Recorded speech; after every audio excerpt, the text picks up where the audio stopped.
This is a big one. This is easily the longest video I've ever released on my channel, and hopefully ever will. But this is a chunky quest. So today we are going to be playing through the entire 4.0 Archon Quest, both parts, Act 1 and Act 2. I streamed this whole quest over the course of like 3 days, and I wanted to go through and cut out all the stream conversations so that you could experience the Archon Quest like we normally do on this channel and just watch it the whole way through.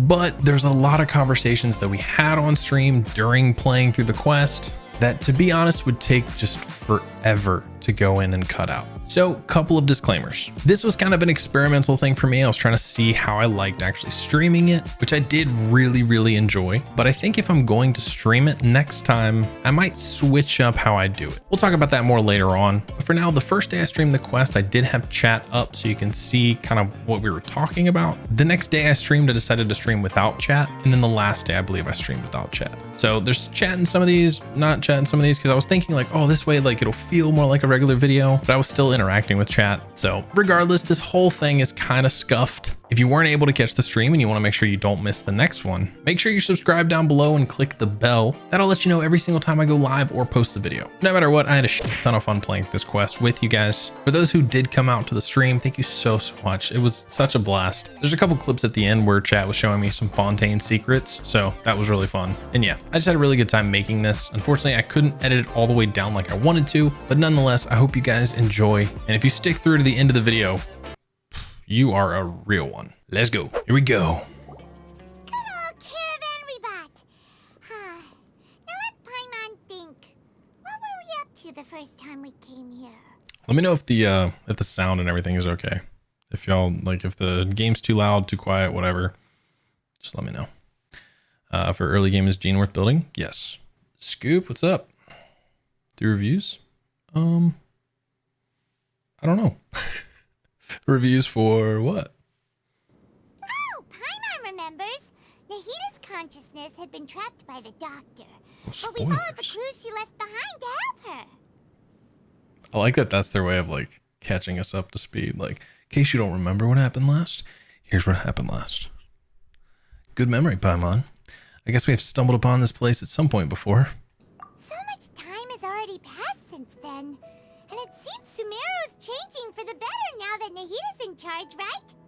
Paimon just hopes this peace will last a long time. And then Nahita won't have any more new problems to deal with. What was that sound? Did you hear that? It sounded like something just activated. Yes, but as long as we're around, it's hard to say what will happen. Yeah, we seem to bring problems wherever we go. Yeah. Or find problems. Right. Whichever you want to call it. We somehow always find ourselves right in the thick of it. Who knows what will happen next?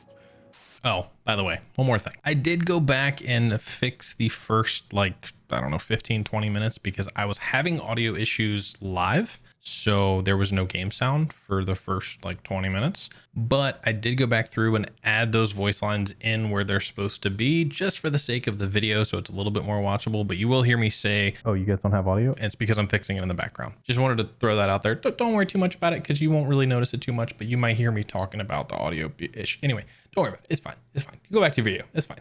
Come to think of it, maybe it's all because of you. Maybe you're just a magnet for trouble.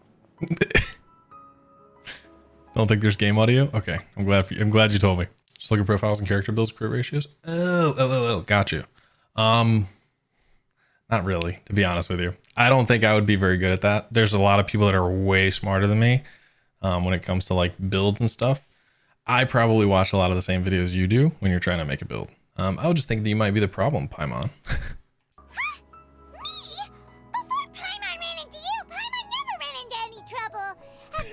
She was super tired. Paimon got caught in some strange whirlpool and sucked out into sea.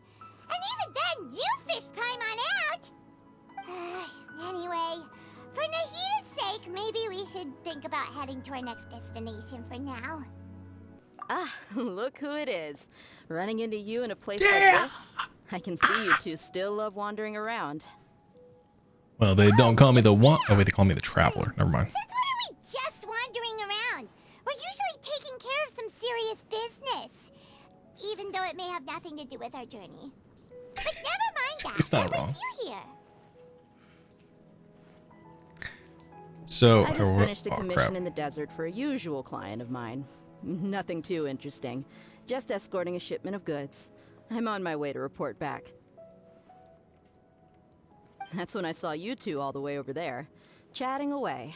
What were you two talking about anyway? We're preparing to leave Sumeru and head to Fontaine. Oh, Huh? You serious? that guy. Can't What's say I that guy saw looking that at? coming. But you are travelers after all.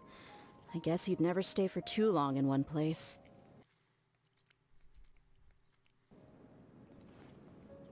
Bumping into you like this will become a rarity. I'm starting to feel sad just thinking about it. Oh, Dia's gonna miss us. Hey, how about I gather a few mercs to escort you two? What do you say? I don't think you need to do that. Oh, Paimon had no clue you'd miss us so much. But don't worry, we'll come back to see everyone when we get a chance. Sounds good. All you need to do to get to Fontaine is cross this stretch of desert and navigate some waterways. Knowing you two, I'm sure it won't be anything you can't handle. Yeah, we'll be fine. So, when are you leaving? Leave as soon as we've finished a few more preparations. Journeys should be spontaneous. That doesn't... Okay, yeah. Oh, wait a sec. Paimon just remembered there are still a few dishes in Sumeru that Paimon hasn't tried yet. It's not what I meant, Now, what Paimon. is that list Paimon made? What do you want? What's up, Goggles? What's your problem?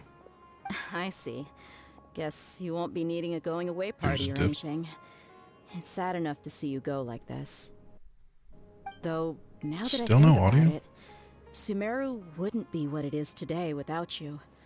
Seems true heroes always prefer leaving quietly. Weird. Let me try this. By the way, See if that's any should we better. say bye to Nahida? In her case, she'll know from our dreams anyway. Not wrong. Oh, good point. Then there's no need to bother her in the real world. Then, I guess this is goodbye for now, Traveler and Paimon. Whether as a client or a friend, you're always welcome to come find me. How about a date? Take care. Bye, Dia. Goodbye, Dia. That works? Okay. Bye, Sumeru. Yeah, I'm not sure why it works coming through, like, literally, so there's two systems that I have running, and it gets really confusing because I'm like, literally, they're working against one another. But, yeah, my GoXLR is essentially routing my microphone and then other sounds from my computer. But then my Beacon Create is, it's a whole thing. I don't want to explain all of it. It's kind of boring, but yeah, definitely confusing. I'm glad it's working now.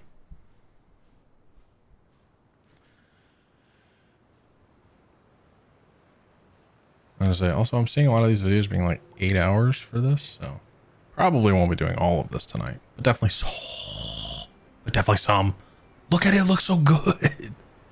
I'm so excited. I hope Goggles doesn't tell on us that we're coming. Viewpoint, yes, please. Let's go. Looks so good. So do I just fly?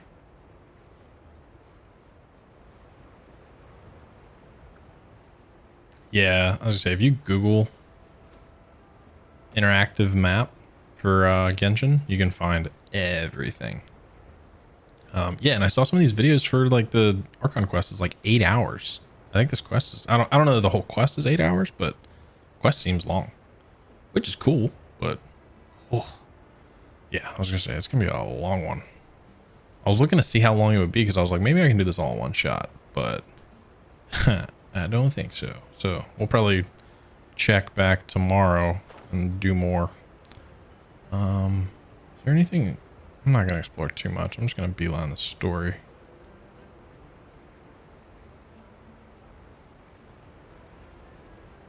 Not unlock Sumeru currently in the Archon Quest. Yeah, I mean, honestly, just following the Archon Quest too. I mean, that'll get you some decent amount of Primo Gems. When I say a decent, it's not like a ton, but it's also like it unlocks new areas for you so you can explore out further. I would try to, me personally, I try to get all those done, and then I kind of explore once I'm done with that. I know if you feel like you're on a timeline because of Galen, it might be different, but You'd be all good. Oh, hello, hello. A little bit of exploration right there. Look at that. I don't know why those give you, those little like rock piles give you percentage towards your map completion, but they do. Really stupid. What is this thing? Look at these. Are you guys mean? Are you just kind? I won't hurt you. Look at them all tucked away, bro. Look, they're like hiding. I think they're nice. I'm scared to hit one because I don't want them to kick my ass. Hold on, let me change up. I forgot I had Nahida on this team before, and then I took her off to put. Oh, I forgot about this. Oh. I love this. Oh, it looks so. For you for ages. Wait, the quick setup. Hold on. What is the situation? Bro. I don't think you can hurt them. You tried. No. That's pretty funny. Time to broaden the horizons again. Okay, well. Okay, well, as long as I can't hurt you. You guys are great. I'm going to name you Frank and you Reggie. Bye, Frank and Reggie. Oh, wait, you have a friend. I don't know what your name is. Wait, there's a box. Or a barrel. What is this? I break that. The trailer when I saw the screenshots. Yeah, dude, it looks really good. Holy crap. Too slow. I was surprised by that. I was like, wait a second. Wait a gosh darn dang second. I am boarding this boat immediately, unless there's nothing on here. There's nothing on here. Okay. Looks like an Attack on Titan boat. Alright, let's go.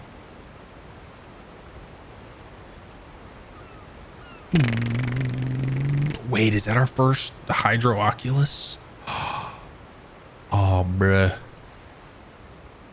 Bruh. Give me that. Oh, it looks so good. Oh, well. Hold on for a second. Looks so good. All right, cool. Got the Hydro Oculus. Didn't miss a thing. Yeah, unfortunately, I have the latency set to normal.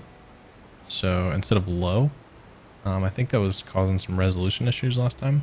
So got it set to normal, so there might be a little bit of a delay whenever you guys say something. But the only reason why I thought of that is because I was like, oh, well, it's gonna be hard to. If I would have missed that and you would have been like, wait, no, there's a thing there, I would have been like, I don't know how to help you. I don't know how to go back because I don't know what you were talking about. Is there anything on this boat? Try to avoid collecting things on the road. Yeah, I do too, to be fair. It's really pretty. I just wanted to see it.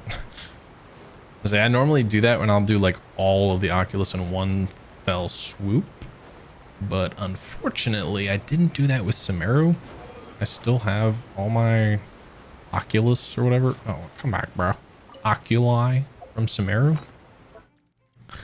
And yeah, I'm holding 117 of them. Well, you can't see. Wait, what? Here, I'll just scroll down further. Yeah, I'm holding 117 of them, so feels bad. I'm gonna go back at some point and finish that up because yes, 100%, it does bite you in the butt when you're not tracking it.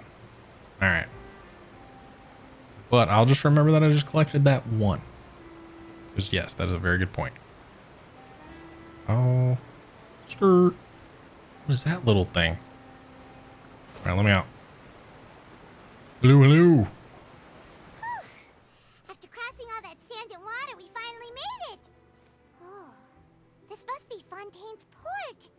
Wow, everything looks so advanced in Fontaine. It really does. Paimon's heard that the industry here is extremely developed, and there are all kinds of unusual machines. So I heard, and it's about what I imagine. Oh no, I was gonna say it's even more impressive than I expected. Absolutely. Seeing the sights as a tourist is nice, but maybe it would be better if we found something to do. What do you think? Let's start by meeting the Hydro Archon. Yeah, no problem. We'll just walk in, just be like, what up? Nahida gave us loads of useful information. And I remember all of it. Seeking out the Seven is probably still our best source for information at this point. Our journey is to find my sibling and also to find the truth. Yeah, the more we can learn, the better. So, what do you think the Hydro Archon's like? Will we get along? Nahida said that she has a very unique personality, whatever that means. I mean, just based on the trailer. The nation's god start with the nation's people. There seems to be some locals talking over there. Let's go see if we can join the party. Watch, they're gonna just like walk away from us or something. We're gonna be like, hey, we're not from here, but, and they're gonna be like, If you ask me, it's a tragedy how things ended for him. Clearly, he was a pretty decent person. Yeah, I didn't expect that kind of ending for him. I thought he would at least fight on a little longer for his family. I was expecting a sudden plot twist, but it's a pity that it never happened. Still, his story is quite the tearjerker. what are they talking about? Who could they be talking about? Excuse me. Can I help you two? I couldn't help but notice you standing here listening. Look, it's Lynette. Hi. We're travelers new to Fontaine, and we had something we wanted to ask, but you seem to be really busy talking about some kind of play, so Oh, I didn't realize it was a play. Makes sense. Play? Oh, no. We're talking about something that really happened. Oh, In never fact, mind. it's a case that was just heard a few days ago. Really? Like a real trial? But the way you were talking about it and the words you used just now made it sound like some kind of story. Oh yeah. Well, good tales are often based on true stories, aren't they? And what you see in reality may also be someone deliberately putting on an act while harboring ulterior motives. Whether something is true or not simply isn't that important. The main thing is whether the story being acted out on the stage is splendid enough. Talking about someone's life here, Looks right? like you're not from around here. You probably don't know that the Fontaine Court of Justice is called the Opera Epiclese, or more commonly known as just the Opera House. Court of Justice is called the Opera Epiclese. Got it. So they see trials as sort of an opera. Yeah, that's a little weird. That's like Fontaine's form of entertainment. But, shouldn't court cases be treated a little more seriously than that? Not to question Fontaine's way of doing things. It's just that putting someone on trial is usually a very serious thing. Yeah, I mean, she's not wrong. I feel like, imagine like you going to court for like a speeding ticket, and then the judge stands up and is like, what do you guys think? Should we let him go? And they're all like, yeah. It's like, all right, you get to go. Don't worry about the ticket. It's like, what? We're going to put this up like an audience? Like, I wonder what it's like, what they mean by that. That's so funny. No worries. Other visitors to Fontaine have wondered the same thing. You could say that we just don't want to waste the moving stories behind those cases. And as for your worries about whether the cases are treated with due reverence, we have the absolutely just and honorable Chief Justice Neuvillette, as well as the Oratrice Mécanique d'Analyse Cardinal, a machine created by the Archon. Between the machine and the Chief Justice, false charges and injustice are a thing of the past now. You can't just throw out words like Oratrice Mécanique d'Analyse Cardinal and just act like you're going to casually skate by that. A judgment device created by the Archon. So this is the nation of justice. Oratrice? Is it some kind of machine too? Oh, Paimon's curious. We should check it out if we get the chance. I got a feeling we don't want to see that thing, but sure. Wait, Paimon almost forgot to ask you our question. Do you know what we should do if we want to meet the Hydro Archon? Oh, that's easy. Just go to the Opera House. Lady Furina practically lives there. You could definitely say it's her biggest passion. Oh, I think what they mean is that they wish to speak with the Archon personally. Oh. In that case, I am afraid it's going to be a tad more difficult. You'll have to make an appointment well in advance, and it'll depend on whether or not she has any time slots available. make an appointment. Time slots. Huh. Is the Hydro Archon super busy taking care of official stuff? Wait, didn't you say that she's always at the Opera House? No. Lady Furina seldom takes an interest with the nation's affairs. The reason it's difficult to make an appointment is simply because she's incredibly popular. That's right. After all, she is the Archon. Though she may tend to get a little dramatic from time to time, people can't get enough of her. Huh. First time Paimon's ever heard of an Archon being described that way before. Wait! Paimon gets now! The Hydro Archon is kinda like a big celebrity here, right? Yeah, I suppose you could say that. Perhaps you could even say our mascot. Hang on. This is still Fontaine's Archon you're talking about. You should show some more respect. What does that mean? Yes, you're right. I guess I should at least try to be a little more respectful in front of visitors. Otherwise, I might get arrested and find myself face to face with Monsieur Neuvillette. Neuvillette? Come on. Sure, there's a lot of laws here, but nobody's going to be arrested for saying something disrespectful about the Hydro Archon. Yeah, I mean, we were in Inazuma when everything was going down there, and I think it's these people seem a little happier than those people. Just throwing that out there. Seems the people of Fontaine really like the Hydro Archon. I just spit, but they don't appear to revere her. Alright, I think we get it. Thank you! At least we now know that we can find the Hydro Archon at the Opera House. But who knows how long making an appointment will take? Guess we could have a look around the city in the meantime. Hey! What are you looking over there for? There's a girl over there. She's been standing alone for quite some time. Huh. Maybe something's the matter. She isn't going to jump into the water, is she? Maybe we better go check on her. Is this how they introduce underwater exploration? Prelude to Balachan. I don't know, see the word. Is this the team that I want to swim with? Yeah, Sangonomiya makes sense. Let's go. Hi, Lynette. I mean, hi, question marks. We don't know you. Hold on, real quick. She's not saying anything. Hold on, real quick. I'm just going to flip back. Make sure everything's still looking good. I think everything is still looking good. Yep. Perfect. Okay. Making sure we're all good. Hello there. Excuse me. Are you alright? I'm going to go ahead and close this back because it's more peaceful when I don't have my stats up. Huh?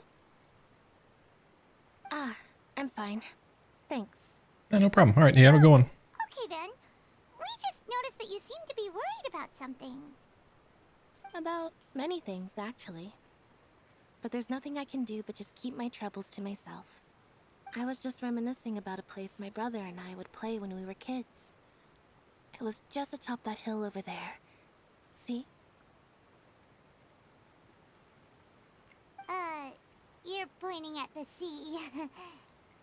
Wait, are you saying that you and your brother lived in the water?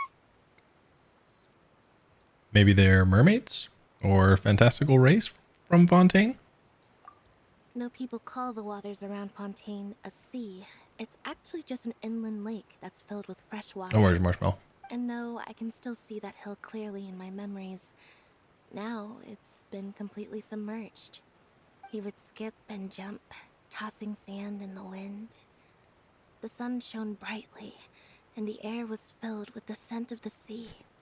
But now, the water is gradually swallowing our memories.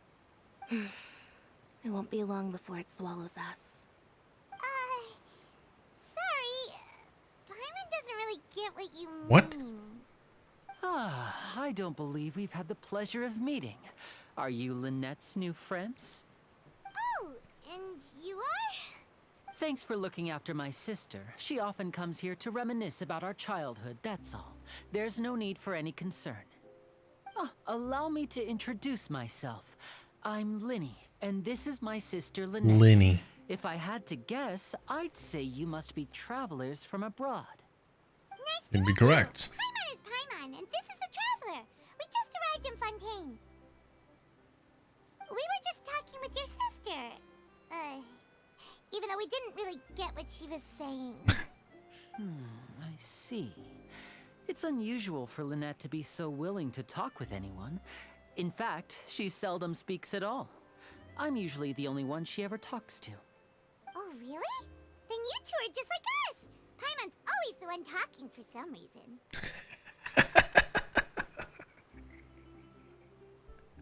That's pretty funny. There's hardly anything left for me to say when you are around, Paimon. Because you always steal all my lines. You really do. So that's how you think it is? Yes. I also think my brother can be too talkative at times. Ooh. Yo, me and Lynette got stuff in Seems you common. were right, Paimon. We are quite similar. Yep.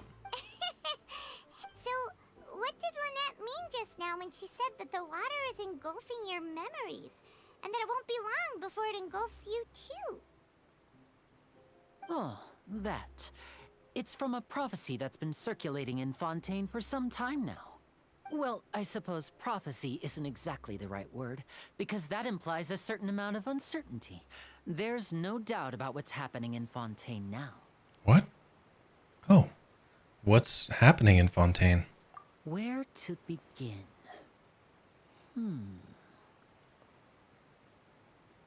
Let's put that question on hold for a moment.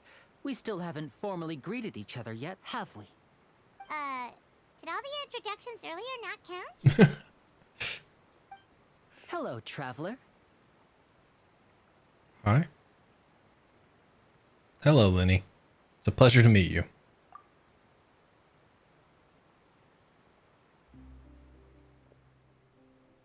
And hello, Paimon. Hey! Why didn't Paimon get a handshake? You're not poking fun at Paimon, are you?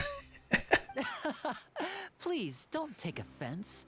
Just consider it a sort of etiquette we have here in Fontaine when making new friends. You should remember it. It might prove useful. Oh, alright then. Well, Paimon's just happy to have a local friend now. True. By the way, we were just getting ready to go to the Opera House to meet the Hydro Archon. Would you be able to show us the way? So you're going to see Lady Furina? No problem at all. In fact, I was planning to go to the Opera House later myself. I'll gladly take you once I finish things here. Please, follow me. Let's go. He said once he finishes. What is he doing?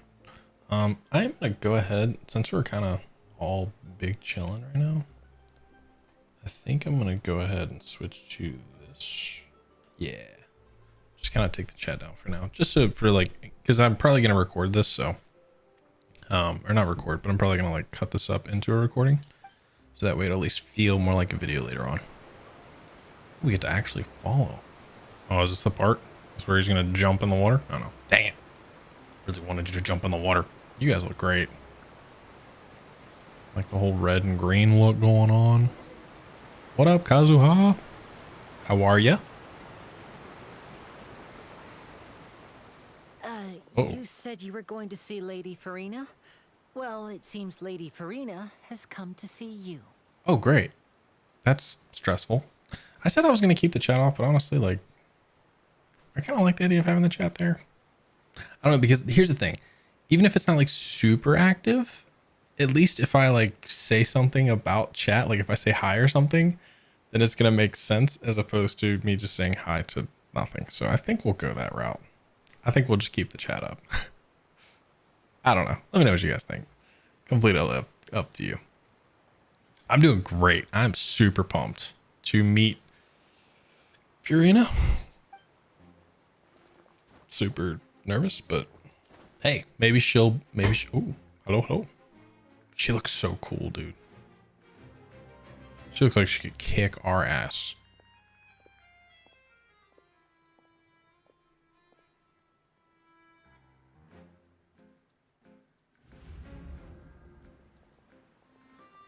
Whoa. Huh. So, she's the Hydro Archon? But how did she know we were looking for her? My dear people, rich and poor, those with cup in hand and those with nothing at all. Raise your glasses in celebration. If you don't have one, then just raise your hand and She looks awesome. I mean, people seem to like her. She could be nice. I'm a little worried. I'm scared that she's As mean. you can all see, two Whoa, what's with unfamiliar her eye? travelers have arrived in our nation. Come, let us make a toast in honor of this traveler and his companion who have journeyed here from distant lands. Is this how you greet all travelers? Is she talking about us? I mean, I would think so, Paimon. Nobody here seems to be holding a glass. I've long heard of the turmoil and chaos you've left in your wake as you visited other nations. But Yeah, it's very I formal. welcome you Does sound like nevertheless. official. No, I have voice come is to awesome. receive you personally. Which is Fear stressful. Is for insignificant cowards. I am a god, and I will never entertain the notion of such meaningless wariness. You can be rest assured, I see clearly your sincerity. Of course, seeking an audience with me is the most sensible thing to do. It will allow you to truly behold my power and witness my authority. Intelligent people always gather under the correct banner. I, focalor, hereby welcome you to the nation of Hydro and acknowledge the value and significance of your trip. Now, you may rejoice in this. Yeah, she is unlike any Archon we've encountered so far. Good God. I mean, I think I understand a little bit more when they said mascot. Well, finding the Archon was easy enough. Yeah, Paimon still can't believe it. Feels like we've only been here for a few minutes. But the Hydro Archon's entrance was, how should Paimon describe it? A little over the top? Yeah. Miss Hydro Archon? How did you know we were coming? It's a good question. I see. As Outlanders, you inevitably lack even some of the most basic understanding. Don't forget that even the gods can be divided into the mediocre and the excellent. I suppose it's only natural for you to be awestruck by my abilities. You had best stop and consider. Do you really have the noble qualities and etiquette necessary to communicate with a god? Oh, hey, there's that All guy. it takes is a flick of my finger for me to know everything about you. Is that right? Whoa. Talk about sounding high and mighty. Feels like she can't get over herself. Oh? What's with these looks? Perhaps the welcoming ceremony still isn't enough? What else should I say then? Like, dude, I'm not like, yeah, she's coming on a little strong, okay? But like, we're here to find our sister. Like, let's just play nice. Like, oh, ma'am, I'm very sorry. Like, you know, do the bow thing, whatever. And then, you know, talk about that. If she is bad, then we'll kick her butt later. I mean, simple as that. Is she waiting for us to start talking? Give a damn what she's waiting for. Oh, I didn't expect to see Lady Furina here. What a surprise! Wait, does this mean they're the legendary blonde traveler? How did I not notice before? Hey, what's all the commotion? Do they all know us? Oh, is that Lady Furina? Is there some kind of drama going on?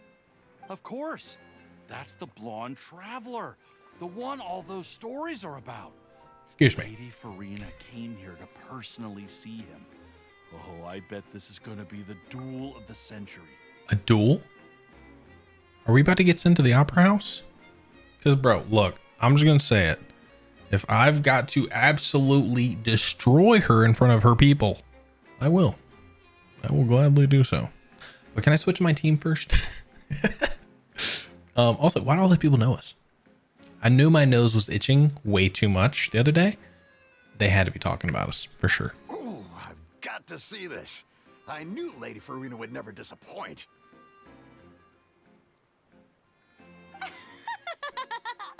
Yes, but don't get too excited now. My dear believers and spectators alike tend to get quite rowdy, and despite the noise, I've come to tolerate all their ruckus. Dude, she is really high and mighty. Good God. You may consider this my reward to all of you. I have determined that there will be an epic duel between myself and this traveler from another land, just as you were hoping to see. I was kind of kidding. Now she wants to fight? Aren't we getting a little ahead of ourselves? Bring it on. Fighting gods, I've got a resume. Ooh, she don't even care. She's like, okay, go for it. She ain't worried. Brother, these people are so just willing. Are you not afraid? Might I remind you that this is a duel against the divine? Wait a second. Why is she backing up now? That was a really dope line by us, by the way. Fighting gods, I've got a resume. That's so sick. What are you trying to do, traveler? Provoking a god in front of her people? She provoked me! Stand down, Clorend. I admire his bravery. Few have the courage to draw their sword against a god. What are you? He is obviously a true warrior. Yeah, and I will destroy you. Unfortunately, people nowadays only crave to be thrilled, and a mere duel will not slake their thirst for excitement. I'm confused. Oh, yeah, she's right. Just a duel wouldn't be all that interesting. On Aranias, criminals are always requesting duels to defend their honor. They're getting a bit old, to tell the truth. You see, I don't understand these people. then, as the god of justice, I shall face this traveler in another kind of duel. A duel in court! On what charges? All right. Now that'll be worth seeing. Now I'm going to court? Right. This is Fontaine, after all. Such a grand opera house, it would be a pity not to use it. Why do you care so much about the crowd's reactions? Seems you've spent a little too much time in the opera house. I'm on. Shut up. Besides, how exactly do you plan to have a duel in court? You mean you're going to put us on trial? And we haven't committed any crimes. We literally just arrived here. Oh, we have reason to put you on trial. It's obvious, isn't it? Obvious? According to Fontaine law, no one is permitted to release any flying objects within Fontaine city limits during the first 3 days of each month. You are clearly guilty of violating this law, no? I'm sorry. I don't think Paimon can walk. Her legs are basically for show. She floats. Oh, so that's what they've done wrong. That's our Lady Furina. No one knows the laws of Fontaine like she does. Dude, what a fucking square. What a square this guy is. Imagine being like, oh, dude, yeah, wow, she knows the laws better. Like, shut up. Just shut up. Get you and your ascot out of here. You call that obvious? What kind of law is that? Wait, flying object? You mean Paimon? Yeah, she's not an object. She's a flying being. Does that count? Precisely. Now, if you two have no objections, then in the name of the Hydro Archon, I order your arrest. My apologies, Lady Furina. I Oh. don't mean to spoil I was ready to the fight. fun, but if you would allow me to interject, I don't think that Paimon here meets the definition of a flying object. Wait, Lenny, what are you doing? Winnie, finally someone who's not crazy. How could anyone call Paimon a flying object? I mean, that's subjective, but who cares?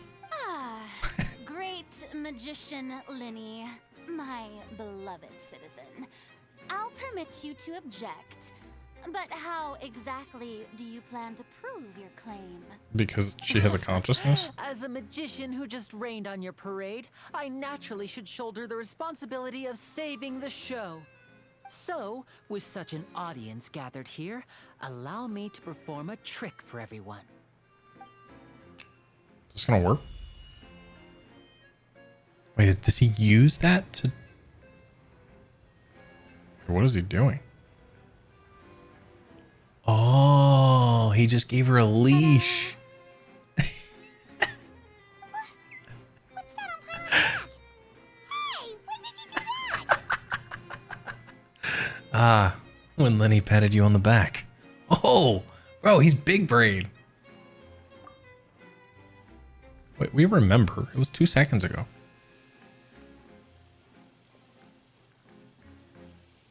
That's why he said it was custom. He's like, I knew this was going to happen.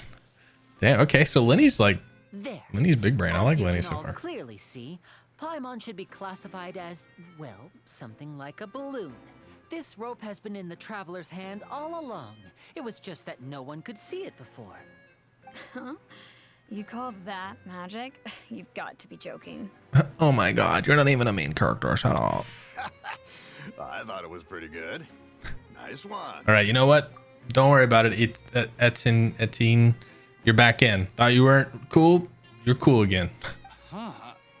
I'm not sure what to think. It seems Lady Furina's charges no longer hold water. Hold water. I love it.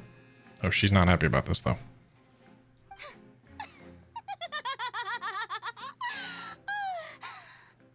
Maybe she is. Amusing. Very amusing, Linny. Just the sort of unexpected twist that I enjoy. With you here, today's performance can finally be called complete. Okay. Performance? You see all this as a performance? In which case, consider the matter of your trial resolved. The god of justice will not bring charges against an innocent person. But when there are valid grounds, I will not only judge travelers from abroad, but even the gods of other lands. I look forward to seeing your upcoming performance at the Opera House, Mr. Linny and Miss Lynette. That's enough for now. Toodaloo! I'm gonna be honest.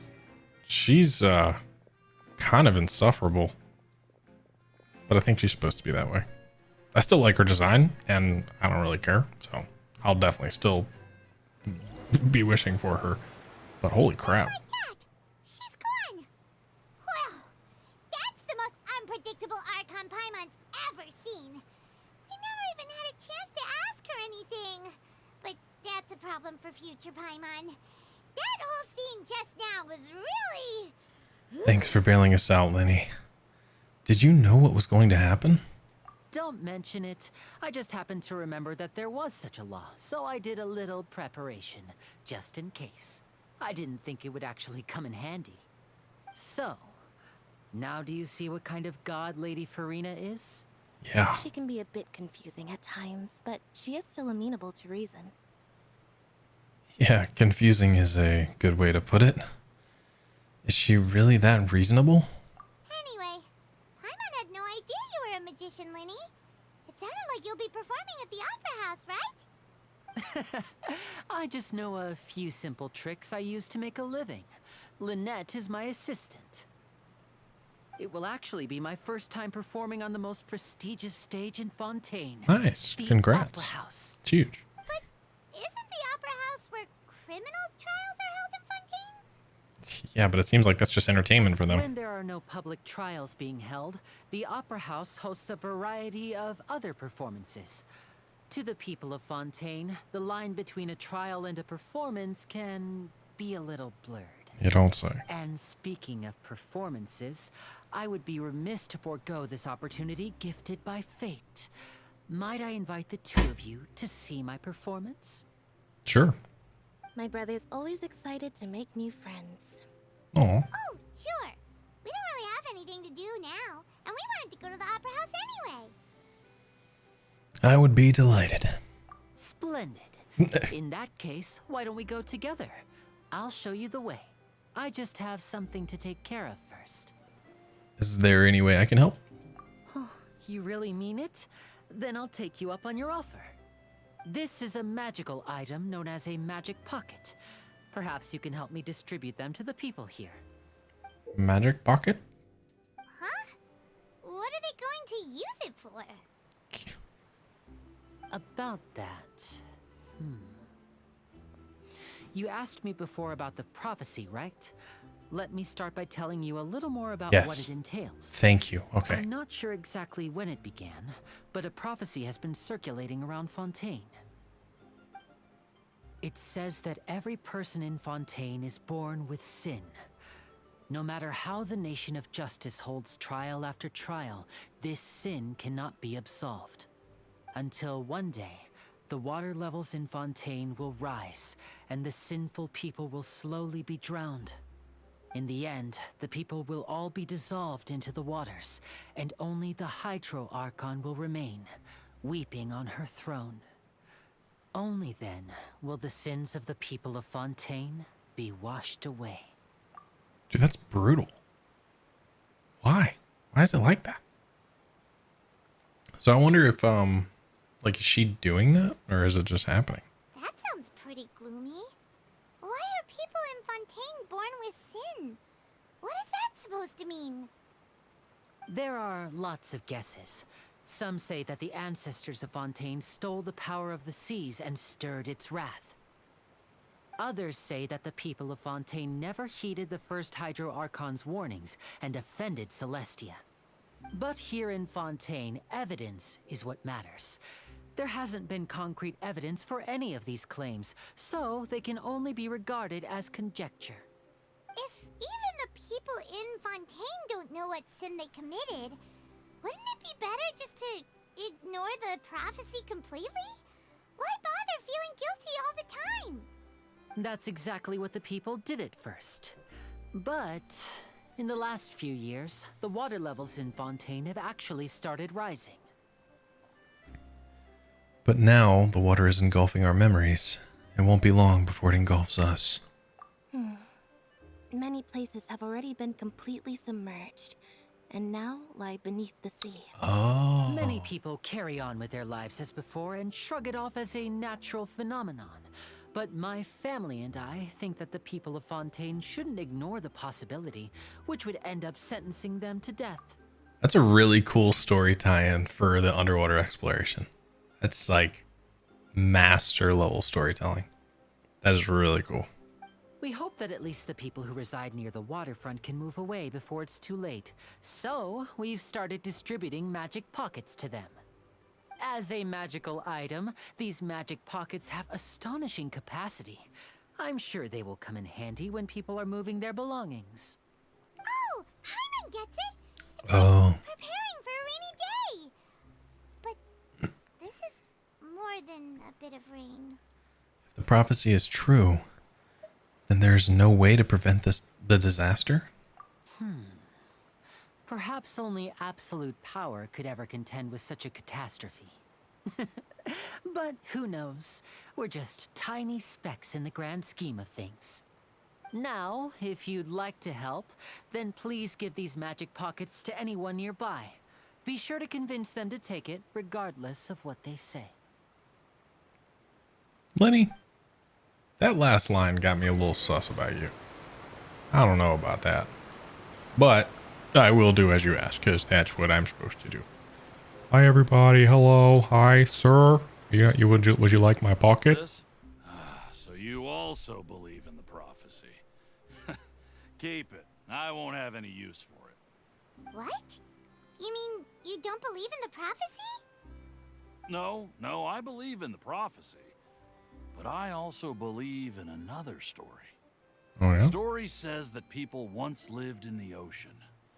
They were one with the ocean and couldn't live apart from it. But as time wore on, people desired to live on land and developed blood vessels, encapsulating the sea within their bodies.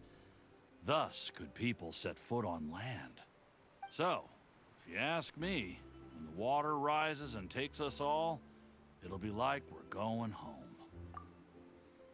Yeah, but you just said that like we evolved to be able to that means you die. Oh, we hadn't heard that one before. But people can't live underwater. They'll die. I hate that Paimon always says. Probably still take it. I hate that Paimon always says exactly what I'm thinking, because it makes me think that me and Paimon think the same, and that makes me feel a little more dumb, to be honest. Like, no offense, Paimon. She's great. Great. But just throwing it out there. Yeah, still take it, buddy. All right, I'll take it. I guess I just feel that being dissolved into the water doesn't necessarily mean death. Then what does it mean? What is that? I just feel like being dissolved into particles doesn't mean death. Okay, well, you should ask Tony Stark about that. Wait, not Tony Stark. I guess technically it would be Peter. Peter Parker. So you're the blonde traveler that everyone's been talking about. My apologies for not recognizing you earlier. Yeah, no big deal, bud. No big deal. Take this, though. Oh, a magic pocket? Seems you really thought of everything. I guess it's better to prepare for the worst and hope for the best. True. Thanks. Please, also thank the magician on my behalf when you get the chance. Will do. Also, does Lenny, like, make these? Yep. Breathtaking. Breathtaking. I agree. Pretty water. Very good, Kokomi. Hey, what's up, Lector? Lector. I'm gonna put everything on a French accent now. I sure hope he likes the present and picked out so carefully. A present? That's right, I've chosen something special for Fontaine to give my lady love. Curious, I'd hope. While the other sailors hurried me off to the court of Fontaine the moment we came ashore. Only I came back here. Sailing is hard work, yeah, but I truly look forward to setting sail once more to see my lady love in Natlan. Ah, the nation of fire, I believe. When it comes to passions, I am nothing if not a serious man. If all goes well, I'll even be willing to change the lines of work and stay with her. Oh, good for you, buddy. Hope it goes well. There are quite a few tribes here. Quite a few tribes where she lives. And different tribes come with different rules. Will I be able to integrate smoothly? That's the question. Will you be? I thought I was supposed to talk to you. So, you just wasted my time. Still, hope things go well for you. Good luck with your lady love. Hello. Huh? I don't want that thing. Way I see it, if the prophecy's true, it's still gonna be a long time before the water can cover everything. So you're just gonna wait until you need the bag to find a bag? Are you stupid? Life is all about living in the moment. What use is there in worrying about the future all the time? We'll cross that bridge when we get to it. You should still take it. You never know when it'll come in handy. Oh, all right, fine. These people are so easy. Thanks. It's just that if I start moving, that means I've already given up on the life I have now. I'd really rather not. Okay, that's fine. That's fair. Just take it because I was told to give it to you. So you can just, buzz off. I don't really care. Lenny, I did your job. Give it to 3 whole people. You already handed out all of the magic pockets? You gave me 3. That was fast. So, what did people have to say? I bet you heard some, interesting opinions. No kidding. Yes, but that will change once disaster strikes.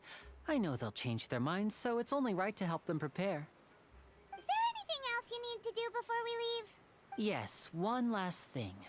I have the magic pockets made by a workshop in the court of Fontaine. Since we're out and about, I was thinking about bringing him some more materials. So, you want to collect materials? Just tell us what the materials look like and we'll help. Many hands make light work. Oh, that would be much appreciated. Paimon. Some Romaritime flowers. I remember seeing them near the waterfront on the east side of the harbor.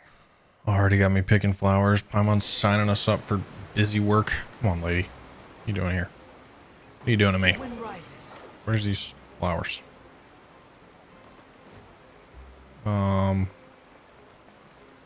Well, these are cool. Hey, what are you? It seems we have to use Hydro to collect Romaritime flowers. Oh. Glad you said that. I would not have figured that out that quick. Alright, cool. We need 3, but I'm going to grab some extra because I got a feeling these are what's going to be used for the Hydro Archon because that makes perfect sense. Alright, and I'm also going to check the other side to grab some more. Wait, are these new too? Oh yeah. Nice. Alright, let's go over here. Any more flowers? I'm sure they're in like the same spots, right? Or it's different over here. It's different. Dang it. Well, at least we get more of these. These new ones. Anything up here? Oh, wait. Nope. Nothing. The wind rises. Alright. Time to head back to Lenny. Bet you there's a, whoa, this place is huge. Definitely an Oculus up there. Too slow. Whoop. Oh no, I'm sliding. Oop, there we go. Alright, Lenny? Well, there you guys are.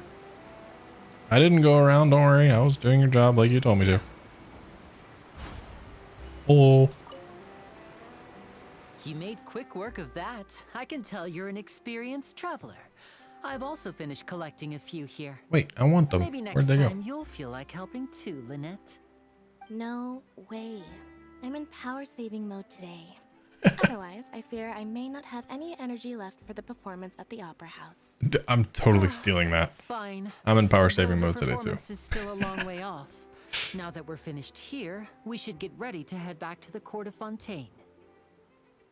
So, we're going to the court of Fontaine before we head to the Opera House? Good. Paimon wants a tour of Fontaine's largest city and try...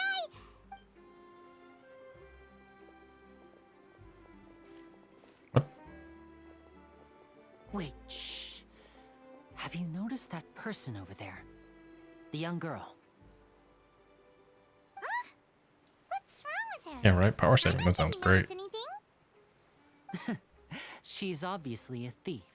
She's a thief. Magicians and thieves practice similar methods. Sleight of You hand. divert attention, and a distracted audience is one that won't discover what you're really doing. Watch her movements carefully.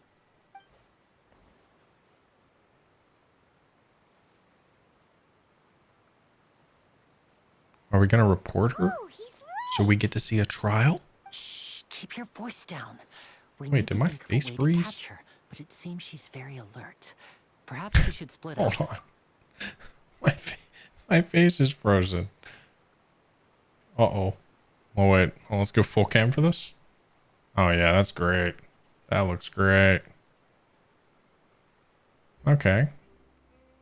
Now, that's a great question. How do I fix that?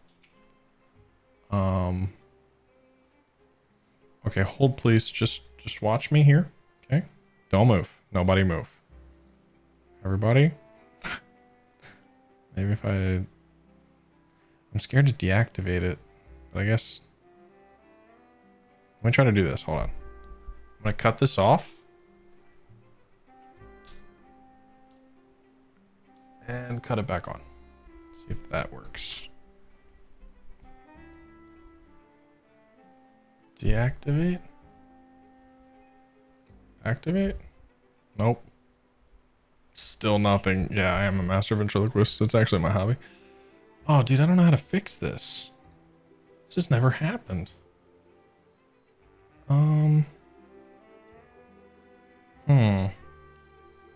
This is very peculiar. Of course it was. Of course it happens right. We're in the middle of the quest. What the heck? Let me try to go down here and dear God. So stupid. What was I smiling at? Properties. Okay, here we go. Let's do this. Sure, just look at something else. Okay, there we go. All right, and then we'll do this and go back to... Ah, we figured it out. Okay. Sheesh. Wait, does it flip now? I think I'm backwards now. Yeah, I'm backwards now. Am I backwards? I don't know if I'm backwards or not. Let me go back to the other scene and see. Does it look backwards? Yep, I'm backwards. I think if I go... Let me go here. I think I can just flip myself. Transform. Flip. Oh, can I not do this? Is it because it's locked? It's because it's locked. Hold on. I'm just going to flip myself back real quick. So sorry. Flip horizontal. There we go. That's better. Okay. Gosh, so sorry you guys had to see me like that. I'm all backwards. Wait, I'm flipped here too. It flipped for everything? Well, that's annoying. Webcam scene. Transform. Flip horizontal. Webcam scene. There we go. Okay. Back in business. So sorry. All right. He says, just keep your voice down. We need to think of a way to catch her. It seems she's very alert. Split up. You two can ride the lift over there and wait up top. I bet that'll be her escape route if she tries to run. Understood. All right, let's go. Why are we putting her under citizen's arrest, by the way? Why do we care that she's stealing? I mean, I guess these people are really about their laws. They were like really impressed when Lady Furina or whatever like knew all the laws. They were like, oh, well, that's our Archon. She knows all the laws. Squares. Wait, I can't climb on that? Okay. I'm ready. Supposed to be waiting back here. Oh no, at the top of the lift. Okay. Go to upper something. Wow, cool elevator. Okay. Hey, I gotta say, Wanderer, you're looking good here, bro. You like match all the aesthetics. I like it. Well, I'm glad I know how to fix that now if that comes up. I'm not sure why my camera froze, but I'm glad that I know how to fix it. And for some reason, I feel like it's... There we go. Really zoomed out a second ago. I'm going to zoom in a little bit. This is a really long elevator. I feel like I could have climbed up here faster. Good God. Oh gosh, there's another one. There's another Oculus. Oh, wait, let's activate the tower. Oh, bro, it looks so good. Oh, man. Statue of the Seven. Yeah. The world opens itself before those with noble hearts. Oh, man, I would feel awful if I got here and it didn't open. Wait, where is this? Oh, whoa. Dang, so we're like... Okay. Okay, I didn't really know where we were. That's sick, though. Very cool. Teleport waypoint unlocked. Did light just start flooding from the Statue of the Seven just now? Yeah, they always do that. Yeah, I was gonna say, did anything like this ever happen before? It's normal for a Statue of the Seven to glow. You don't feel uncomfortable at all? Huh? The water is speaking to me? Oh, sorry, hold on. Let me read that better. Huh? Water. The water's speaking to me. Wow, I feel like I'm using gills to breathe. Good for you. First, try growing a pair of... just Paimon telling me to grow a pair is not cool. Growing a pair of gills and show Paimon. Seems like you're feeling pretty good. Paimon can't believe Paimon was actually worried about you for a moment there. Though after it lit up like that, the air does feel a lot more humid. Maybe it's because of all that hydro energy that was released. Paimon heard that in Fontaine you can use an elemental energy properly. You can even swim underwater. Maybe you can even find sunken treasure. Paimon will leave diving for treasure for you. Paimon will stand on the shore and wait for you. It'll be lonely going underwater alone. You could try doing something for once, Paimon. Wow, but being in the water is scary. What if Paimon accidentally gets swept into a current and gets all turned around and dizzy? Then she won't be able to fly away no matter what. Just like before, Paimon met you back in Mondstadt. Then I'll fish you out again. Really? Then Paimon can try going underwater with you. You'd better not go back on your word. I mean, you're my guide. I have to ask for you to. Mysterious power that flows to the statue will imbue with the blessing of transoceanic source water. Your progress will remain unhindered, so as long as you're moving through the lakes of Fontaine. Underwater protection, transoceanic source water. What you expend while moving underwater, not stamina, aquatic. I don't know why that word was so weird to me. Aquatic stamina. As such, your aquatic stamina is expanded. You will not drown. All right. Dyslexia wins again. All right, let's read those. Okay, we got a free primo. What else do I have here? Oh, now I can do that relic. Okay, cool. So yeah, we'll do that event later. I'm not worried about that. Oh, I did not mean to fall off.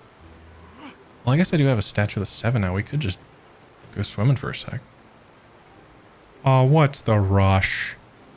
What's the rush? I want to swim. Wait, can we not? What if this isn't swimming water? I'm going to feel really dumb if this is not swimming water. I don't think this is swimming water. Yeah, I think it would be different if it was swimming water. I feel a little silly, but it's okay. We have a statue of the 7. I just jumped off for no reason. Nice. Oh, okay. Guess we're here. This is the spot where Lenny wanted us to wait. I forgot what we were doing. Yeah, right. Oh no, there she is. Look, isn't that her? Get ready to stop her. Time to make the arrest. We're not even from here. Can we make a citizen's arrest? No. Did she notice us? She started running the other direction. What should we do? Should we chase her? I'm saying no. Our job is to block this path. The rest is up to Lenny. You're right. She might also be trying to lure us away. True. You wait, but there's no sign of the thief. Nothing's happened for a while now. Paimon wonders if Lenny caught the thief. Seems there's no reason for us to stay here. Let's go find Lenny. Yeah, let's go. Oh, I do want to, oh wait, crap. He's going to be here near the statue. Crap, hold on. I don't want to activate just yet. Or I don't want to like trigger the quest just yet. Because I want to swap my traveler over to Hydro. So he has Hydro like coloration or whatever in the cutscenes. I know that's like, who cares, but me. Nahida, we're benching you for just a sec. I'm just gotta find myself. There I am. Can't believe it. This world is full of unsolved mysteries. Can't believe I'm a 5-star. Whatever. I wonder if the Hydra is good for Traveler. Worship statue. Wait, no, I don't want to worship statue. That's not what I want. I don't want to do that. But I do see some cool stuff. Statue of the 7. Resonate with Hydro. Whoa, so cool.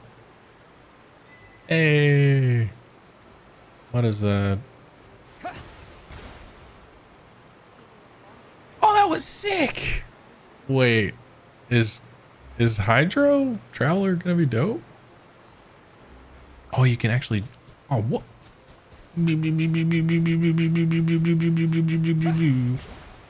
I'm healing when I do that? Bro, I don't know if that's good or not, but that looks sweet. I didn't even know this was going to be a thing. I haven't even seen anything about this. Okay, I'm distracted. See, this is what happens when you guys don't have to actually watch me do this. You just get the cut up version of the story. I get sidetracked so much doing stuff like this. All right. Nahida. So many places for us to explore. That's so cool, man. This screen is awesome. Right? Yeah, it's pretty cool. I don't know if it's good, but I like it. I'll probably play with it at some point. Are you sure that's all she took? You should check to make sure you're not missing anything else. She's stealing the magic pockets. No, that was all. Oh, I can't thank you enough. I didn't notice a thing earlier. Anyway, I should be going now. Thanks again. Bye, Lector. Oh, Lector. See, he looks so much better with blue. Let's go. That's right. Pity I wasn't able to catch her. She distracted me by dropping the thing she stole on the ground. By the time I looked back, she was already gone. But we were standing at the exit. General direction she went, but Lenny twisted his ankle, and I needed to make sure he was okay. Lenny? Oh, did you get hurt, Lenny? You clumsy fool. I'll be all right. It's just a twisted ankle, that's all. In fact, it's feeling better already. If you want to play at being a hero, at least try not to get hurt doing it. Yeah. Imagine what would happen if you managed to derail our performance as a result. Yeah, Lenny. You're right. Sorry, Lynette. Oh. I have to admit that the thief was even more skilled than I had anticipated. But at least we were able to get the stolen items back, so it wasn't a complete failure. What a slippery little thief.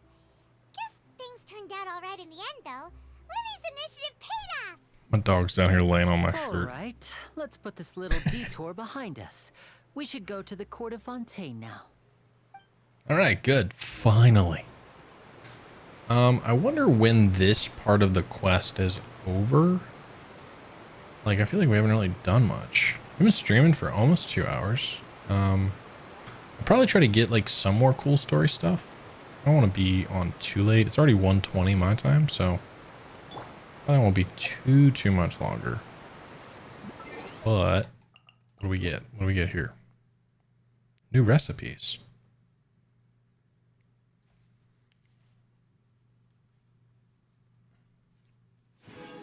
Why? fruity duet and fruity smoothie. Okay. Very cool. Achievements. Low disk space, bro. I know. Don't embarrass me in front of my friends. Boom. Oh wait. Obtain the power of hydro. What is this? This looks cool. Mariner. We'll definitely get that. Collect the entire iridescent brooch series.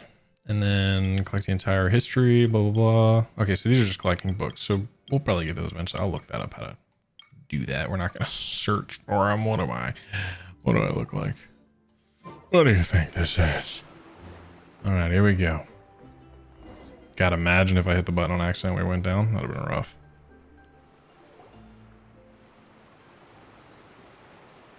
Oh, we get to ride the aqua bus.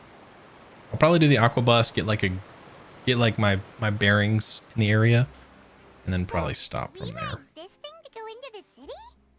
What an ingenious way to get around. People in Fontaine really know how to use water. This is an aqua bus. It allows people to travel between several key locations around Fontaine. It's pretty convenient, but the ride can become a little dull after a while. The scenery is always the same. That's why it's better to travel with friends. So you mean it's still boring even when I'm riding with you? Look at the dog! Can we pet the dog before we go? That's not what I meant. It's just that, well, you don't really talk that much. Besides, it doesn't really feel like a... And yes, I did claim the Lynette. Two of us. Thanks, Marsh. It's the same as being at home. Whatever. Yeah, I was excited that we're getting a free Lynette. She seems awesome. It's about time for us to leave. I wonder who's the older of the two siblings between Lumine and Aether.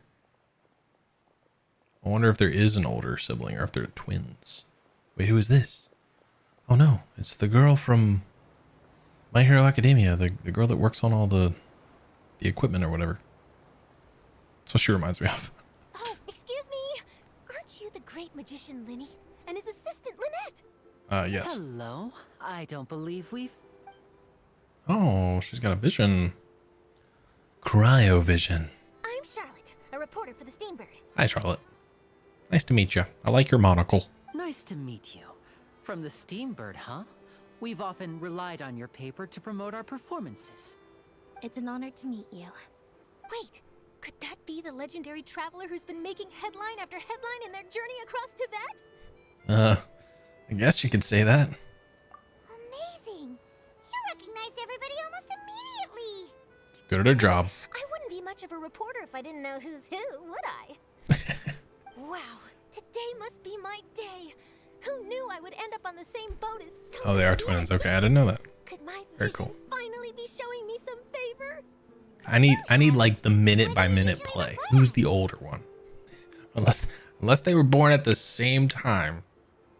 Well, when there isn't any breaking news, I mainly cover the trials at Hey, the Opera House. I paused you. You can still manage to keep readers' attention as long as you tell things from a clever enough angle, even if it's the same old topics. Is this gonna keep playing? I have autoplay turned off. Maybe it worked that time when I cut it off. All right. For example, reporting on how a scammer once deceived vulnerable girls into relationships, or how a financial criminal was once so poor that they ate a single piece of bread for 5 days. That would definitely get my attention. Even I want to read those now. That's fine and all, but what I'm really after is exclusive, sensational news pieces that could shake the country. These smaller stories are a waste of my talents. Oh, I just remembered. I've been following a case lately.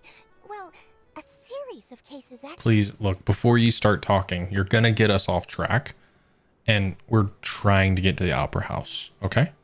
So... You mean the serial disappearance? Just talk. Don't worry about autoplay. It's fine. That's right. These stories are the talk of the town right now, and it's probably the most mysterious case we've ever seen. If I'm the first with a draft ready to publish when the case is finally cracked, and it's the headline story in the Steambird, oh, when that happens, I bet all the other reporters will shed tears of envy. I've already gathered all kinds of materials. I just can't wait for the truth to be revealed. She's passionate about reporting. Just... Okay, I was making sure the autoplay was... What is the... It's definitely not working. Whatever. Disappearances of young women case? You mean the culprit hasn't been found? That's right. The first missing girl case happened almost 20 years ago. 20 years ago? And ever since, after a Were you even period of born then? time, another girl disappears. What the cases have in common is that the girls are all of a similar age, and that they've all vanished without a trace. But the scariest part is that to this day, none of the girls have ever been found. Wait. Many suspects have been arrested over the years in connection with this case, but shortly after each arrest, another disappearance would always happen. Did the last girl that disappeared tend to look a little bit like the Hydro Archon? Just throwing that out there. That'd be crazy. Then there must be more than one criminal at work. Maybe there are copycat criminals? Yes, it's possible. But either way, I believe that every case has some precise truth behind it, waiting to be exposed. This feels important. Like, I'm just saying. Yes, I agree. And at the very least, the family of those missing girls deserves some sort of explanation. I just imagined for a second what I would do if Lynette were to suddenly disappear. I'd pay any price to get her back, and then find a way to track down the culprit. Good for you. Please don't imagine that, Lenny. Dude, I like Lynette, man. She's awesome. You continue talking on the aqua bus before you know it, they're arriving at your destination. Okay, I thought it was gonna, like, not actually brighten up. Anyway. I like Lynette. Lynette's awesome. She just has, like, no tolerance for his nonsense. She's like, if you're gonna be a hero, try not to get hurt in the process.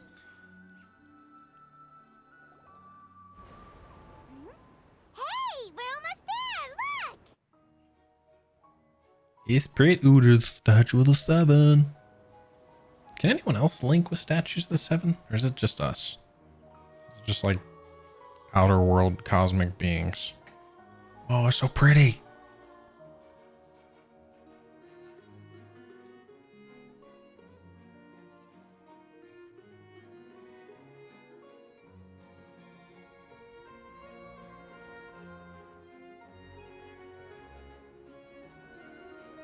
Yeah, it looks awesome, dude.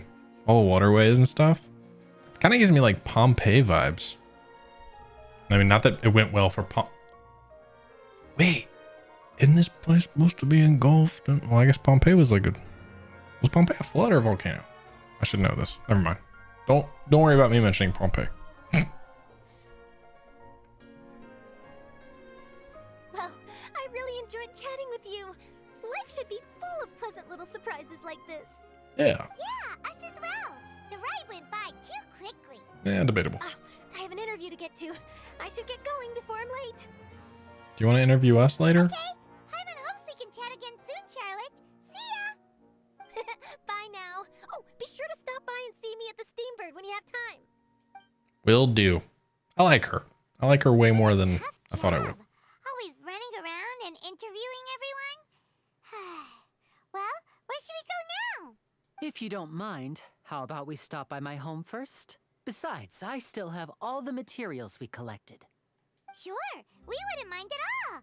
This city is so huge. Speak for yourself, Armon. Anyway.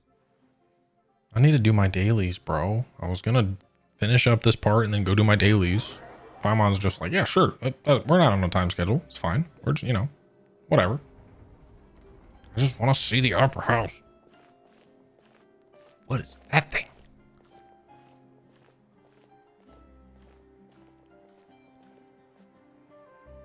Whoa.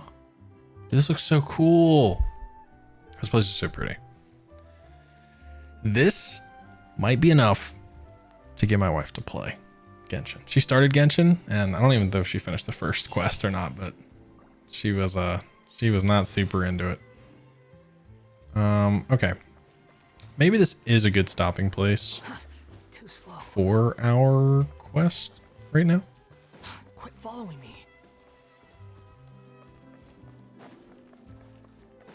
You missed like 9 months of dailies. You're not wrong. Damn. All right. Fine. I'll just continue on. You twisted my arm. What's up, dude? What happens? Okay, good. Nothing. Well, it would really suck if this thing started fighting me, but I would fight it. We'd be fine.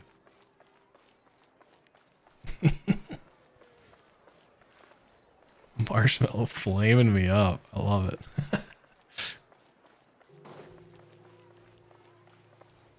I guess we'll just go straight there. Is there anything back here we can look at?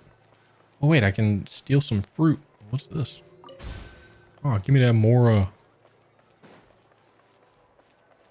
Hello. I always think it's so funny we walk up right to a fruit stand and just yoink some fruit. We're just literally stealing openly. Just keeps getting more bitter. What? You have a British accent? What happened? You were talking a second ago. Keep your chin up. I'll drink some tea first. Okay. If that's what does it.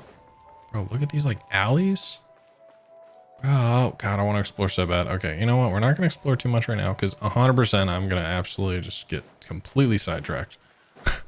I will follow the story. I think we are going to probably finish up here at some point. Isn't this? This is our current abode. I think this is their other brother. Fremine, you're home. Fremine. Where I was did saying it everyone right. else go? Close. I have some new friends that I would like to introduce. Who's everyone else? Oh, they all just went out a moment ago.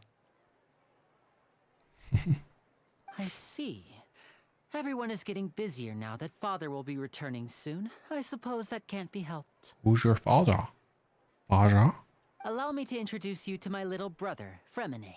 He is a phenomenal diver. Let's go. Can you teach us?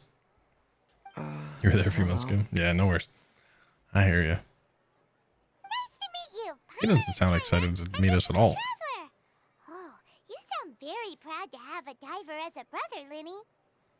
Yeah, no, I was gonna say we're probably gonna go. I'll do like this next little talk cutscene or whatever, and then I'm probably gonna go do my dailies, and then I'll probably end stream because I am getting a little tired. 12:34. Oh yeah, man. I'm living in the future. Hey, surprise? It's all right. Lenny sure seems to have a big family. What a talented family. Yeah, a diver, a magician's assistant. Lenny, could you come here for a moment? Hey, secrets don't make friends. What is it, Fremine? Do you have something to tell me? It's all right. You go ahead.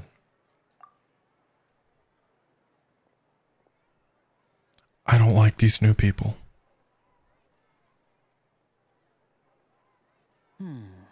Okay, I see. What could that mean? Is everything all right? Oh, it's nothing. We were just discussing a little housework. Sorry for the interruption. Oh, I don't before believe you. forget, the Traveler and I collected more materials to make magic pockets. Were you able to get any, Fremine? Yes, I went diving and gathered lots of materials. I was about to give them to you. That's our Fremine, always quick with the underwater work. All right, I'll take these to the workshop.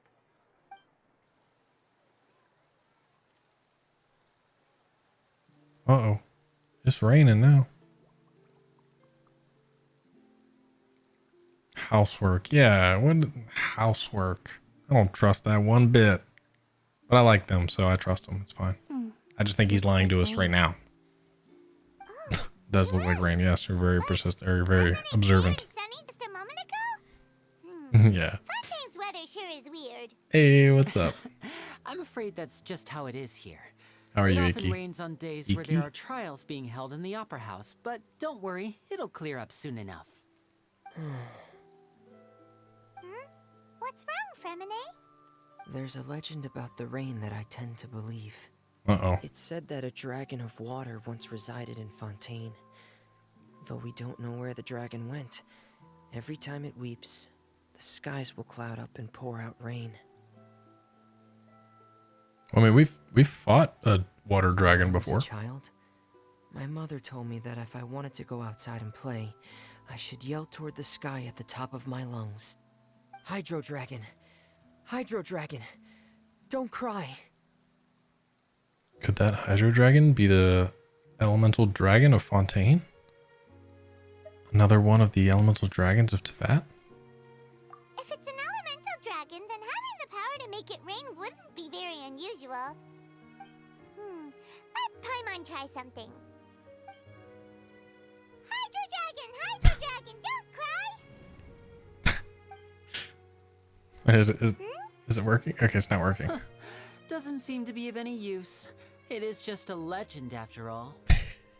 You know, I guess you you're not might wrong. be a more popular magician if you understood the concept of romanticism. Or could at least play along. Dude, she's so frank. I love it. Sorry. It might be because we've never met the Hydro Dragon. Perhaps it can't be comforted by the words of strangers.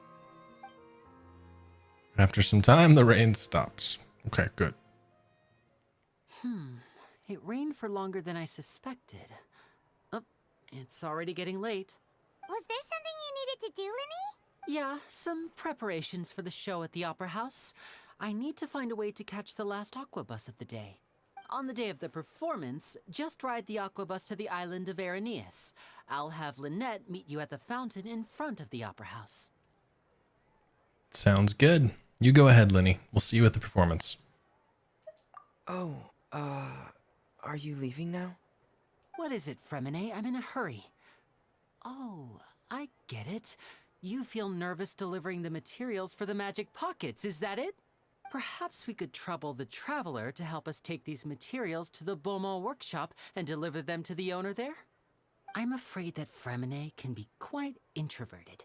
You And don't the say. boss there tends to be pretty talkative. Fremine has always been a little afraid of her. No trouble at all. Don't worry, we're on the case. All right. We'll make the delivery. Sorry for the inconvenience. No, you're fine, buddy. I'm quite useless when it comes to such tasks. Don't say that. I'll think of a way to make it up to you. Just Oh, take no us diving. need, no need. This will be a walk in the park for us. Yeah, you're fine. Don't worry about it, bud. It's fine. Poor guy. Don't worry. We're here to deliver the stuff. I don't know. Hello? Is there anyone here? Hi. Oh, hello there. New customers? Looking to buy, or do you need something made?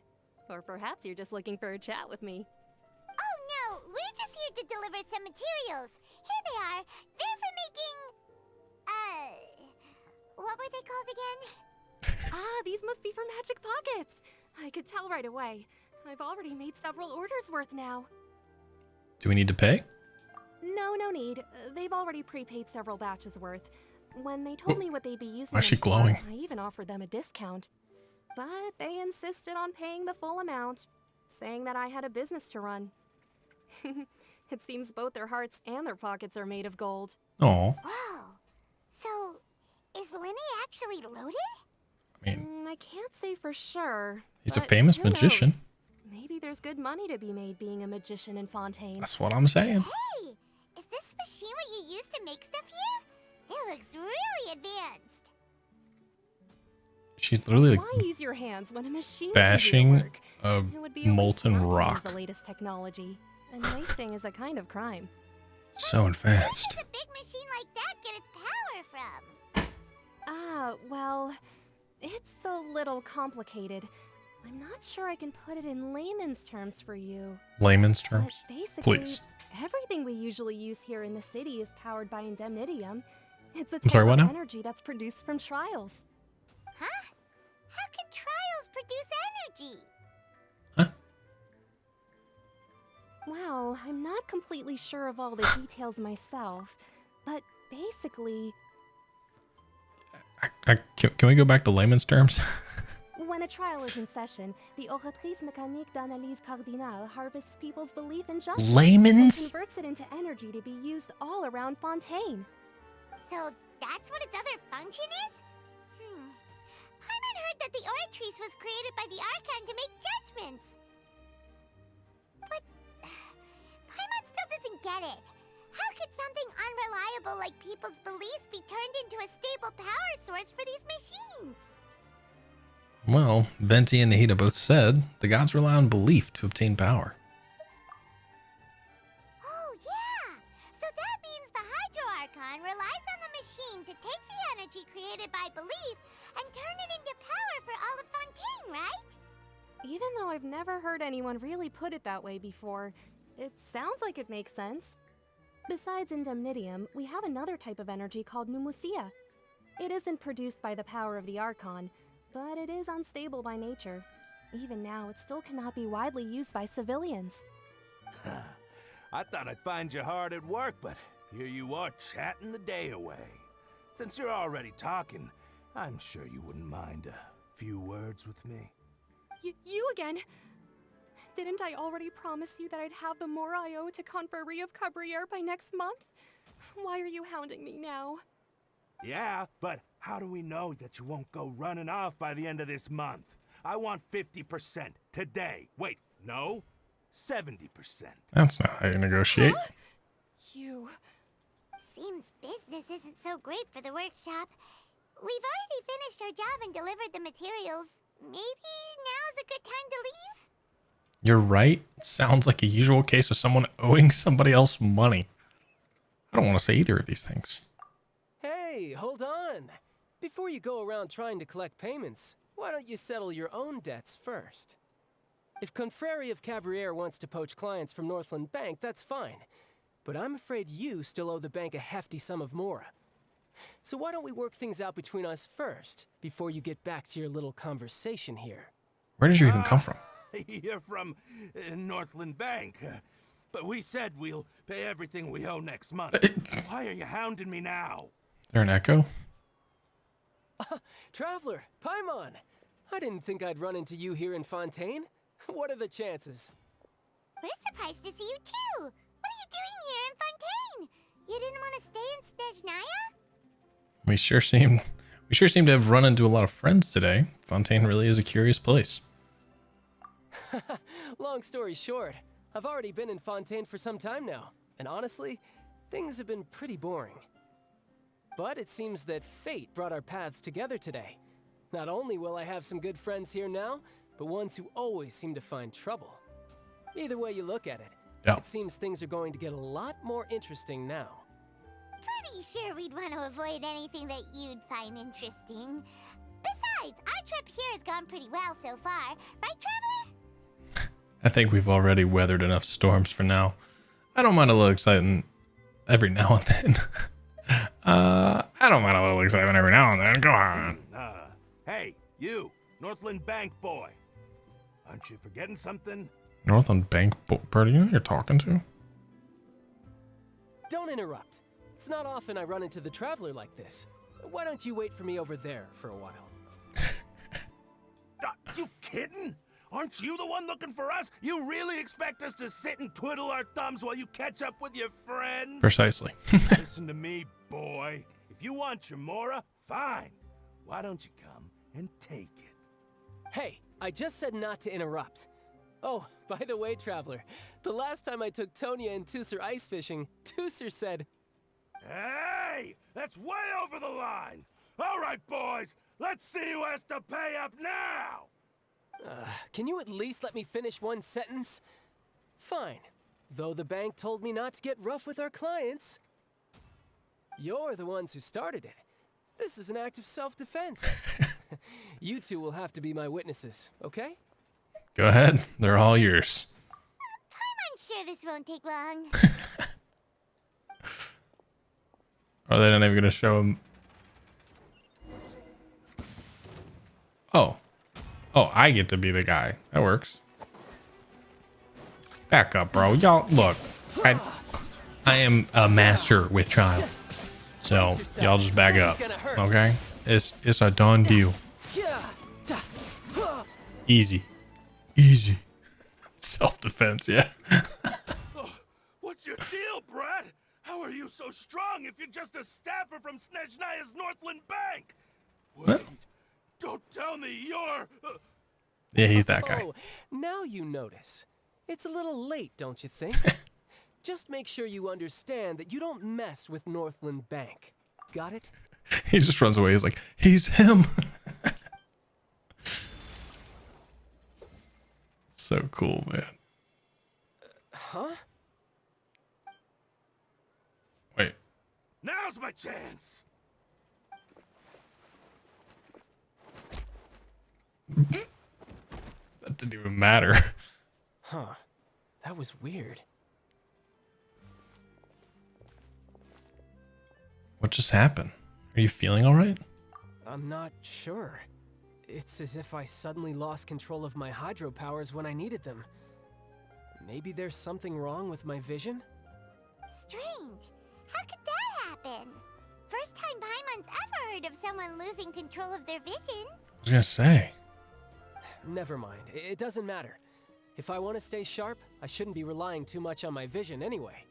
Besides, I always have my delusion in case I need it.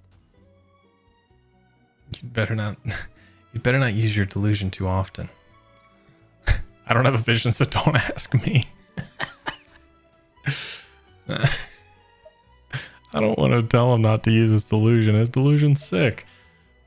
I don't have a vision, so don't ask me. What are you doing in Fontaine, child? I don't see its work for Northland Bank. Yeah, let's be honest.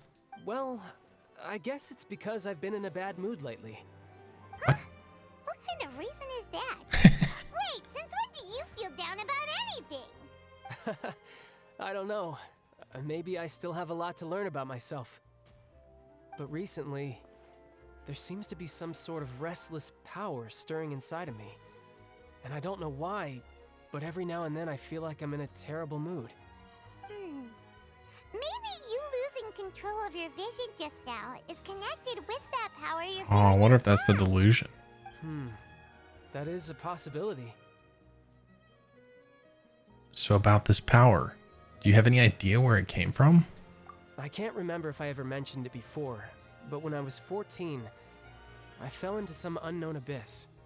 It was during that time I learned nearly all of my abilities. The one who took me under her wing and taught me was named Skirk. She was always quiet and very mysterious. Nobody knew where she came from or what she had been through, and she was always very strict when teaching me combat techniques. One time, I asked her why she was willing to take me on as an apprentice. From what I could make of her answer, it was because I had awakened it, and traces of it remained on me. She said that all my combat training would be useful in the future. But what is it? What did you awaken? She never explained that, but my guess is that it's related to a dream I saw when I had just fallen into that abyss. In my dream, I was in the deepest depths of the sea, and the boundless seabed was all around me.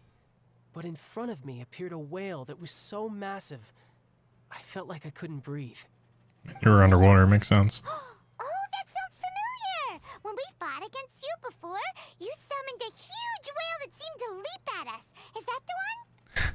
True. That's just an abstract form of a whale that I create using my elemental powers. It takes that shape because the scene I dreamt of the whale has always been stuck in my mind. I'll never forget it. So you used the whale as inspiration for one of your moves? Huh. Seems a little twisted to Paimon. It's very possible that the power inside you is connected to your incident in the abyss. I think that's pretty clear. I don't know why I'm saying that, but whatever. So why don't you just go ask your master? Maybe she knows the answer. True. You make it sound so easy. Ever since the incident I experienced there, I've never stopped searching for Master Skirk and that unknown abyss. But it's been years now, and I've still found nothing. There isn't even a trace of the place where I remember falling into the abyss. Oh, it sounds like some kind of ghost story. Yeah, what the heck? Yeah, I'm out of leads at this point, but there's nothing more I can do. It seems that strange encounters in this world tend to be elusive like that. Oh, seems the time really flies when I'm talking with you. I just remembered I have somewhere else I need to be, so I should get going. Okay. What? More work for the Northland Bank?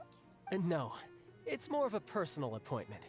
Lately, I've been sparring with some of Fontaine's official champion duelists whenever I'm feeling bored. Official champion duelists? You mean it's their job to duel? Yep, in Fontaine, before a criminal goes to court, they're given one chance to defend their honor by requesting a duel with an official champion duelist. So he's like, I'm gonna go commit a crime. Champion duelists are all-powerful fighters selected from among the nation's best.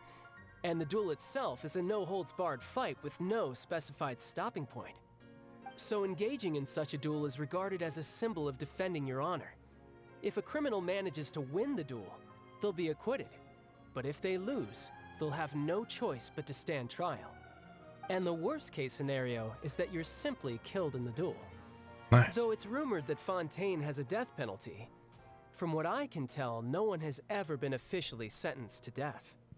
So really, the only people who opt to duel are those who have suffered a grave injustice in being accused, or those who greatly value their honor.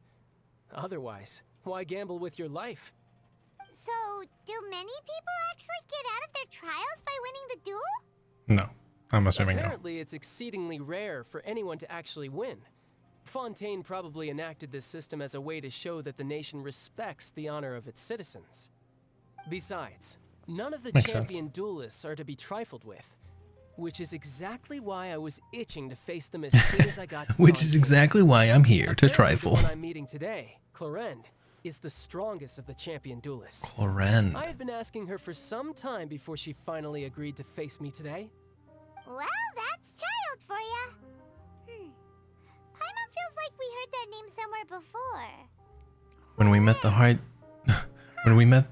you shut up? I'm trying to say my line. When we met the shit. Damn it. You know what? Never mind. Just forget it. When we met the Hydro Archon. Can't even say it still. Before I forget, I want you to have this. A delusion? Huh? What? Your vision? You're seriously just giving it away? I was joking. I'm just worried that it could become uncontrollable again. I'd be pretty upset if it got in the way of my duel. So, I think I'll be better off without it for now. Besides, I just need you to hold on to it for a short while. I'll come retrieve it when I have some time later. Paimon knows what you're up to. You just want an excuse to come talk to us again, don't you? Whatever gave you that idea? I'll be in touch later. So, are we like legit friends with him? Sneaky guy. He said he's been feeling down lately, but he seemed the same as ever to Paimon. Like, I love Child. Child's one of my favorite characters, absolutely. But I'm like, when we talk, when we're talking, whatever, you get what I mean. When we're talking, I'm like, dude, like, this guy's like a homie. He's one of our friends. And then I remember he's a harbinger. So I'm like, that puts us in a weird spot, doesn't it? Interesting. Well, since we don't have much to do for now, we might as well walk around and see the city before Lenny's performance. Wait, I want to see Child's duel, bro.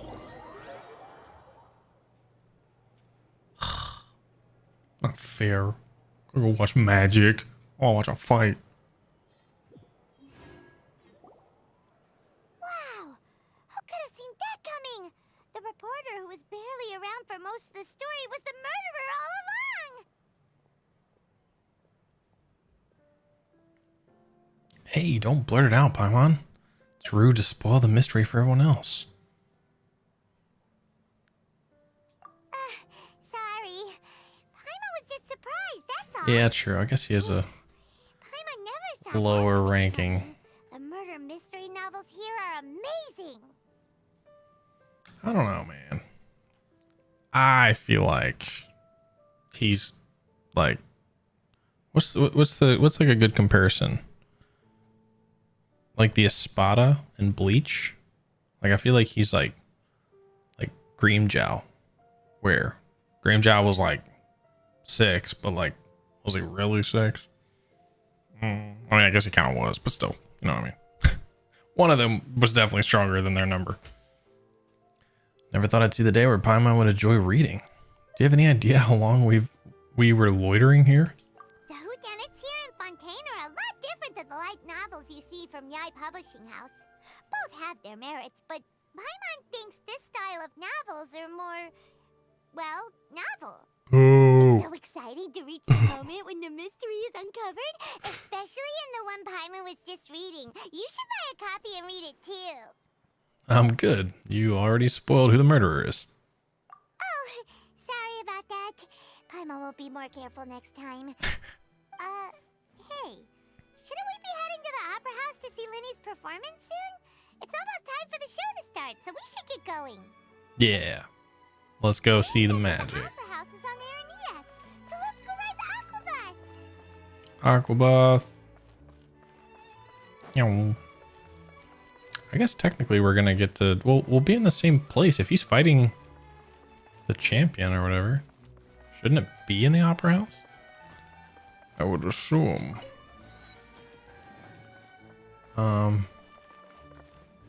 I'm sure there's an easier way to get up there than the way I'm about to try, so let's just follow the little sparklies. I just know that I'd be climbing up the side of a wall for 20 minutes for no reason. I'm gonna swing around here. Wait, they're telling me to go. I want to grab this waypoint really quick. Oh, I like your dress, lady. Nice, looking good. The wind rises. That one's underwater.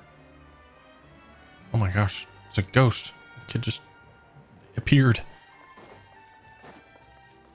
Oh, this is not. Oh, it is.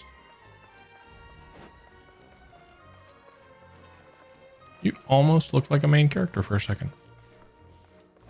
Thought you would have a name that I would remember. But no.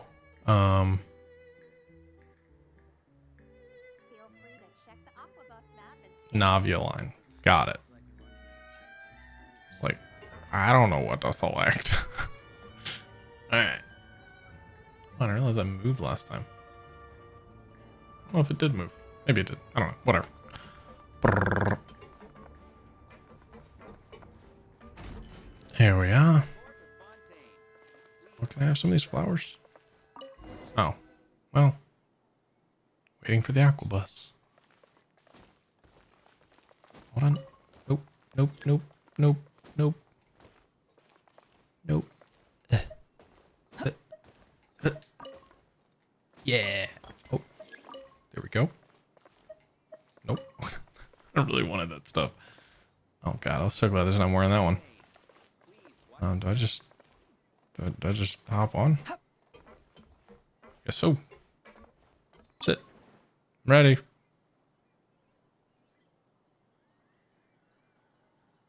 Do I need to tell you to leave? How do you do? When does the immediately? Oh, okay, cool. That's pretty great. I like this little thing. I don't know what. Welcome to the Navia line. I am Elfan. Are you a robot? The boat will be departing imminently. Please do not stick your head, hands, or other body parts outside the boat. The Aquabus operator is not responsible for any accidents or injuries resulting from doing so. Everything's fine. Also, just fell off. Please remember to buy the steambird. Just gonna sit. Oh, I don't read it myself. Thank God I had wander on. Would have been annoying if I would have had to wait for another one. Of the current tour is Aranias. Points of interest worth All visiting the big, include the Fountain of water Lucine blocks. and the Opera Epicless. If you look to the left in the direction we are currently traveling, you will see the famous Fontaine Research Institute up in the sky. An experiment gone wrong turned new sightseeing opportunity. Human ingenuity truly is a wondrous thing. What are those? Those birds are pretty.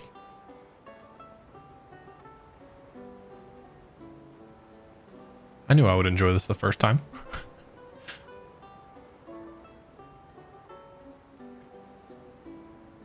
This is really cool. This is also very slow, but oh, there's a chest there. Can we stop? We are now approaching our final destination. Please be sure to bring all your personal belongings with you as you disembark. Yeah, I gotta make sure I have child's vision. Though I will take any forgotten items to the lost and found, the paperwork is rather annoying, as Melusine hands are not suitable for grasping pens. Please be careful when disembarking. It has been my honor to be your tour guide this trip. Thank you. I love that she even does the like, it's like the perfect, like, I guess that would be called dictation. I don't know. The perfect, like, tone. Like, she just acts like she's, like, annoyed about her job. I love it. Anything secret over here you don't want me to find? No. Okay, fine. Whatever. Man, they really make their spots for their teleport waypoints nice and pretty. God, I'm losing so many frames.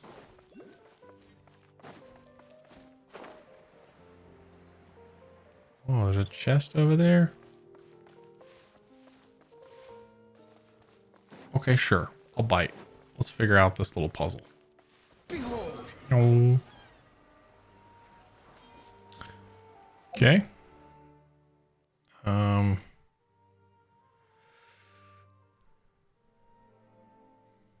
Continuously affected by hydro. Okay, so I just need to wait. Oh no, I just need to literally push them in the water. But I need to make sure I get them all in at the same time.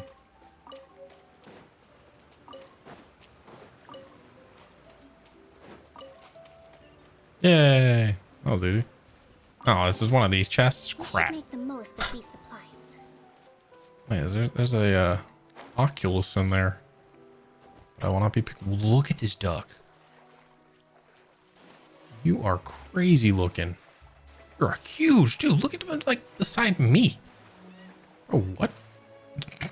What a freaky duck. All right, let's go. Got the chest. You know, it's just a whatever, stupid chest. Yeah, for one of these furnishings. There's another one.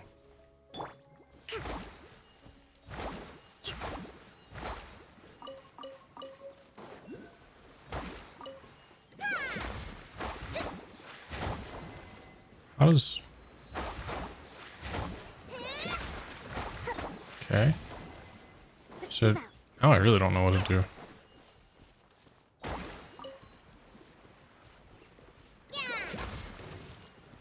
Uh-oh. Bye, guys. There you go.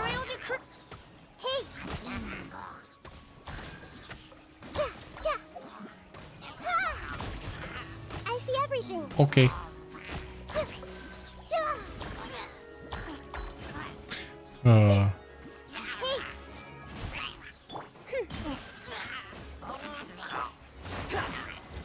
One of you guys are gonna spawn, jeez.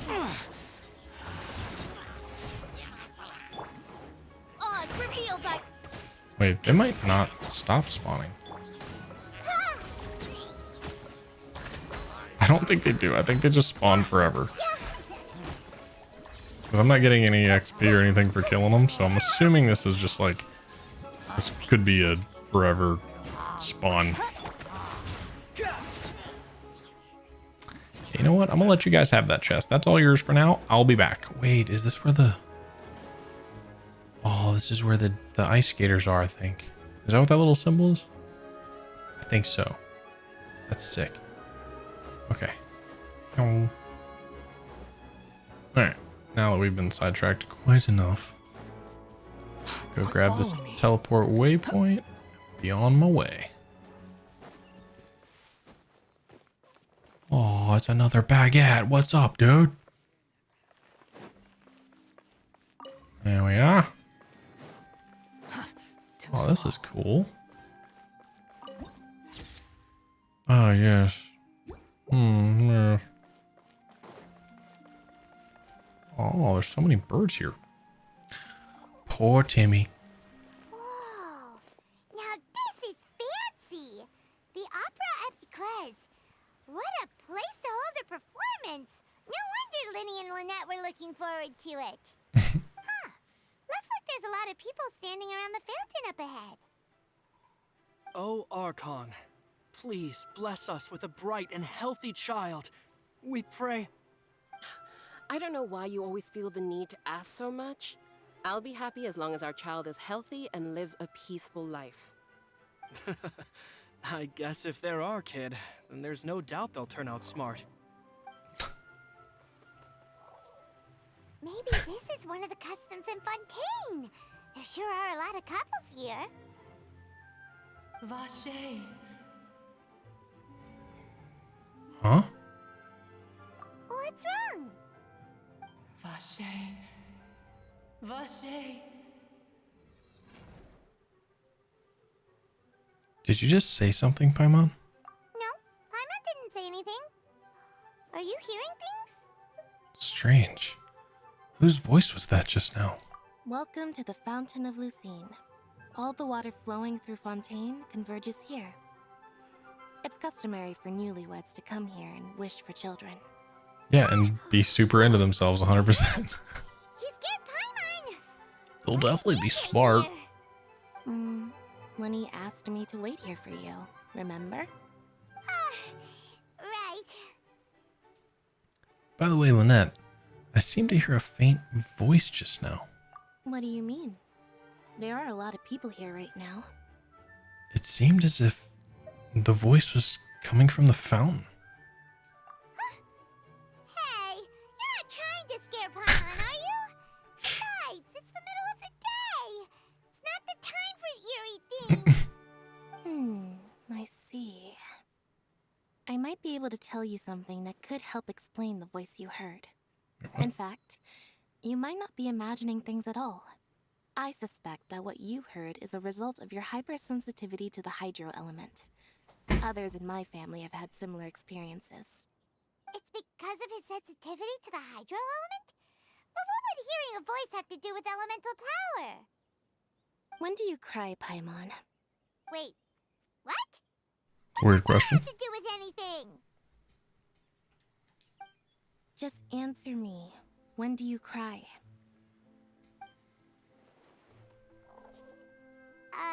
When Paimon's really sad? Oh, and when Paimon's super happy. Oh, and also when Paimon's really, really scared. Then you should understand that tears contain your most intense emotions. Like I just mentioned, the Fountain of Lucine is where all the flowing water in Fontaine converges. Even the tears that fall to the ground will eventually gather here. I feel like all of a sudden this started picking up.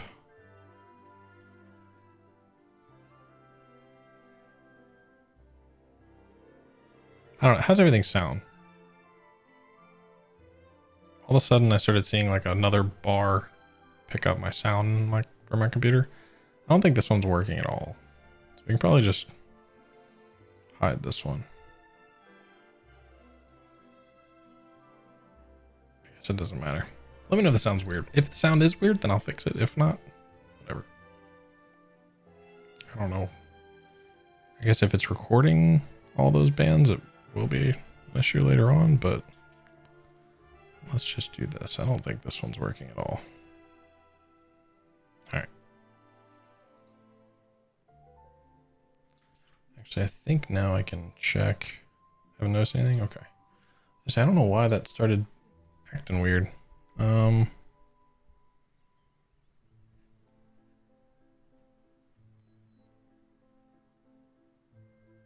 Should be good.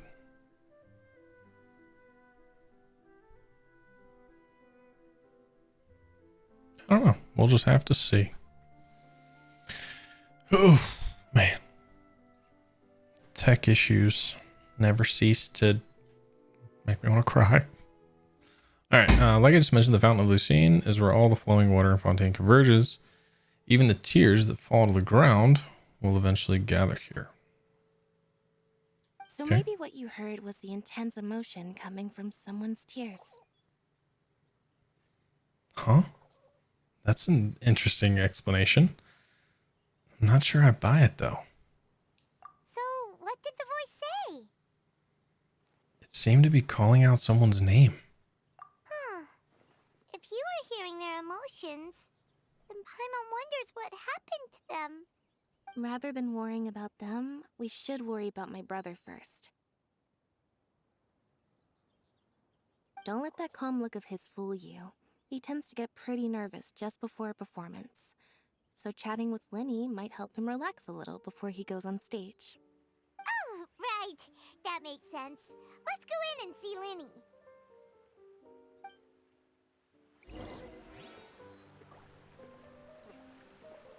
We're coming, Lenny. Oh crap, I didn't kill the bird. Whatever.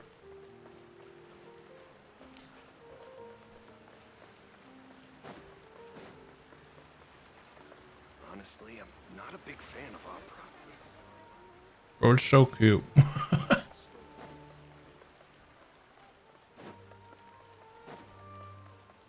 Hello.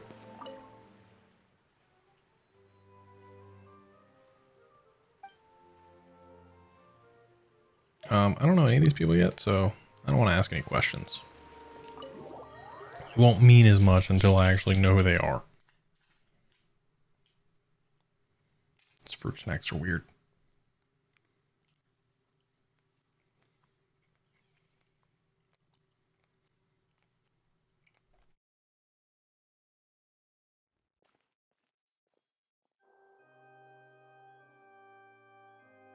Ah, Traveler and Paimon. Good to see you. I knew you two would come. Are you kidding? We wouldn't miss it for the world. We've been looking forward to it.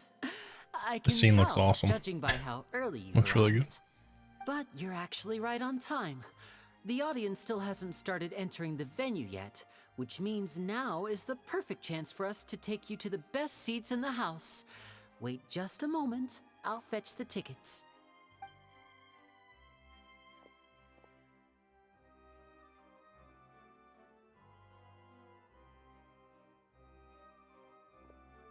The Opera House has assigned seating, so you always have to make reservations. I've already reserved your seats, and Aw. here are your tickets. Nice. Ooh, front row seats. Thanks, Lenny. Dang. Don't mention it. There's no need to keep thanking me. Star of the show has a pull. Hey, Lenny, could you come over here and take a look at this? Oh, I'll be right there. Seems there's an issue with the stage props over there. That's Cal, my assistant, calling me. I'll go lend him a hand. Sure. Best get busy. Yeah, we'll just go to our seats. You go ahead, Lenny. Adios, muchachos. Monsieur famous musician.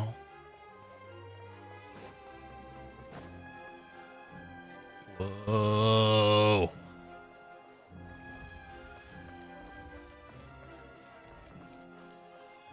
What? This place is crazy. They're like, yeah, there's all seats in here. Who this? I know who that. I know who this. We're sitting right next to him. Should be our seats. Come on, let's sit down. Paimon, do you ever sit?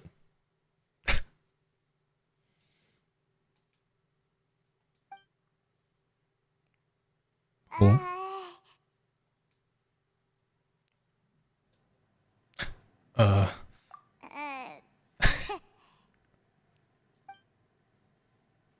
Hey, Traveler. Maybe we should strike up a conversation with the person next to us. Since we're sitting together and the rest of the place is practically empty still. It's kinda awkward if we don't say anything. Isn't that usually your job?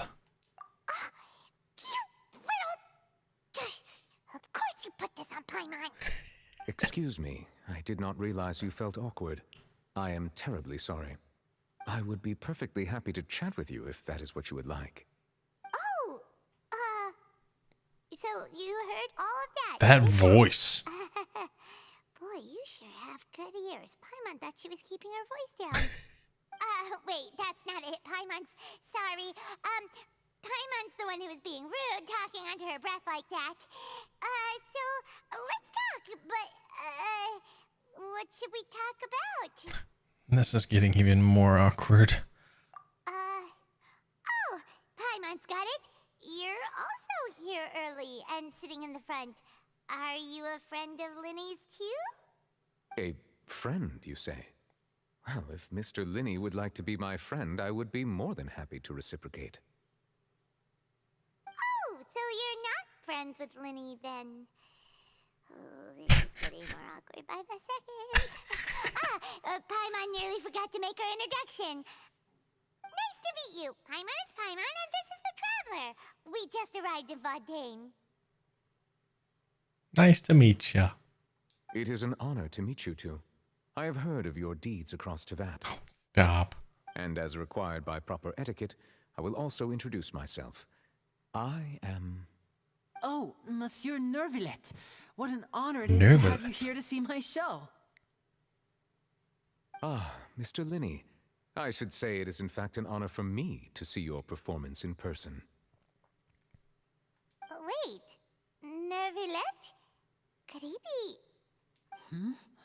I saw you all chatting just now, but it seems you still don't know who Monsieur Neuvillette is. Yeah. Allow me Tell to us. introduce you to Fontaine's Chief Justice. That seat is always reserved for him. It wouldn't be too much to say that he's the symbol of justice and honesty here in Fontaine. Whoa! Sorry for being so rude just now. Paimon had no idea you were such an important person. No offense taken. Being Chief Justice is merely what I do for work. Nearly every person has their usual reserved seat, so I'm not so special, really. And by the way, Sure. I should probably let you know, even though I would prefer not to. There's someone sitting up there in the VIP seats that has been striking a pose for quite a while now. I believe she is trying to give you a most elegant and impressive first impression. So I think you should take notice of her sooner rather than later. Otherwise, she may become flustered. Yo, I love this guy already. Ah, she's awesome. Huh? Oh, Again, her design is awesome. Archon. Huh. She sure has a smug and satisfied look on her face. Guess she has no idea that you saw right through her act. Very good. That is for the best. No need to pay her any more attention. We may now enjoy the show. Huh? So is this what things are like between the Chief Justice and the Hydro Archon? I was gonna say that's. All right. This is Please weird. wait just a moment longer. I've pretty much finished my preparations, and the performance will start as soon as the audience has made their way to their seats. Yay! The show's finally about to start! Paimon can hardly wait! Paimon's never seen a real live magic show before! I haven't either. Be dope. Be a good time.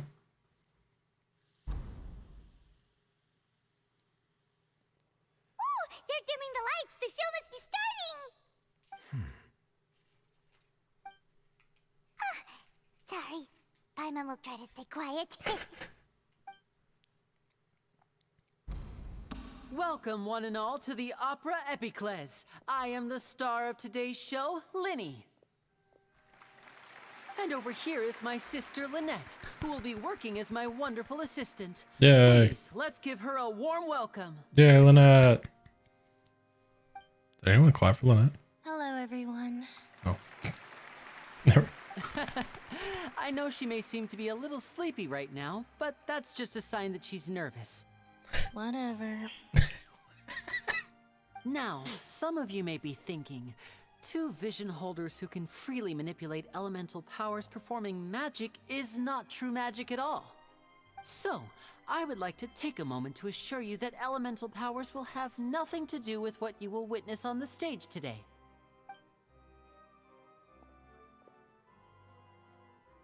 They're handing over their Both visions. Lynette and myself have removed our visions for the show. That way, even the gods won't be able to help us. Ooh. Oh, good point. That's what makes the show real magic. Now, without further ado, let the show begin. Lynette will now exit the stage to make some preparations. I know you might miss her, but don't worry. She'll be coming right back on stage momentarily. Perhaps in an unexpected way. I'm sure she'll be stealing the spotlight soon enough. Oh, and before I forget, there's one more thing I should say. You never know what can happen in the blink of an eye. We're about to get a cutscene? A magician's greatest skill is making things disappear or appear. The possibilities are endless. So excited.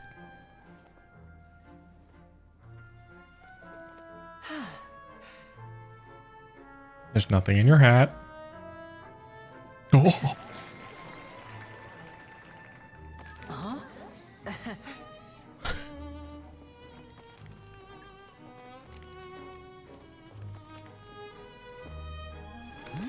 Oh, that's pretty cool.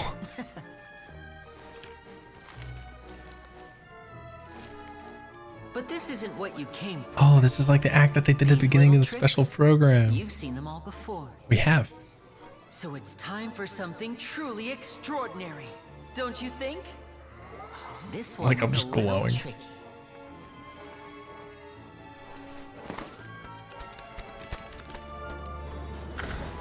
Oh. Whoa. Using this water tank, I shall make my sister vanish completely, right before your very eyes.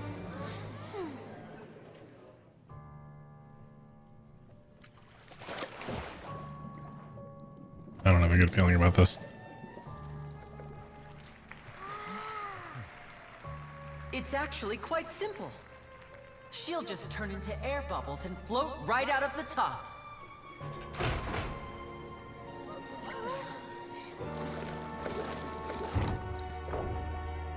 Oh no! I told them to check all the props carefully.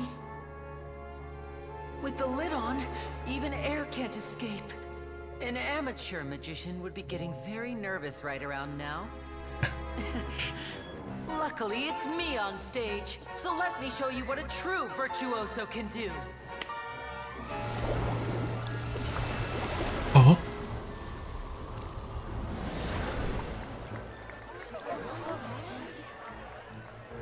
She's naked somewhere. Lynette, are you still there? Don't go too far. We don't want to use up all our magic. Hi, I'm back. Uh-huh. What? She had another change of clothes.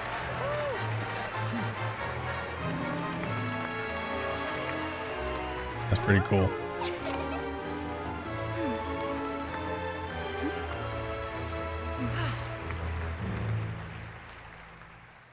That's so cool, man. God. This is why I say Genshin's my feel-good game. I'm like, made me all happy. I'm happy their performance went well. What in the world just happened? How did he do that? Hyman didn't see him do anything. Wasn't Lynette inside the water tank? How did she disappear and then reappear out of nowhere? What a show. No wonder he's a famous magician. If we could see easily through his tricks, then that would mean that his skills are still lacking. To appreciate magic, you should focus on the show happening on stage, rather than getting caught up in trying to see that which has been intentionally hidden. Guess you're right. Hyman couldn't believe her eyes when Lynette reappeared. Amazing. Thank you everyone. I'm glad you enjoyed that performance. But our magical journey has only just begun. I've prepared even more astonishing surprises for everyone here. The magic of transformation and disappearance can go far beyond what you've just seen. I'm sure many of you are thinking that escaping the water tank was impressive enough, but Lynette is still my assistant after all. In which case, I have ample time to make all necessary preparations. So, for my next trick, I will require the participation of one lucky audience member. Please, if my assistants could bring out the magical boxes now. Take me. There are 2 boxes and only 2 boxes. One is here and one is there in the aisle among the audience. Please pick me. I'm sure many of our clever audience members have already guessed our next magic trick. A swap. Our lucky audience member and I will each enter a magic box. After 1 minute, we will each emerge from the opposite box. Now please, everyone pay very close attention to the box you see here. Don't give me any chance to make a move. Wow, how's he gonna do this? Hey, do you think this is all magic tricks, or does Lenny have actual superpowers? Let's watch and see. The lucky audience member will be generated by this random number selector. Oh, I'm never lucky. It selects numbers entirely at random. Even I don't know who will be chosen to participate. Oh, God. Now then, let's begin. Let me see. Oh, row 7, seat 3. Congratulations! You now have the chance to experience magic firsthand for an entire minute. Please, come forward. My assistant will take you beside the magic box. I'm sorry, it might be a little cramped inside, but no need to feel nervous. We've carefully arranged everything for you to be as comfortable as possible. You don't need to do anything, but no matter what strange things may happen, don't come out of the box. If the magic is interrupted, who knows where you might end up? You might even find yourself in the Fortress of Meropide. Oh, okay. All right. Before I enter the magic box, there is one more thing I need to ask the audience to do. Could you all give me a countdown? Like this. 60, 59, 58. Just keep counting down. You can go a little faster or slower if you like. I won't be able to see anything in the pitch black box, so I'll be relying on your voices to know when time is up. Oh, and no tricks now. If you quickly count from 60 in just 30 seconds, then I'll be in a tough spot. Ooh, Paimon kinda wants to count faster after hearing him say that. I'm sure Lenny's prepared. With the whole crowd counting together, you couldn't even if you wanted to. No, that won't do. I can see it in your eyes. You still can't be trusted. Let's practice together. Come on, repeat after me. 60, 59, 58. 60, 59, 58. Man, these people are into it. Keep it going. All right, I'll see you all on the other side once you've finished counting. 54, 53, 52? Huh? Why aren't you counting, Neuvillette? I am counting in my head. I think things are exciting enough in here as it is. Merely a consequence of my identity and personality. Do not worry about me. Just enjoy the show. Oh, all right. You look so serious that That is Paimon thought you might be exactly... feeling uncomfortable or something. Traveler's Face is exactly how I feel about him. I'm like, okay. Cool, dude. No, that's fine. No, you can count in your head. It's not a big deal. It's not a big deal, for real. It's not a big deal. It's fine. 40, 39, 38. Mr. Lenny, are you all right in there? Is everything ready? Yes, I'm fine. I'm just double-checking the direction of the magic. It would be a disaster if we get sent to the wrong places. For example, midair right above the audience. Even though he's saying that, Lenny doesn't seem nervous at all. I think it's all part of the show. Maybe he's just supremely confident with his abilities. Oh. What was that noise? Did you hear it too? Not sure. Did it come from something? Anyway, I don't know what I said. It doesn't seem like anyone's worried about it. 25, 24, 23. What's wrong, Mr. Lenny? I can still hear you moving in there. I seem to have accidentally knocked over a decoration. I'm trying to fix it, but it's pitch black in here. I can't tell left from right. Never mind the decorations. There's no time for that. The show is what's important. No, that's unacceptable. I want my show to be perfect. Don't worry, we still have 20 seconds. Hear them counting? 19! 18! It seems things aren't quite going as planned. I apologize, everyone. It feels like you're all starting to count faster, but that's alright. I know it can be tiring to do such a long countdown. 10 seconds and change is still plenty of time. 10! Almost there now. Whew. Swapping two people is harder work than you might think. Even a master magician like me can't guarantee I'll get it right the first time. Hey, wait! Is this the back one? I can't tell. They both look the same inside. Huh? No, that's not it. I'll try again. 7! Hey, slow down! Honestly! 5! 4! 3! Whoops! That doesn't count! 0!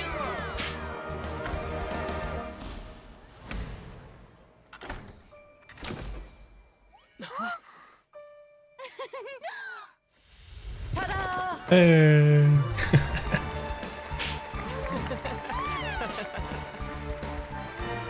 Pretty cool. And then this random girl named Audience. Very coincidentally.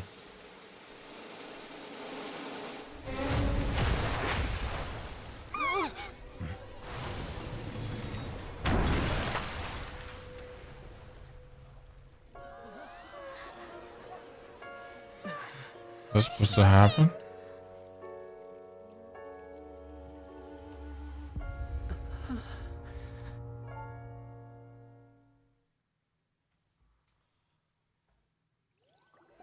Things got so bad so quick. Is this part of the show? Mr. Lenny, you're going to use magic to fix the stage now, right? Mm-hmm. What happened? Oh no. Maybe this isn't part of the show. The girl was still in that box, right? This performance is over. Medical staff with me. Guards, secure the scene and detain all the performers. Seal the exits. No one is allowed in or out at this time. Yes, that's right. If this was just an accident, then we must investigate the cause. But if this was all part of some scheme, then those accountable will not escape the judgment of the God of Justice. No need to be alarmed, you two. We'll get to the bottom of this soon enough. Okay. Yeah, that did absolutely escalate quickly. Unfortunately, the person who is in the magic box has been pronounced dead. His name was Cowell, one of the assistants in Linny's magic troupe. Apparently, the fireworks on stage ignited the ropes that were suspending the water tank, which then caused the tank to fall onto the stage.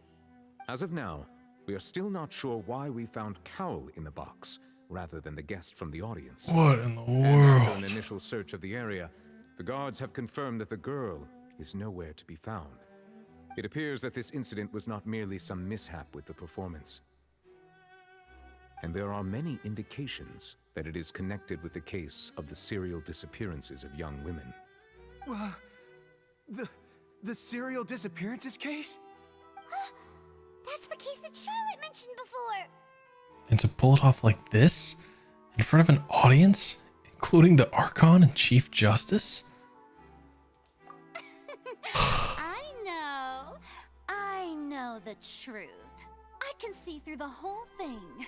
Really, using such a shallow and obvious mystery as his finale, did he really underestimate us that badly?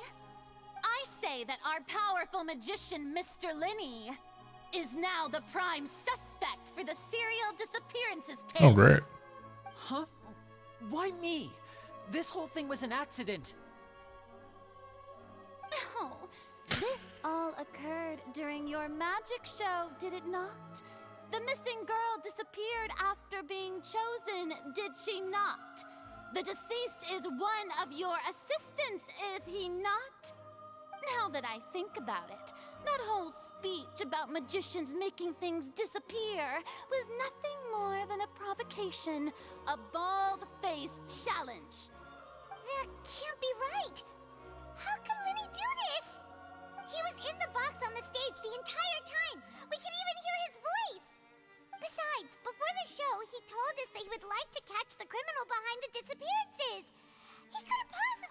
watching himself. He's a suspect at most. It's hard to believe all this happened during the show. Save discussion for a later time, please. Lady Furina, may I assume that your comments just now constitute an accusation against Mr. Linney and his associates, and that you are pressing charges? Huh?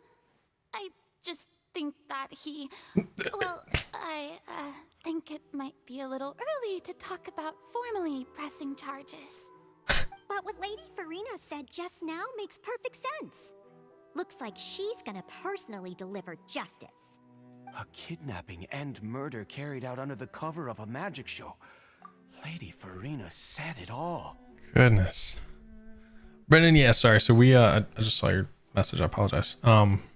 Yeah, so we streamed for like 2 hours last night and didn't get too far. So this is part 2. I mean, I'm basically just, this is the second part of me playing through the Archon Quest, so. I mean, of course, my dear people. But what excites me even more than the obvious truth before our eyes is the opponent I'll be facing. That's right. I mean you, Traveler. You'll support Linney, won't you? After all, he was the one who helped you the first time we met. I mean, you're not wrong. I trust Linney. Then there's no problem at all. You know, the Traveler and I already had a duel the first time we met. What? But with Linney's help, our little duel ended in a draw. But draws really are the most boring possible outcome. That's cap. That's not what happened. So, no more draws. Between the two of us, there must be a clear winner and loser. And what better place to hold such a riveting showdown and decide the true victor than here, on the grandest of stages, the Opera Epiclese. Huh. It wasn't a draw. She obviously lost last time. I understand. Charges have now been pressed, and as such, a trial is That's what I'm saying. Well, Traveler, seems Lady Furina has set you in her sights. But putting her dramatic rhetoric aside for a moment, I would like to ask you, are you willing to act as Mr. Linney's attorney and defend him in this case? Attorney?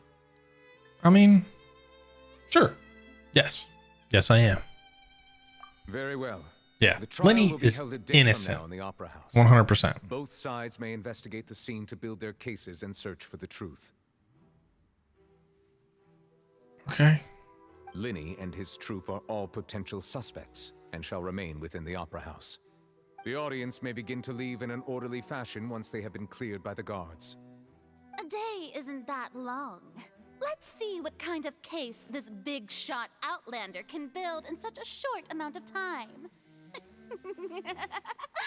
Yeah, I would 100% want a real attorney. To hearing it. Oh, everyone's supposed the audience been together. Live and Furina, neuvillette. I'll pronounce his name correctly eventually. Lenny, so how'd you do it? How'd you do it, Lenny? About everything that happened just now. Were you frightened? Yes, you crushed a woman. Who wouldn't be scared after witnessing an accident like that? I mean, not you specifically, but like, Yeah, she was. I'm a little shaken up myself. Sorry, bud. How could this happen? And poor Cal. I know you already claimed that you would defend me, but now it's just us talking. Tell me, do you think I could possibly be the murderer? No. Good to hear. Not a Thank you chance. so much for trusting me. I'm sure everyone sees me as the biggest suspect at this point. But if you ask me, the whole thing is mysteries layered upon mysteries, such that all that's left is confusion. Yeah, I mean, let's look at this subjectively. No, you're not the murderer. And what better opportunity to steal a girl than, I mean, I didn't realize they just stole them out of thin air, but you know, if you have that ability, what better time to do it than during that? I don't know whether what happened there on the stage was purely an accident or not. And I don't know why poor Cal was in the box. As for how that girl chosen from the audience could suddenly disappear, I'm afraid I don't have any answers either. If someone tampered with my performance, then we need to figure out what they did. Even a skilled and knowledgeable magician like myself couldn't pull all that off in just 1 minute. So here's reaction to his backstory. Yeah, I'm excited to learn more about him. Yes, it is very strange, but there's no denying what happened. Which is precisely why we need to investigate. As this book says, the impossible could not have happened. Whatever happened must have been that which is possible. Where did you get those glasses?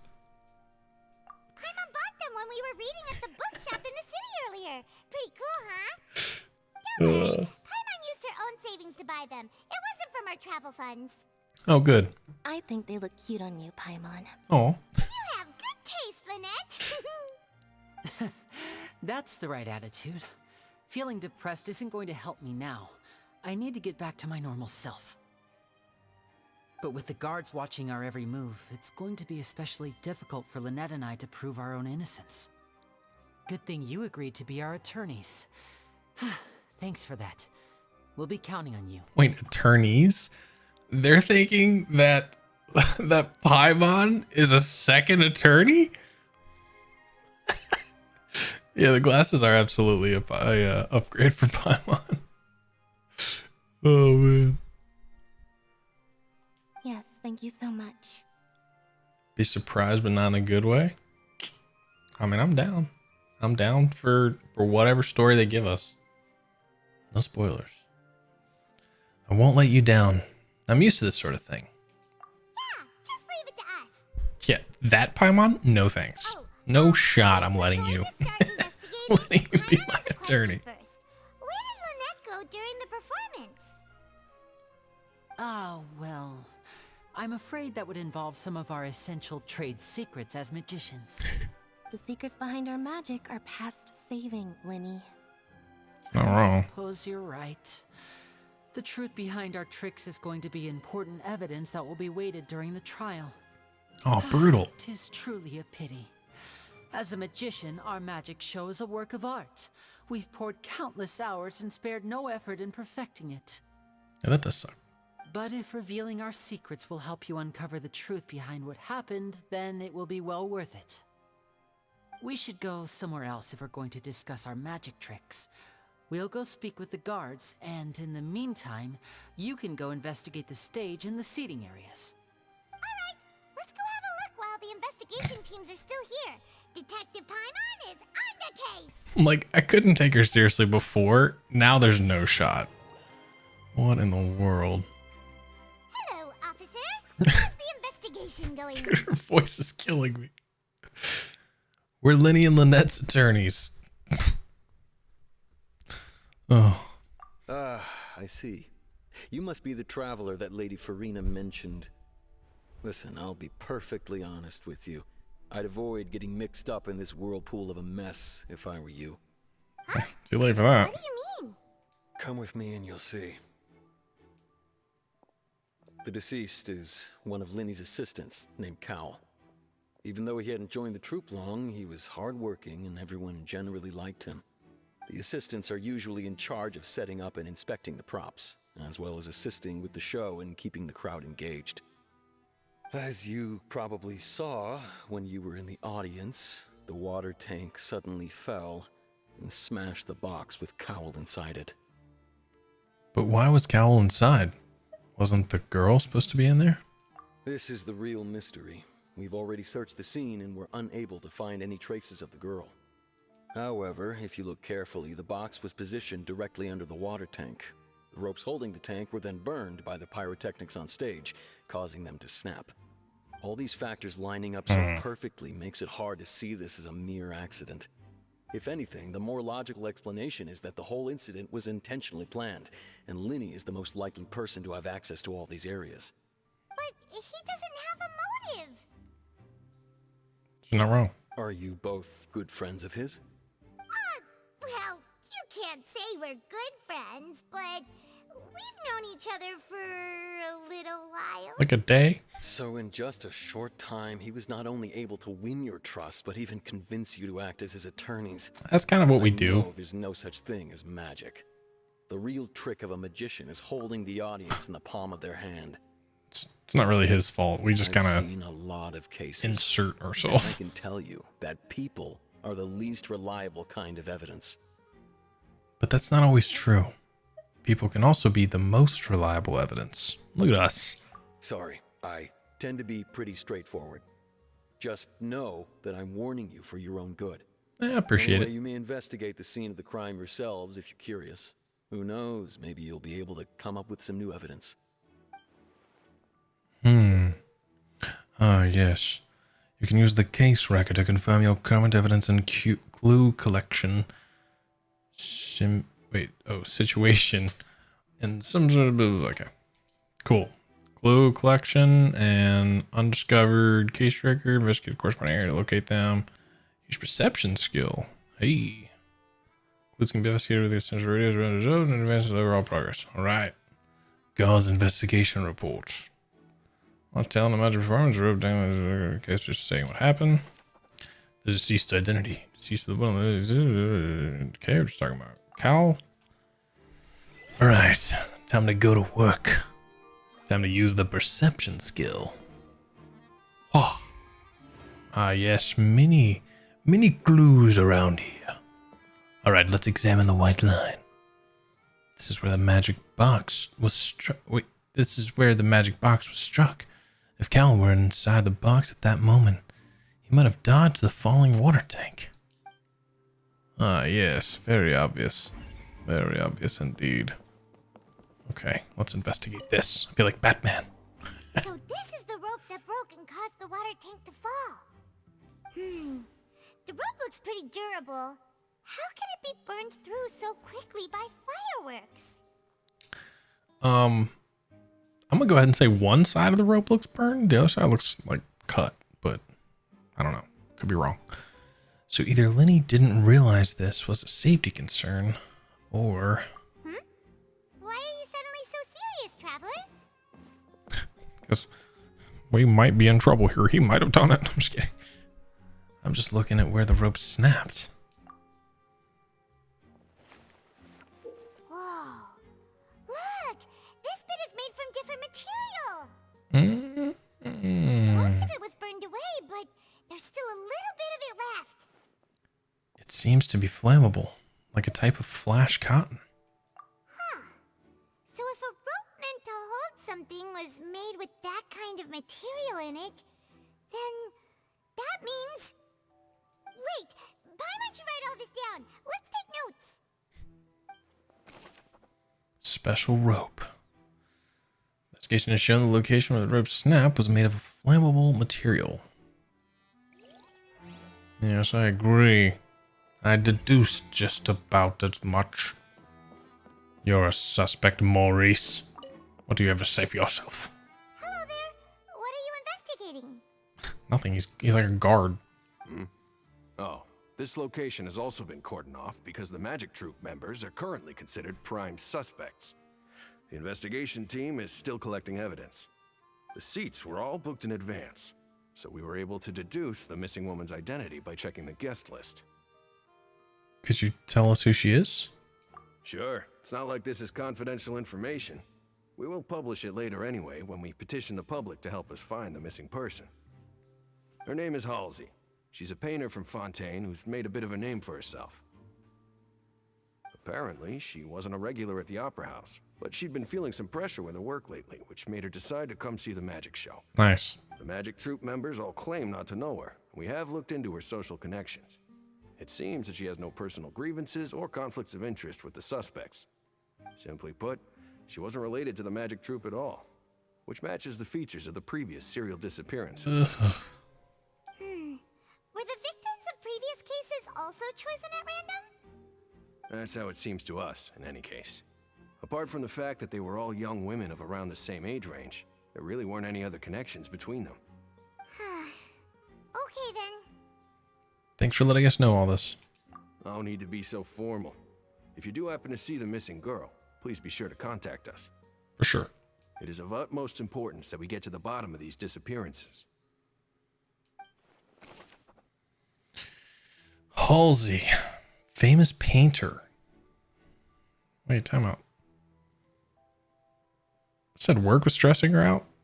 She's a painter. I mean, hey, I don't paint. I don't know if it's stressful. It might be stressful. Who knows? But appreciate your service, Maurice. Esmond. Wait, that says I've already checked you off. Examine the damaged magical box. Broken magic box was left on the scene after the guards completed their investigation. Looking at it now, the water tank must have struck it really hard. Yeah, hard enough to completely crush Cowl. Alright, I don't remember talking to you, so I'm gonna speak with you. Hello. Go ahead, have a look around. In the end, we're both after the truth. Fair enough. Okay, I guess that's why you were already checked off. We have some hints out there, I guess. But you, Quentin. You look suspicious. The investigation team has some new findings. Turns out there's an issue with the random number selector after all. Really? See, I told you. What if the machine picked some big guy's seat? You think the murderer would have still made his move then? Well, are we saying murderer? We don't even know if she's dead. She's just not there. Sorry to interrupt, but we're helping Linny and Lynette with their side of the investigation. What were you saying about the number selector? There's something wrong with it? You're trying to help them? That'll be a tall order. Yeah, we've handled taller. Linny used the machine to pick a random member of the audience during his performance, right? The lucky girl that later disappeared. Well, we thought there might be a serious problem with the machine, so we had it taken away for further inspection. It turns out that the seat number it picked wasn't random at all. The machine picks that same number every time. I'm sure you already know that you have to make a reservation in advance to get a seat, regardless of whether it's a trial or some performance. Oops. In other words, Linny knew who would be sitting where from the very beginning. It doesn't look great. Out, Linny reserved our seats for us too. Bet you see why I was saying it'd be tough to make a case for Linny. Thanks. Sorry to bother you. Even though it's bad for Linny's case, Paimon had better write it down. Yeah. Chose this exact same number no matter what. That's not good. That's not good at all. Alright, look for clues inside the opera house. What are you still doing here? Why are you still present? Let's look at this. Is this a clue? Was she wearing glasses in court, right? Would be great. Examine the magic box. It looks like an ordinary box, but Lenny somehow moved instantly from the stage to being inside of it. How did he do it? Kind of went little Grinch there. But what will I wear? Hello.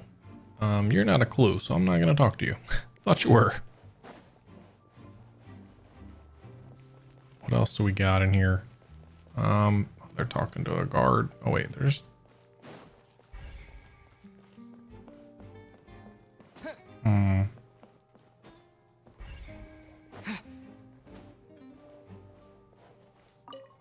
Yeah, I mean, I assume that's just like a part of the show. They would just like the area. always have one specific number. Happens that I'm interested too. Why are you interested? If you find any new and interesting leads, be sure to share them with me, all right? I don't know who you are, bro. We don't have too many thoughts yet. Then why don't I tell you my hypothesis first? The way I see it. And I'll start it with that loud thud. The thud? Oh, yeah. Oh, you mean the sound that happened during the countdown? You forgot about that. Yes, exactly. It wasn't terribly loud, but I suspect that most people heard it. It's just that everyone was awaiting the results of Linny's trick with bated breath, so no one paid it much mind. But now that the incident has happened, the thud has become an important clue. That makes sense. Sure. So, what do Checks you out. think of it? I'm of the opinion that it may have been the sound of Linny's accomplice. Lynette, perhaps. jumping atop the water tank or something like that. And when the pyrotechnics went off, she cut the rope, sending the water tank crashing down. But wasn't the noise we heard too loud for that? Perhaps the balance wasn't right, leading to a particularly rough landing. Then wouldn't the water tank have started to swing a bit in that case? Oh, that's true. I suppose I must reconsider. Yeah. Why don't you just let the professionals do this, okay? What was with that sound? Look at Paimon. That's the face of a professional. Strange sound during the magic show. Yep, we did not remember that. Oh, I didn't think this would turn into a mystery. I am a detective and a lawyer. And a hero. And lots of stuff I am today. Alright, let's hear what you're telling Molly. Molly, are you talking to my clients? It seems he'll have a lot of explaining to do. I think someone will be assigned to monitor us later, but that's alright. Alright, well, best of luck. Let us know if you need anything. Assuming that's outside. Whoever the murderer was, this rope, people needed to... You hush. Stop reading. What would it be? Gosh, we all heard that noise, didn't we? I'm just like reading super quick. Hush. You hush. Alright. The final clue. Yes, both of you. Over here. I've been keeping an eye on you for a while now. Huh? You mean us? That's right. If I'm not mistaken, you're also among those who wish to cut down the thorns and pursue the truth. No? And by the looks of it, you're not from Fontaine. Well, you're right on the more about that one, but who are you?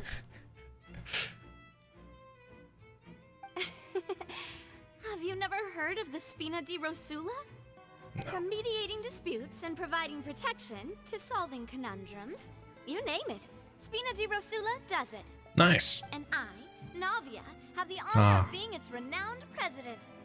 Oh, she's so pretty. Though those who play by our rules call me boss. I'm Silver, her attendant. Pleased to meet you. And I'm Melus. Demoiselle's various daily needs and affairs are under my purview. Okay. Huh? Boss? Demoiselle?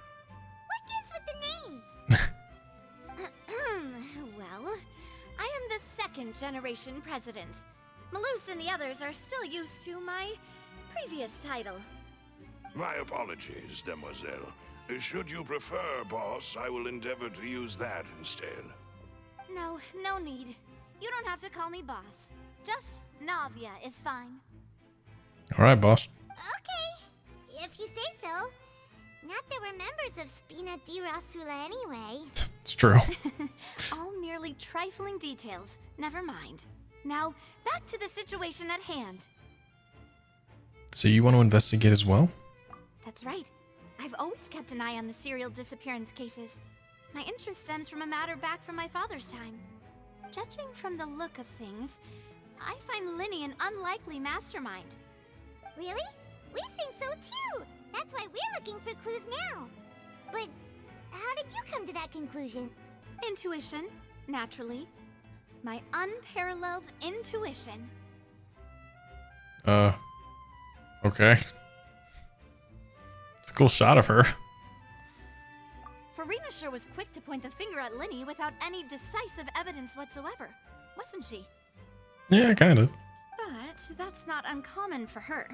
If you remember, the Justice had to interrupt her and ask if she was pressing charges just to keep her from getting carried away. Yeah. Anyway, a trial begins the moment someone levels charges. And, of course, there was no way Furina was going to back down in that situation. Sounds more like you just don't trust the Hydro Archon. I don't know if I do either. Well, what's your opinion? I must admit that she can be interesting at times, but liking her doesn't mean that I'll blindly agree with her. Well, when you put it like that. All right, I've answered your question. Now, it's time you answer mine. Wait a minute! Did that answer count? Well, I say it does. But don't worry, you won't hear any pointless questions from me. All right, In your what do you got? opinion, do you think it's right to treat a trial like it's an opera? No, Well, not always. And why would that be? Doing so makes it easy for the truth to fall by the wayside. I kind of feel like more like this one. Something serious like a trial shouldn't be treated like entertainment. I agree with that. See, Silver and Maloose? I told you they'd be different. Most astute of you, demoiselle. I too think that the traveler's response was most excellent. What do you mean, No boss? matter how wonderful the script or how fervent the audience's expectations may be, the trials that go on stage here must be based in fact. Yeah. And if that can be done, boss, then... All right, that's quite enough, Maloose. Anyway, I like your answer. You passed with flying colors. Now, I need to make some preparations, following which our joint investigation shall commence. You two shall be my assistants. Jeez, man, we're getting all sorts of jobs today. when did we become assistants? Oh, well, I can be the assistant, sure. Or your companion, if you like. I'm really not that fussy. That's more like it. I think you're missing the point, Paimon. Far be it from me to... Yeah, Melusa's voice is but great. I believe that Demoiselle's intuition will be instrumental in uncovering the truth. I believe in... I We can't wish to save even a come friend close. from false accusations, and we wish to unravel the disappearances. In this sense, our goals are aligned. Amen. You have a point. Huh. You're quite the talker, aren't you, mister? And what about you over there? What do you think? You seem like you've got something on your mind. Yeah, come on, Silver. I have nothing to add. Oh, okay. Well, carry on. Alrighty then. We'll be making some preparations first. Just be sure to let us know if they start revealing Lenny's tricks. Thanks! Okay, bye. All right. Now. Oh, look for clues inside the opera house. Oh, wait. Sorry about this, but you're a clue. Sorry, but no one can freely enter or exit the Opera House at the moment. If you wish to leave, you must register your identity with us first. No, we're not leaving. We're representing Linny and Lynette as attorneys, so we're investigating the case. Were you always guarding this entrance? Yes, after the Chief Justice gave the order, everyone coming in or out must undergo a strict inspection. So, the missing girl couldn't have left from here. At least, not from that point on. What about during the show? It's literally what Paimon was asking. I doubt there was much opportunity then either. Why? How can you be so sure, Well, because I was in charge of security near the entrance at that time. I couldn't see Linny's performance from here, which was quite a shame. Just my luck. But still, I did not abandon my post. Didn't And go I think great, that just no matter saying. how loud the applause was, if someone had so much as even approached the door, I would have noticed it, let alone if they had tried to leave. We Melazines are good at that sort of thing, you know. So, it's safe to say the girl couldn't have left through here. Alright, Yeah, can't they like sense bad people or something? useful info. I remember seeing that in the special program. Entrances and exits. No one left the opera house during the magic show, and after the incident happened, only those is cleared by the guards could leave. All right. I think we've got all the evidence we need. Everything of note here at the performance venue. Paimon wonders how Linny's discussion with the guards is going. Oh yeah, true. Let's go see, shall we? Ooh, things are getting interesting, huh? We're about to see how magic is made. Understood. Then I will be going with you. Just so you're aware, I will be monitoring your actions and making notes as necessary. Very good. Thanks for being so agreeable. I'd pull a rose out of my hat as a gift for you if I could. You may spare the pleasantries. I'm just doing my job. All right. You've arrived. Who's this? This is Navia. Me? I'm Spina di Rosula's guardian angel. If you've got a problem, I've got the firepower. Sorry, I got a little carried away there. Call me Navia. She's I'm a great. partner of theirs, and we'll be helping investigate this whole situation. And these are my companions. Would you mind if they join as well? Fine by me. Oh, new helpers? I would be most grateful. Because right now everyone thinks I'm a murderer. Well, let's just say we're tagging along. It's not every day you get to see the secrets behind magic performed on such a large scale. I appreciate your kind interest. Come with me. We'll be heading below stage. Below stage? Oh, that's where the magic happens. Huh? Below stage? Yes, a world of secrets is hidden beneath this magic box, prepared specifically for this switcheroo trick. But before I reveal everything, you should have a look first. Notice anything strange here?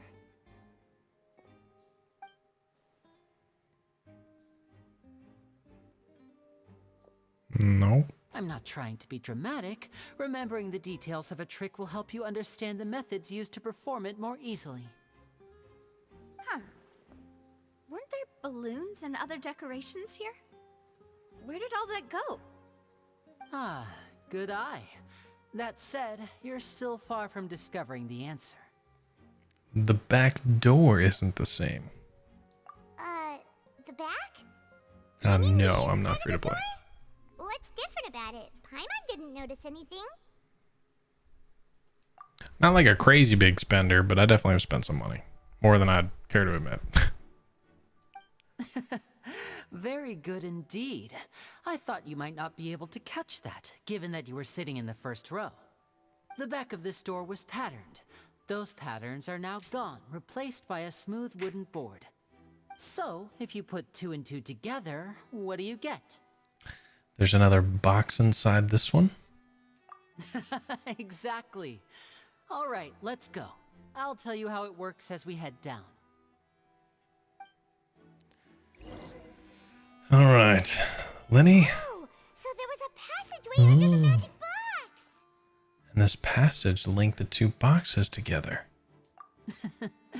I knew you'd figure out most of it as soon as you saw this place. The 2 magic boxes are positioned right above the 2 entrances of the tunnel. See this flatbed trolley?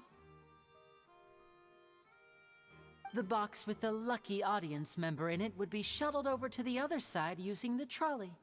This trolley can raise and lower and even rotate, ensuring that the box will face in the right direction. I see.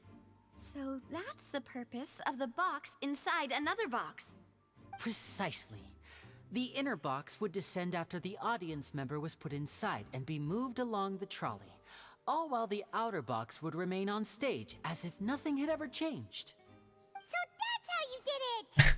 Once the box was lowered, the trolley would store some energy through this device here, with which it would complete the rest of the steps. The audience member would only be able to feel some slight movements in the dark, and by the time she walked out, she would already be back on stage. Then what about your side of the trick? Right! You were talking that whole time, and you even came out for a moment near the end! Ah, yes. A phonograph operated by Lynette was used to achieve that effect. My assistant and I had already scripted our conversation beforehand. When the countdown began, I had already gone to the opposite box via a tunnel using that ladder. And what about Lynette? Where was she? I was in the mezzanine space in the back of the box. Oh, interesting! That's how we were able to coordinate Linny's lines with the assistant. And, by the way, I was the one who walked out of the box at the end. I mean, we are twins. All it takes is a change of clothes and no one can tell who's who. And that's my favorite part of this trick. Only Lynette and I can perform it. That's pretty cool. So that's how it all worked! Wow, every detail you revealed was more amazing than the last! I can tell a lot of thought was put into this.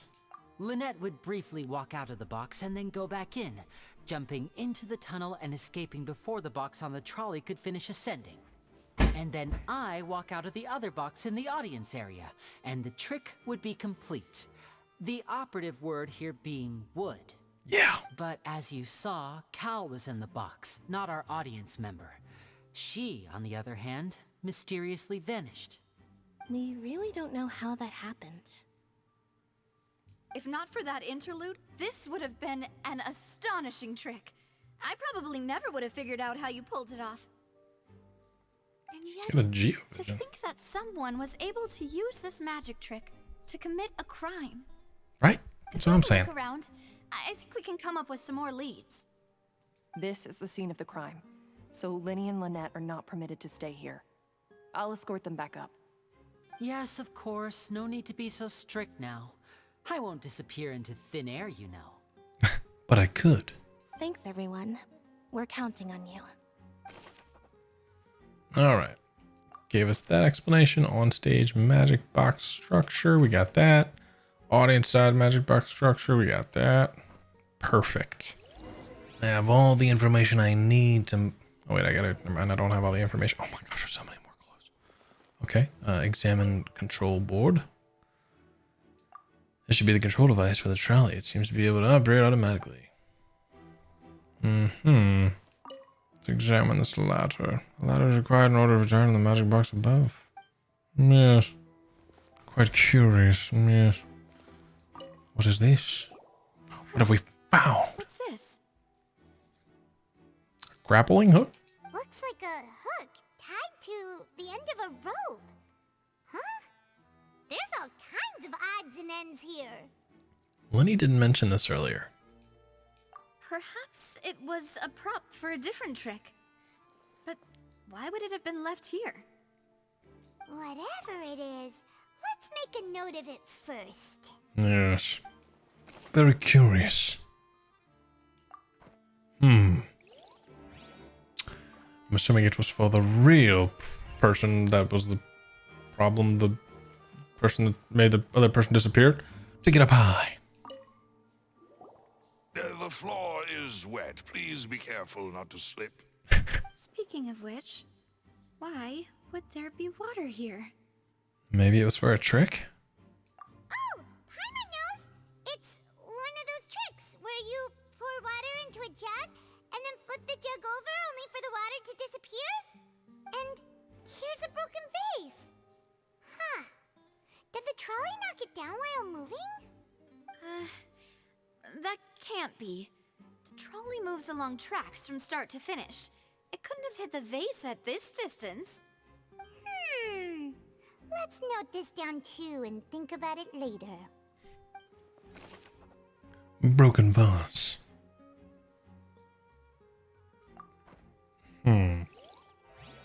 Yes, it's all coming together. Ah, a dress. Oh, these are the clothes that the lady chosen from the audience was wearing, right? Her clothes are here, but she's nowhere to be found. Lenny didn't mention the guest having a wardrobe change. Yeah, that's weird. Right. And do you really need to do that if you're kidnapping? Wait, what happened to her glasses? Why are they solid now? Ugh, this is so confusing. Paimon doesn't want to be a detective anymore. Were they supposed to be solid the whole time and mine were just clear, or vice versa? Interesting. Alright, so now we've got some clothing for the young woman, yes. Is there any more clues? Oh yeah, there's more clues. Okay. Examine the tracks. Oh, the confusion spiral. Yeah, right? Wait, what did that say? I didn't read it. High precision is required to complete this magic show, and tracks are perfect for making the trolley stay on its designated course. There we go. Dyslexia wins again. Examine the storage boxes. All kind of props and costumes are haphazardly stuffed inside. Very curious, yes. Wait, a vent? That's okay, well, let's examine trolley. The trolley is crucial for transporting the magic box to the other side. The culprit must have used this to execute their plan. What will I wear? Ah, yes, the vent. What is this place? Looks like a vent. It seems someone could fit through here. Oh, shit. Huh. Could this have been the suspect's escape route? Alone, perhaps. But if they had to pull another person with them, the space would be too narrow. Maybe. But there are no other ways in or out of here. Other than those that go through the magic boxes, and Lenny and Lynette were in the 2 magic boxes. Oh, you're right. Let Paimon write that down. Some events looks like. All right. Seems we're just about done investigating down here. I was gonna say, I don't think Yes. there's. Let's head back up. All right, you said it. Wow. Wait. Return to the surface level. Yes. I need like a pipe. Maybe like. Well, we've ascertained the state of the crime scene. Let's find a place to sort out our findings once Malus returns. Seems to me that there are several things that don't add up here. I agree. Apologies for the wait, demoiselle. So, what did the guards say? Did the criminal escape through the vent? They believe the odds of that are very low, since the vent leads to the Opera House's basement. The guards have checked the area carefully. No one left through the basement during the performance or after the incident, and no one was found hiding there. So the tunnels become like a secret chamber then. Hmm. You know, like the kind you usually see in novels. It would seem so. The plot thickens. Halsey's disappearance and Cowell's death are both quite inexplicable. No wonder Furina was so confident in her accusation. And no joke. All the current evidence points toward Linny and Lynette. In other words, the charges are very likely to be upheld unless we make some considerable progress. Charges and then trial. So if the charges are upheld, they'll announce a sentence? That's right. This is how a trial goes in the Opera House. During the proceedings, the Chief Justice and the Oratrice will hear statements from both sides. The Oratrice will too? That's right. This is how indemnitium is produced. The statements from both sides, the defenses from attorneys, witness testimonies, and even the audience's emotions will all be projected on the Oratrice. That's crazy. To put it simply, it's as if the Oratrice has its own will, and is a judge in its own right. This also precludes any kind of favoritism on the part of the Chief Justice. Not that this has ever happened anyway. Fascinating. Once both sides have finished speaking, the Chief Justice will make his final decision. This, too, will be used by the Oratrice as a reference. Then, finally, the Oratrice will be consulted by officials. The result it returns is the will of justice itself. Huh? So that machine is the one that actually decides? Paimon thought Neuvillette called the shots. In practice, there is very little difference. Both have always come to the same judgment, which is why people have great faith in the Chief Justice. Yes, the guards also asked me to convey that none of us will be allowed to leave this place before the trial. Huh? Why? Because we've chosen to act as the twins' proxies. That makes us persons related to the case. They're concerned that we might be colluding with outside parties, or that we might find outside help to disrupt the case. And even if that were not so, it could prove problematic if we happen to spread key information about the case ahead of time. I guess. I'm ready to break out at any time. All right, Silver. Whoa, there's no need for that. Paimon thinks they have a point. That said, are they providing food? Of course. I just hope you don't mind the lack of options. I'm afraid that catering to all tastes is not in the cards, nor is any guarantee of balanced nutrition. Now's not the time to be picky. In that case, let's just sort out our findings together here. Pity. I was hoping to take you to try some of Fontaine's famous desserts, too. I mean, what better way to properly think through our findings than over some tea and sweets? Breaking out suddenly doesn't seem like such a bad idea after all. Paimon. Just kidding, just kidding. Paimon will still do her best, even if there are no snacks. What do you mean, no snacks? Of course we'll have snacks. If we cannot buy some, then we'll simply make some. Huh? Here? But how? Understood, Demoiselle. Everyone, please come with me. I feel like we've gotten severely off track. We found out we were going to be here and we're like, all right, time to start cooking. Wait, you're carrying a portable stove with you? Why is that so much nicer than my portable stove? I must be prepared to meet the Demoiselle's baking needs whenever the fancy strikes her. I have eggs, sugar, and almonds at the ready. Good work, you two. Then I'll get to it. Please sit tight for a moment. You'll get to taste my awesome snacks soon enough. These three are quite the interesting group. Must be a Spina di Rusula thing. I've even methodically handles the ingredients and pulls off fresh macaroons. I don't know what the rest said. That it smelled good while it was still in the oven. Oh, it's even better now. Paimon can't stop drooling. From the way you had these two guys carrying all that stuff around, Paimon thought you'd have them do more during the baking process. But you ended up doing the entire thing by yourself.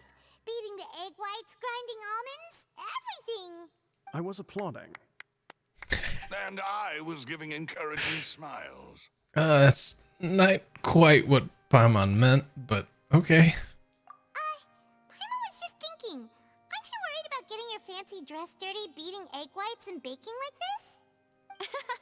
Well, I don't think it's carved in stone anywhere that fancy ladies can only read books, sip tea, ride horses, and play the piano. I just really enjoy making snacks. Don't underestimate beating egg whites, by the way. It's a real arm workout. You also need to beat them to just the right consistency, or your macarons will crack. Anyway, give these a try, fresh out of the oven. There's 3 for each of us. Only 3? Well, eating too many sweet treats might send all that sugar to your head. You wouldn't be able to think clearly about the case on a sugar rush, would you? Tea is ready to be served as well. This is Demoiselle's favorite, strong black tea with a floral fragrance that clears the mind and lifts the spirit. Thank you. Why don't you take a break as well? No need for concern. I'm merely doing as I should. Okay. No big deal. I mean, do your thing. We'll take the tea. All right then. Down to business.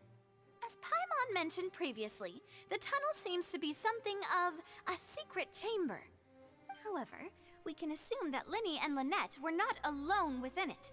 Some criminal also occupied its sealed confines. The magician twins could have committed the crimes, of course, but they lack any logical motive. Exactly! Why would they do such a thing right when everyone was watching? So apart from the twins, we're left with 2 other people, the missing girl and the deceased. The flower vase and the thud we heard during the performance could indicate some altercation between Halsey and the criminal in the tunnel. That's true. Resulting in the shattering of the vase, the discarding of her clothes, and her abduction. Okay. Perhaps the criminal thought that since she was chosen from the crowd, she would be too easy to identify if she was still wearing the same clothes. Paimon thinks that makes sense, but the real trouble is... There's no evidence that this third person even exists. True. None of the clues we found thus far support the existence of this third person. But the only people left to consider are both technically victims. Whether it's the missing girl, Halsey, or poor Cowl. Huh. Could Halsey have secretly made modifications to the magic props in order to murder Cowl before making her escape? But she had no way of knowing how the magic trick would work. That's right. And even if she had tampered with the setup, she would need to understand the entire trick to pull it off. Nor does she have any motive. The guard said that she has never had any dealings with the Magic Troop's members. Yeah. Were we not thorough enough in our search? From the sound of things, this is turning into an impossible case. Your macarons are amazing though, Nadia. They smell great. They're nice and crisp and super sweet. Uh-huh. They are my specialty after all. And I see you've already had 5 of them. What? 5? Oh, that can't be right. Paimon only counted 3, honest. Like a bottomless pit. Please don't worry about it. At my age, a few less sweets might actually be a good thing. No. Being greedy is one thing, but Paimon knows how to count. Besides, Oh no. Paimon knows that if she ate too many, then others wouldn't have enough. Great. Now there's not just missing girls, now there's missing macarons. It's fine if you ate them, you ate them. Wait, even you don't believe Paimon? How could you? Wow, she's really sad. Ate those 2 extra macarons, then may they turn into stone in her stomach. All right, we get it. Well, I suppose one of us might have gotten too engrossed in our chat and eaten them by mistake. No big deal. Malus, set up the stove again if you would. Huh? What are you doing? She's like, I'll just make more. Making sure everyone gets 3 macarons, of course. Oh, there's really no need to do that. Exactly. We don't want to trouble you. As you wish, demoiselle. And I have the egg, sugar, and almonds. Dude, I love Silver. Silver's great. This really is your hobby, huh? Man, a few words. Navi does a second round of baking. However, the discussion that follows does not yield much progress. Well, that's it for snack time. I'm going to have another look around the area. I don't know what we're looking for yet, but we've still got some time. As attorneys, I suggest the 2 of you think the case over again. Mm-hmm. It would be awkward if you got all tongue-tied on stage during the trial. Well, don't say that. All right. Thanks for your help and for the snacks. It was nothing. A small task for the Spina di Rosula. Silver, Malus, it's time to go. I'll be back if I find anything new. All right. Probability of a third person being involved. All right. Time to get to the bottom of this. It's time to put our heads together. We've got to get our defense ready for the trial. Oh, it's probably gonna be a long and difficult case. There's no point in worrying about that now. We just need to prepare. Here, take Paimon's notes. They should help you review the situation. Anything in here? Nothing. All right, well, I guess it's time to just wait. What do I say between 8 and 8 and 10? Like, oh wait, there's a viewpoint. Bro, I want to miss the viewpoint if we jump right into the thing. Also, I got raid on 8 o'clock. Can we talk about that? There we go. Wow. The oratrice Menequa de Anales Cardinale. About as close as you're gonna get from me.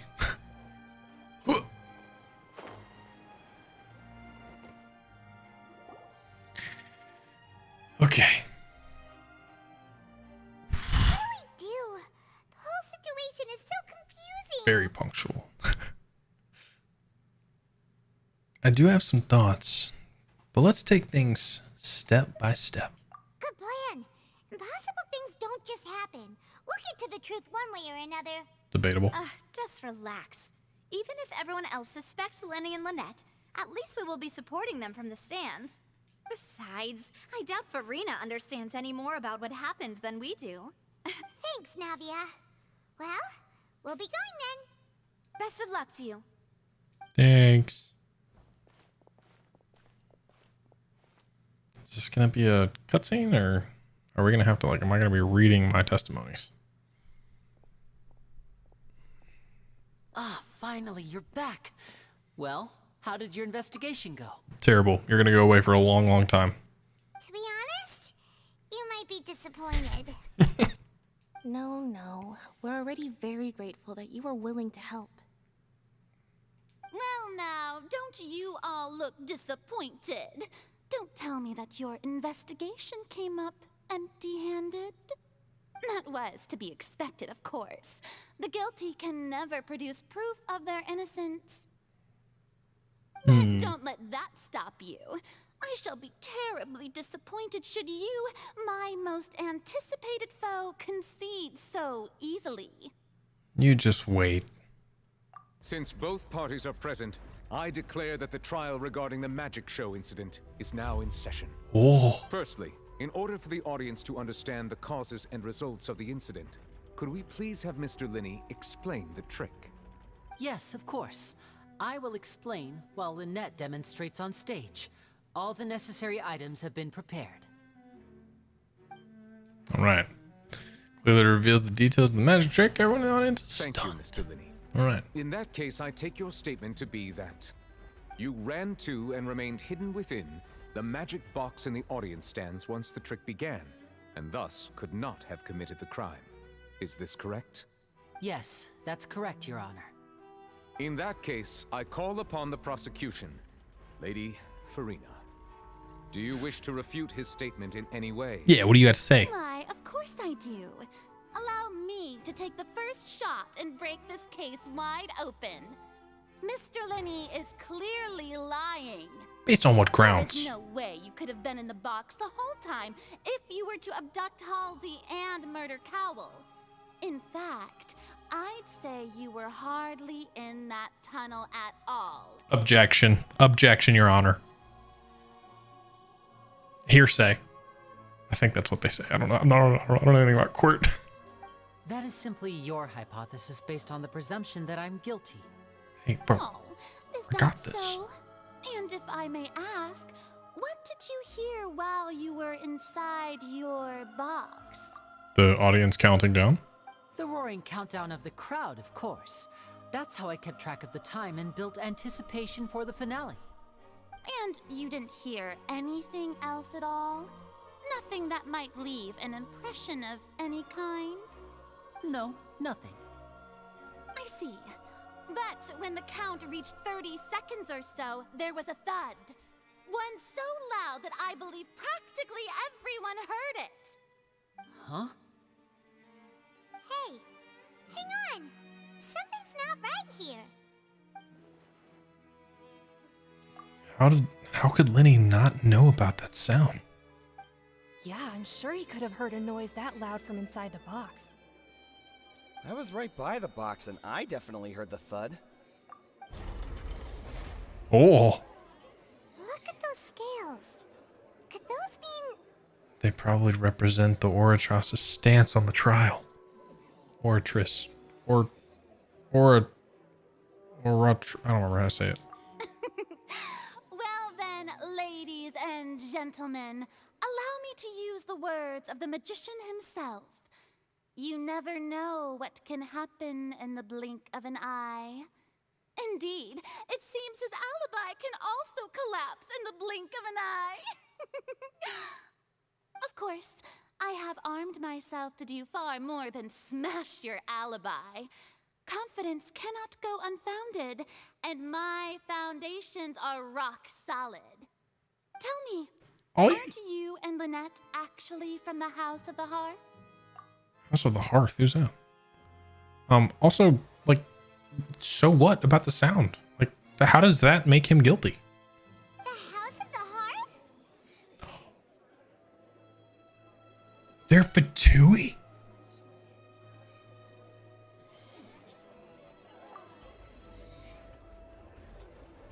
No wonder they did something like this. Oh, no. Serial disappearances were the Fatui's doing. Now it all makes sense. I've got a feeling that what happened on stage probably wasn't just an accident. Bro, it's so much worse now. You should have told us before this. That's irrelevant. Our identities have nothing to do with what happened. Indeed. Then perhaps you could tell us everything that happened during that 1 minute. Bro, this is the part where I'd pull him to the side and be like, you couldn't have told me you were Fatui before this? That would have been kind of helpful to know. Could have at least built up a counter argument. Your first priority is to prove yourself innocent after all. I'm sure there is little that needs to be kept secret now. Unless your script already has holes in it. I don't like your attitude. The Outlander is speechless. My, oh my, don't they look flabbergasted? Now comes the infighting and discord, I suppose. This was almost too easy. Good thing I made all those preparations. Seems the all-nighter I pulled last night is really paying off. What? Hey, Linny, why didn't you tell us this before? Yeah, right? Lenny and Lynette are Fatui. Order! Order! Mr. Linney, allow me to re-establish the facts. Lady Furina has raised 2 points. First, when the thud was heard in the Opera House, you were neither in the box nor the tunnel. Second, you and Ms. Lynette are both members of the House of the Hearth. Are these claims true?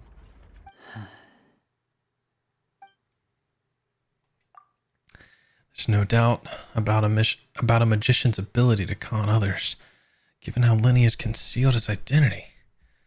This could have all been set up beforehand.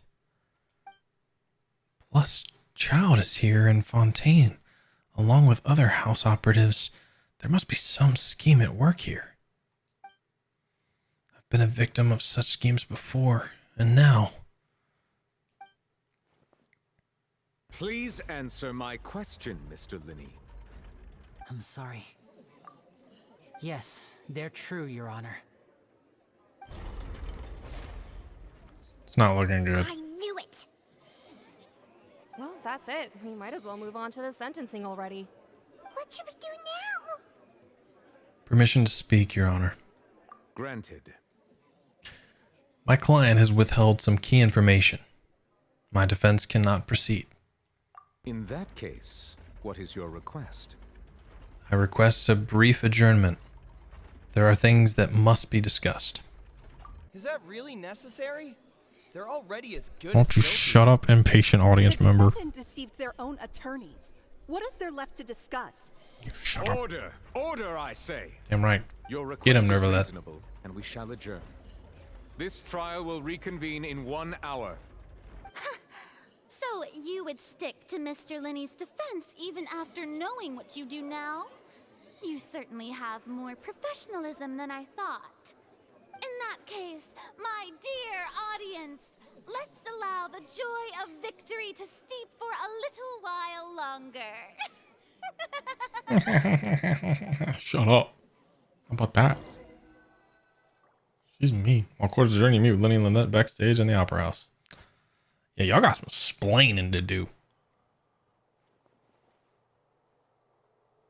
Well, this is awkward. I didn't think the Hydro Archon would dig all that up. I'm sorry, Traveler and Paimon. Mm-hmm. Yeah, sorry. Paimon doesn't know where to start.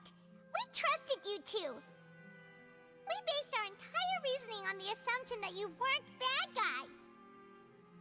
Not to set the wrong tone or anything, but Paimon's really mad. I'm Get her. very sorry. I know you're angry, and reasonably so, but please, let me explain. I know you've clashed with the Fatui several times before. I wouldn't be surprised if just hearing the word is enough to make you upset. It is. But our organization is very, very large, and the Harbingers have very different personalities and goals. Right now, we want to save people. As many as we can. That's right. I'm sure we're on the same page when it comes to this nation and the disaster that its people might face. I knew if it weren't for our respective identities, we could become good friends. That's why I didn't wish to flat out lie to you, but chose to hide some details instead. The truth is very important, but being completely transparent about everything would see us spending more effort than we need to. But how can we know all this isn't just another lie? Right. So, you be the judge. Heck, if I were you, I fear that I'd even struggle to trust me at this point. We kind of do, but I want You to. met a Fatus who works as a magician, a trickster by trade. All by coincidence, too. But still, I'm asking you to trust me. I am no criminal. At least, not in this case. Sorry. Please forgive us. You both say that, but... Explain the other issue first.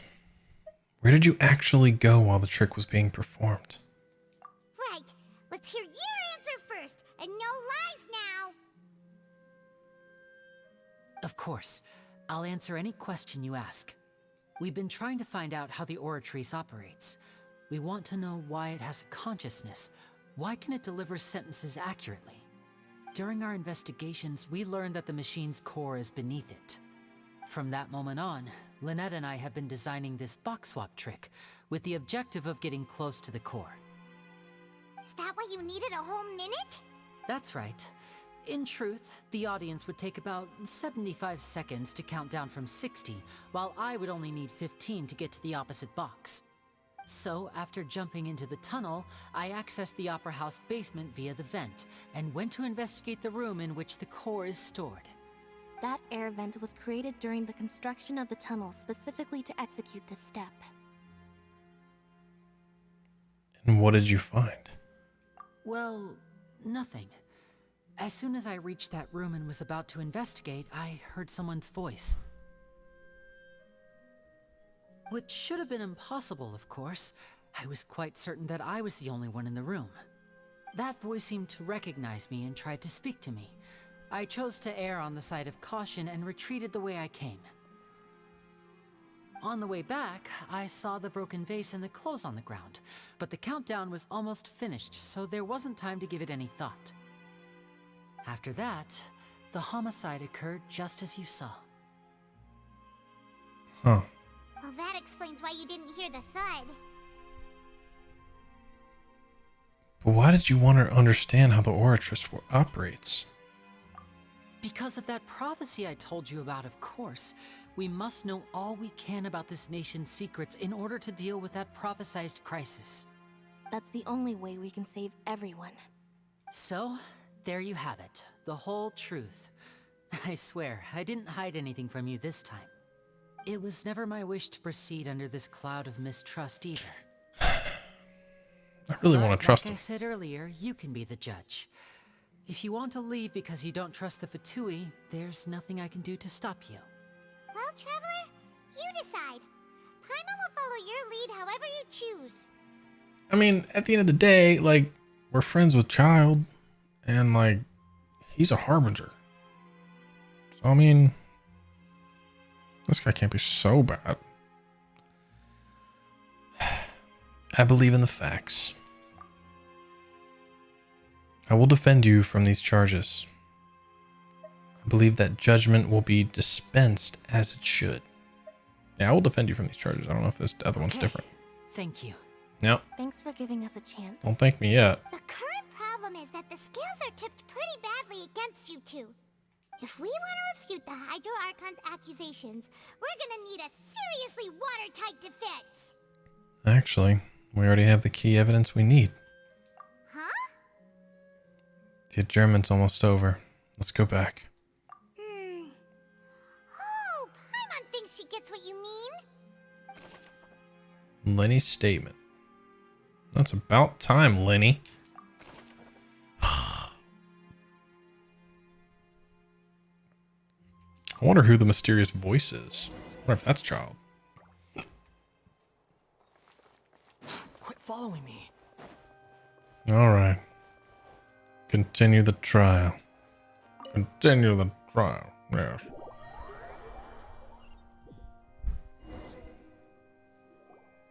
Brief adjournment ends, the nail-biting trial reconvenes. Both parties have returned to their positions. Let us continue the trial. When last we left off, Mr. Linney acknowledged the new evidence presented by Lady Furina as fact. Therefore, Lady Furina may continue stating her reconstruction of the events. Ugh, that took long enough. Now then, if everyone would lend me their attention. At this stage, let's revisit that scene from Linney's perspective. All right. Based on the opposition to counts of events, you can identify loopholes in their statement. Oh god, this is like actually a game. Use evidence, clues obtained during the investigation to refute any error. I don't know what that word is. Assertions of fact and replace them with a new inference. You should. Oh god, I have to actually win them this case. I'm terrified. When you find a refute all incorrect, you can complete the cycle of refusion and unveil the truth. Let's go. As the countdown began, he entered the tunnel. Yep. When the flatbed trolley passed, he opened the box and got into an altercation with Halsey, which caused the loud thud. No. Oh, wait, can I not say no yet? He did not realize that this sound could be heard by everyone in the opera house, which is why he claimed earlier that he could not hear the sound. Finally, he used the vase to knock her out, before making her change clothes to prevent others from recognizing her. At this time, Cowell arrived in the tunnel, having heard that strange noise, and caught Linny red-handed. So Linny proceeded to knock him out too before stuffing him into that box. Man, I kind of believe her. She might be onto something. Afterward, Linny passed the unconscious Halsey to his accomplice through the magic box in the audience stands, before operating the devices such that Cowell's death would be ruled an accident. And there you have it. That's the truth behind what happened. Does the defendant's side have any objections to Lady Furina's description of do the I? events? The key to refuting Lady Furina is the order of events, what Linny experienced and what he saw. All right, the order of the events. Okay, so identify loopholes. Here we go. Linny entered the tunnel as the countdown begins. So Linny's statement: Linny did not witness a crime taking place and thus did not hear the thud. No one left the opera house during the matter. Okay, so none of this matters. Linny must have been very confused when he saw them.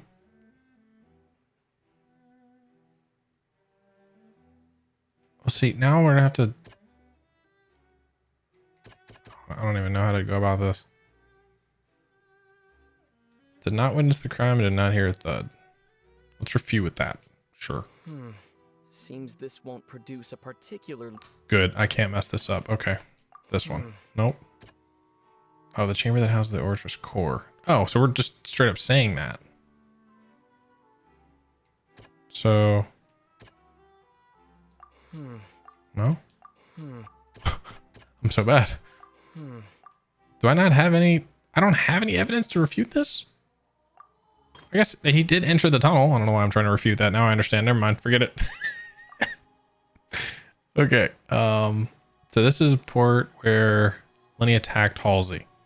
Linny claims to be headed to the chamber containing the Orchard's core upon entering the tunnel and did not witness crime taking place. Perfect. According to Linny, he left via the vent after entering the tunnel. He couldn't have had that altercation with Halsey. Exactly. Then Linny kidnapped Halsey, but he did not. Because...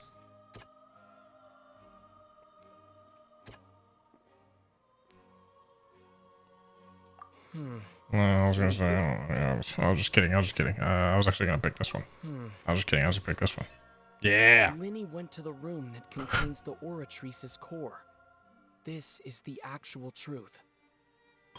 The Oratrice's core. All right. He did not take part in the underground altercation. He only witnessed traces of the aftermath. Boom. Attention! Ace Detective Paimon has something to say! Yeah. Get him, Paimon. When the countdown Handle my light work. Linny did indeed go into the tunnel. Ooh. But he immediately used a vent to access the Opera House basement, which is where the underground core of the Oratrice is stored. Once he reached that area, he heard a voice in what should have been an empty room. Since he felt something was amiss, he returned immediately. The crime scene had already be developed by the time he reached the tunnel again. And in order to complete the magic trick, he did not remain there for any length of time. I kind of wish I could have said this part. What the heck? Finally, he reached the surface, and that was when the accident happened from his point of view. Therefore, he's innocent. Paimon is killing it though. She's spitting. Boom. Take that. Oh, look at them scales. Successful refusion. All right. Light work. Get out of here. Paimon did it! Paimon actually managed to say all that! Wasn't it awesome? In other words, you believe that he knew nothing of the incident? Correct. That's right! Moreover, I believe my opposition's reasoning is flawed. My reasoning? The on-stage equipment was clearly tampered with in a premeditated fashion. However, you say that Cowell bumped into Linny by chance. If that's the case, then if Cowell hadn't entered the tunnel, who was the entire setup meant to kill? Assuming that what you say is true, Linny only needed to kidnap the young She is girl wearing the as glasses, a you're new right. disappearance case. What would the point of killing someone on stage be? Oh, they have a point. Yeah, it's a great point. Right, you tell him! And that's why they're partners of mine. They've managed to turn things around. Oh, well, your denial is very strident. I'll give you that. But what proof do you have to back your claims? Do you remember how you refuted Linny's alibi initially? Of course I do. If he had been in the magic box the whole time, how could he have not heard that sound? Why do you ask? You're saying that he wasn't? Exactly. Your claim has now become my weapon. Your claim has also become a critical clue. Choose the oh god. So he was, where's the one saying that he was in the Linny statement? Is it irrelevant? Wait, how is it irrelevant? I guess we already said that. Wait, which one of these are, oh, so these are relevant. Okay. So information about the missing lady's identity. All these she's finished painter. Okay. Strange though, during, I mean, that's what we're talking about. I don't really think that matters, does it? Just an exit to the other house. I'm gonna say this one. That's right! Linny wasn't in the box or in the tunnel. That's why he didn't hear anything strange during the performance. This means that when the crime happened, Linny had already entered the basement via the vent. The same clue you used to disprove his alibi has now become the best proof! How do you like that? Well played. To think you'd use such logic. Well then, if it wasn't Linny who committed the crimes, then who was it? Yeah, that we don't really know. The murderer was... Your archives interface and check corresponding case questions. Select the answer to fill in empty gears and correct reduction and many mistakes. Make a necessary selection from the remaining options. When you answer all the questions correctly, you can complete the logic chain. Alright. Guard's investigation report indicates that the fireworks released near the end of this show ignited and burned through the rope suspending the water tank above the stage. This caused the water tank to fall and kill Cowell in the box below. If Linny is no longer under suspicion, the only other member of the troupe would have been able to tamper. Only other members of the troupe would have been able to tamper with the props. Linny gave a detailed account of how the trick was supposed to work by using the box inside a box. The idea was for the box containing an audience member to be transported across via a tunnel underneath, and Linny himself would also use the tunnel to get to the other side. Having changed her outfit, Lynette and her assistant would take charge of on-stage interactions. The clothes belonging to Halsey, the lady who went missing, were found in the tunnel. The reason for this remains unknown. All right. Person who could possibly committed the crime. The deceased's name is Cowell, Linny's assistant. He would have been able to tamper with the equipment. Halsey is the missing person and an ordinary audience member. Or did she have her own scheme all along? Nah, that's definitely not it. Could there have been a third person involved? Is that really a possibility? I'm going with the third person. I'm assuming everyone said they liked Cowell, so we're going with this. Third person. Hypothesis incorrect.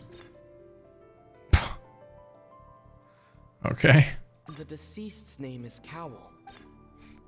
Guess Halsey is the missing person. I don't even know. Like out of these two, like, do I want to say the missing girl? It's her fault. I mean, he's dead. What can he say? I mean, the deceased's name is Cowell. Let's just, yeah, Cowell, all you. Wait, now why is that correct? Don't tell me it's correct. The heck? That can't be right. Are you serious? Sure. The killer was, in fact, Cowell, the deceased! Oh, is that so? How interesting! Let's hear your reasoning then. What I must do next is recreate the truth. What Cowell did, and how he went from would-be perpetrator to victim. No one entered or left the Opera House through its entrances. So where would the criminal have wanted to take Halsey? The deceased's name is Cowell, Linny's assistant. Halsey's clothing was in the tunnel, so there must have been some fear that she would attract attention. The sound we heard may have come from a clash between the missing Halsey and the criminal.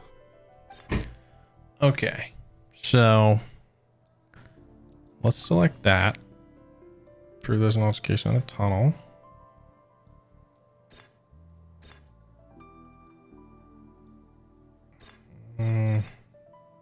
Linny was not in the tunnel at that moment, which gave our criminal ample time.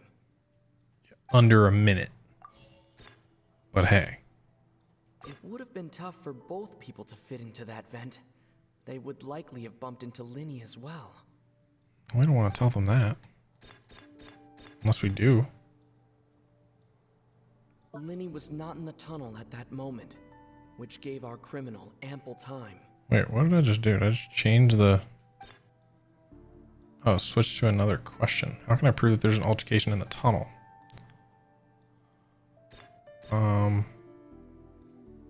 This one? Who's the prime suspect currently? The deceased's name is Cowell. Where did the missing Halsey go? I don't know. Well, she didn't leave. But that's what we're saying. Entered or left the Opera House through its entrances. So... Is this right? Crap, this is gonna... Oh no, the... Okay, so it's narrowing it down. Okay. How can we... Envisage... I don't even know what that word is. Envisage Linny as having been unable to interfere with the crime. Because he was... This was his statement. I didn't even realize there's questions up there at the beginning. How can I prove there's an altercation in the tunnel? The Loud sound. we heard may have come from a clash between... Okay, and then where did the missing Halsey go? It would have been tough for both people to fit into that vent. I guess this one? Yeah, it's just that one that's incorrect. I was gonna say, yeah, okay. Halsey's clothing was in the tunnel, so there must have been some... Alright, some fear that she would attract attention. Hypothesis, and that's the only option. The criminal must have understood the methods behind Linny's magic trick, and must have something. Leaving aside how he died, Cowell had all the means to commit the crime at his disposal. The strange noise could likely have been the sound of Cowell and Halsey struggling. Linny was not in the tunnel for 1 minute. This would have given Cowell time to bring Halsey out of the magic box in the audience stands. But according to the guard's testimony, No one entered or left the opera house, so even if he had taken her, there'd be no means of exiting. Exiting from the box would have been in full view of the audience, pretty much guaranteeing that they would be discovered. What's wrong, Traveler? Are you still having trouble figuring things out? Where in the world did Halsey go? I see how it is. So this was all just a bluff. And here I thought you had something to show for it. But it seems you're still far from the truth. Look, since we're at a dead end, why not consider a different track? Just like the trick as it transpired, the end result must have been utterly different from the magician's initial design. If only we knew how Halsey disappeared. Well, that would be nice, but the tunnel only has 3 exits, and none of them seem very likely. And it's not like this is a magic trick where you can just make a real live person disappear. You know, like you did from that water tank, Lynette. Magic. Escaping from the water tank. Wait. Could it have been the water? What? Excuse my interruption, dear opponents. But do you not see that the crowd is growing impatient? There is no greater sin in this opera house than an awkward delay in the performance. How is that a point against us? If the defense is unable to make further effective arguments, we will move on to the next stage of the trial. Understood. Hold on a second. Linny was not in the tunnel at that moment, which gave our criminal ample time. The sound we heard may have come from a clash between the missing Halsey and the criminal. The deceased's name is Cowell, Linny's assistant. He would have been able to tamper with the equipment. Okay, where did the missing Halsey go? The vase was not broken by chance. It was used to cover important evidence. Oh. The water.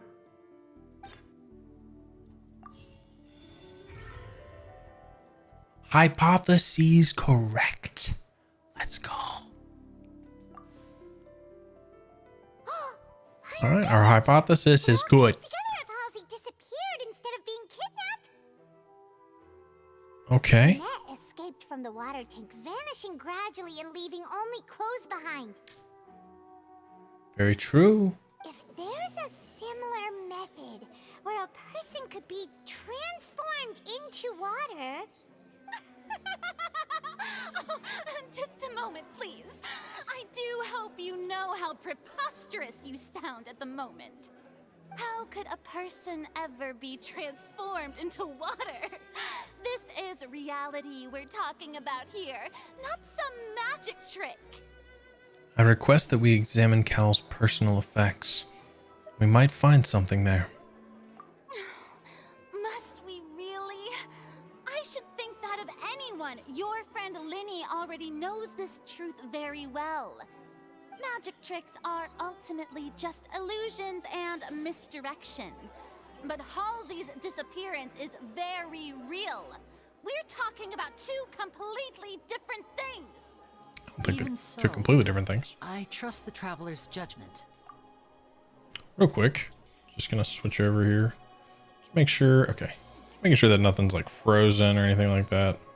I don't have my preview up, so just want to double check. Appreciate it. Oh, you trust my judgment, do you? I don't know if I trust you. The truth must be out there somewhere.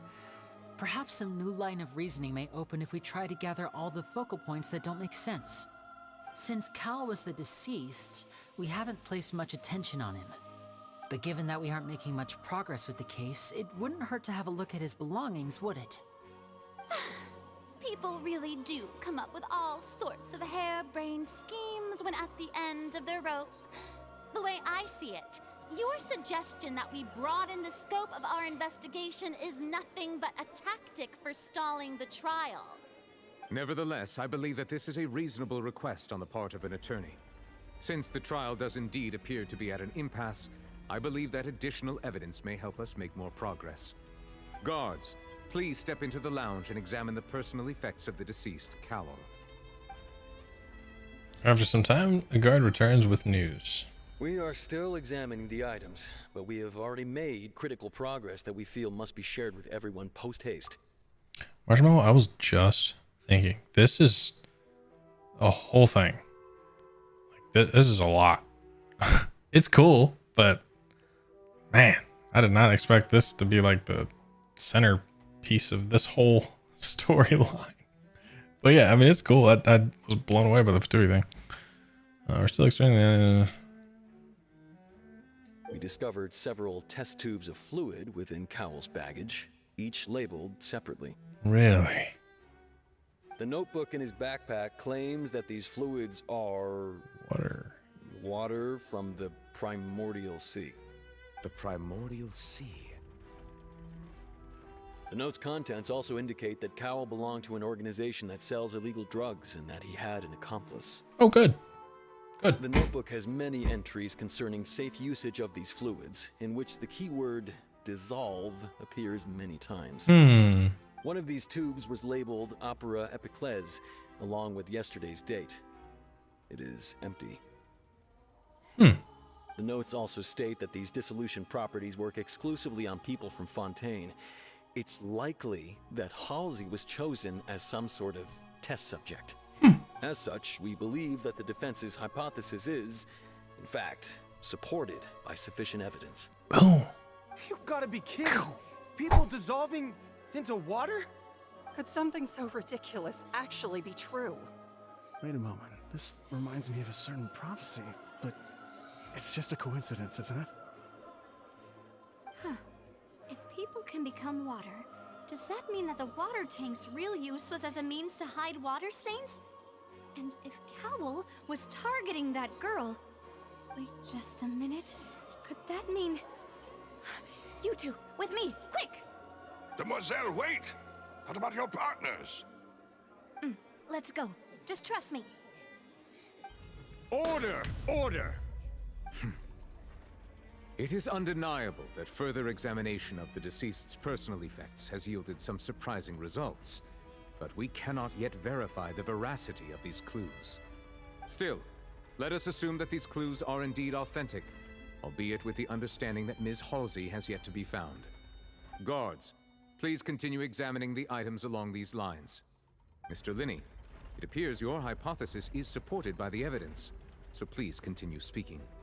Of course. Thank you, Your Honor. If we uphold this hypothesis, I believe that many of this case's seemingly unrelated clues can be connected together. Right! Like the metal heart! That one didn't make sense at all. Let's think about this. Cowl's methods must have something to do with that water from the primordial sea.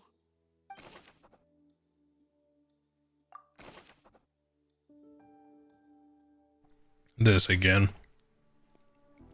All right. Go ahead. The rope that held the water tank up was lit by the fireworks and snapped. As such, the focus here is on the water and not the tank. Yeah, let's select that. Oh. Oh wait, I forgot to read the question. I did that again. What item did the culprit use to control the timing of the dissolution?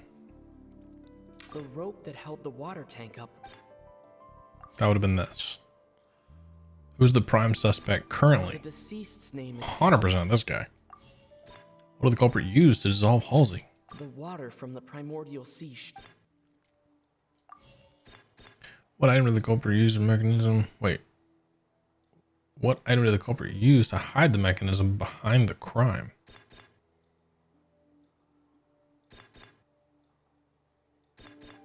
Lynette was in the magic box on stage the entire time. No. I remember there was something else within the inner layer of that box. Oh my goodness. Yeah, no worries, Marshmallow. I was gonna say, once I'm finishing up with this part, I'll probably call it too, because this is a lot. Appreciate you hanging out. We'll see you. Now I guess it seems this. like the hook rope was not meant for another magic trick, but was instead some form of triggering mechanism. Yep, that. Okay, so the rope and the... Oh, wait, what? Control the timing. I remember there Box? was something else within the inner layer. I don't know, bro. The rope that held the water tank up was lit by the Sure. Damn it. All right, we're cutting it really close here. What item did the culprit use to control the timing of the dissolution? Lynette was in the magic box on stage the entire... I don't want to say that she had something to do with it, but I also... Wait, no, I didn't mean to shoot. Dang it. Okay, well, whatever. I remember there was something... Still incorrect. Okay, I need the hook. Now it seems like the hook rope was not meant for another magic trick. Yeah. Okay. Boom. Oof, brutal.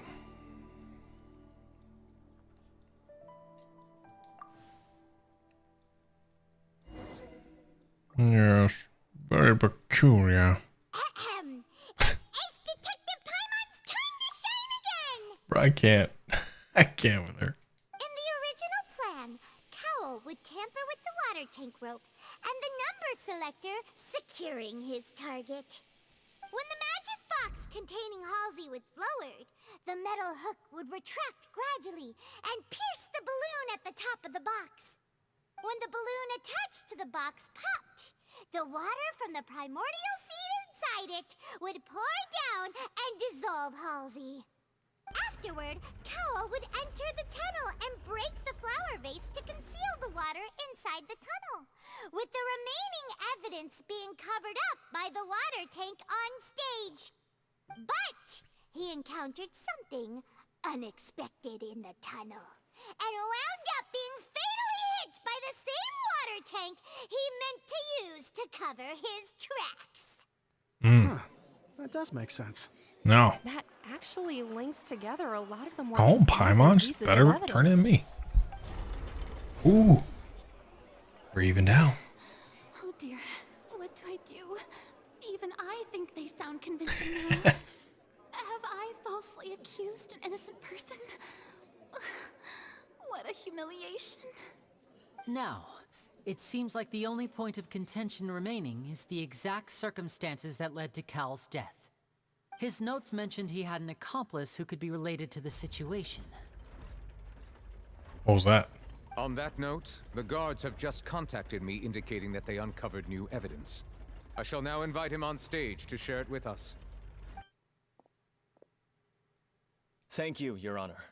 We were just inspecting the luggage of the other people involved in this case. And we found an identical sample of the water from the primordial sea among Linny's personal effects. That's cap. What? That can't be. Oh, I see. Well, how wonderfully comedic to have your own counterattack only to come back and wound you. Does this not clear all doubt? My dear citizens, That's my loyal nonsense. audience, allow me to present my reasoning and bring this performance to a swift close. All right, let's do this dance. Linny did not need to take part in the dissolution of the young woman at all.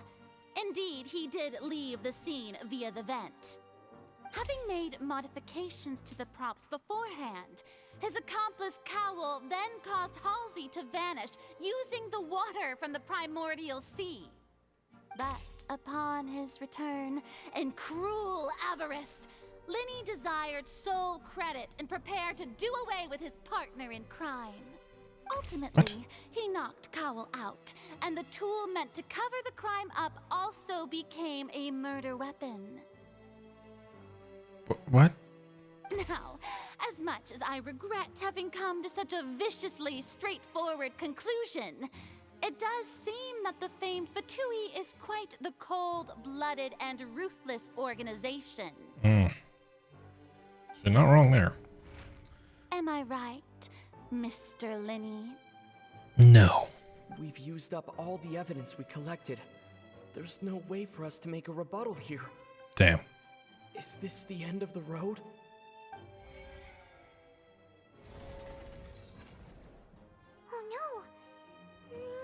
Uh-oh. I can't think of anything either. It doesn't look like there's any way around this. Seems using the water as new evidence was too good a move. Why did this have to happen now? I think we've all seen enough now, and we have ample witnesses to my flawless reasoning. I believe this is indeed the finale. Well. Now then, my good, noble Chief Justice, should we not, in your view, move... Excuse me, everyone, but I must interject. Yay! This I must ask you not to shout, and to respect the ongoing legal proceedings. Oh, come on. Don't be hasty. I have a good reason for interrupting, you know. Now, would anyone here like to take a little break from all this debate and see a little magic? I'll show you an amazing trick. One that can bring a young woman who has disappeared back in the flesh, right before your very eyes. Please, do the honors, Mr. Linny, if you would be so kind.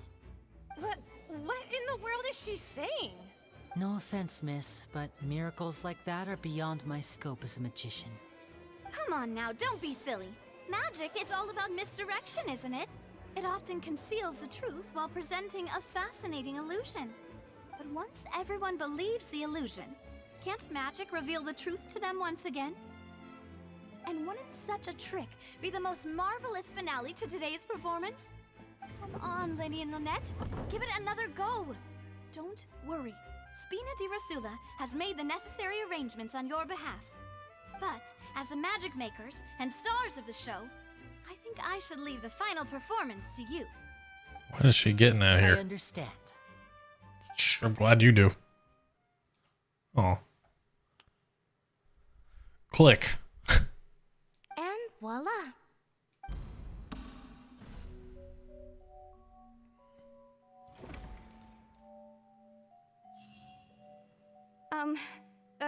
Sorry for the interruption. Wait, isn't that Halsey? So the whole thing about people dissolving wasn't true after What is all? happening? To be clear, I'm only here because this person told me that if I testified, the merit of doing so would lessen my sentence. I was hiding outside this room listening to the proceedings because I was afraid that I would be the one put on trial. I was just feeling happy that no one had noticed me, and then before I knew it, she caught me. That'll teach you to underestimate us three. Where should I begin? I'm sorry. I'm the one who killed Cowl. I admit it. What? Why? Yeah. Honestly, my name isn't Halsey. It's Lillian, and I'm originally from Mondstadt. I heard that Linny's show was gonna be a real thriller, but I missed the chance to buy a ticket, so I stole one. That's how I make a living. I steal stuff here and there. Wait. And I'd never been caught before. But I was noticed at the harbor a few days ago, and I barely got I away. didn't even realize that was Linny her. the one who caught me in the act. Hey, no wonder you look familiar. So you were the thief. Liddy even mentioned that you were pretty skilled. Well, Oh, you're I thought so that not would be memorable. answered, but then the number selector chose me. He even mentioned the Fortress of Meripede. That's a prison, isn't it?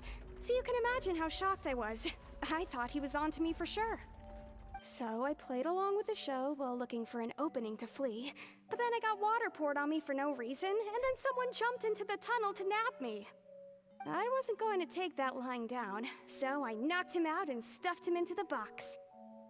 There was nowhere to run from there, though, so I had to change my clothes and hide in a box containing performance costumes.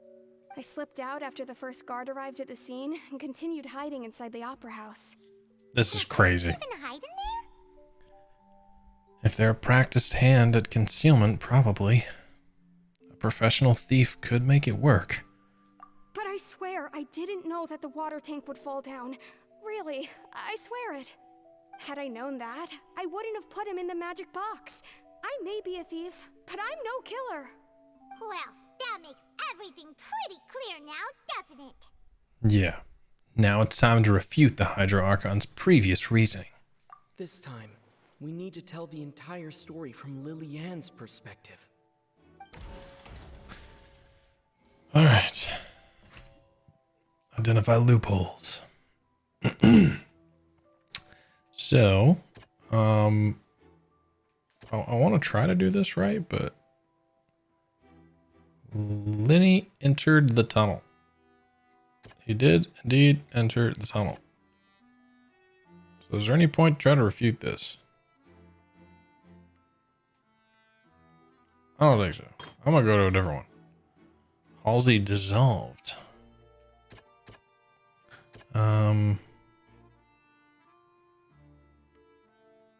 Okay.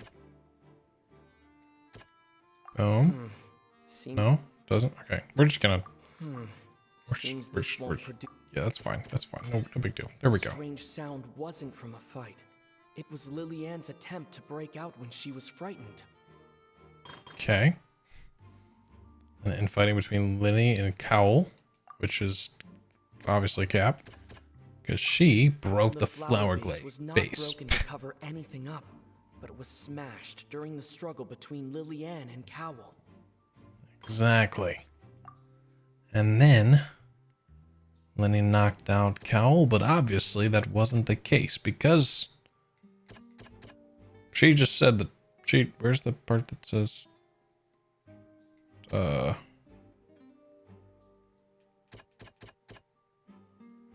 don't think I can refute any of that. It's just. Lily-Ann was afraid that she would be recognized if she left, so she changed clothes and hid, biding her time. Boom. Take that. Detective Paimon time! Let's go. Having been selected out of the blue, Lily-Ann panicked. Oh, sorry. Her Carry panic on. only intensified after she entered the tunnel and had water poured on her head. So she kicked the door open, producing the thud we all heard. Which was a bit of a weird choice, but it's fine.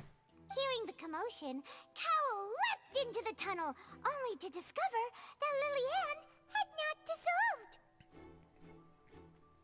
What was his motive to make her dissolve? I don't understand. Whatever.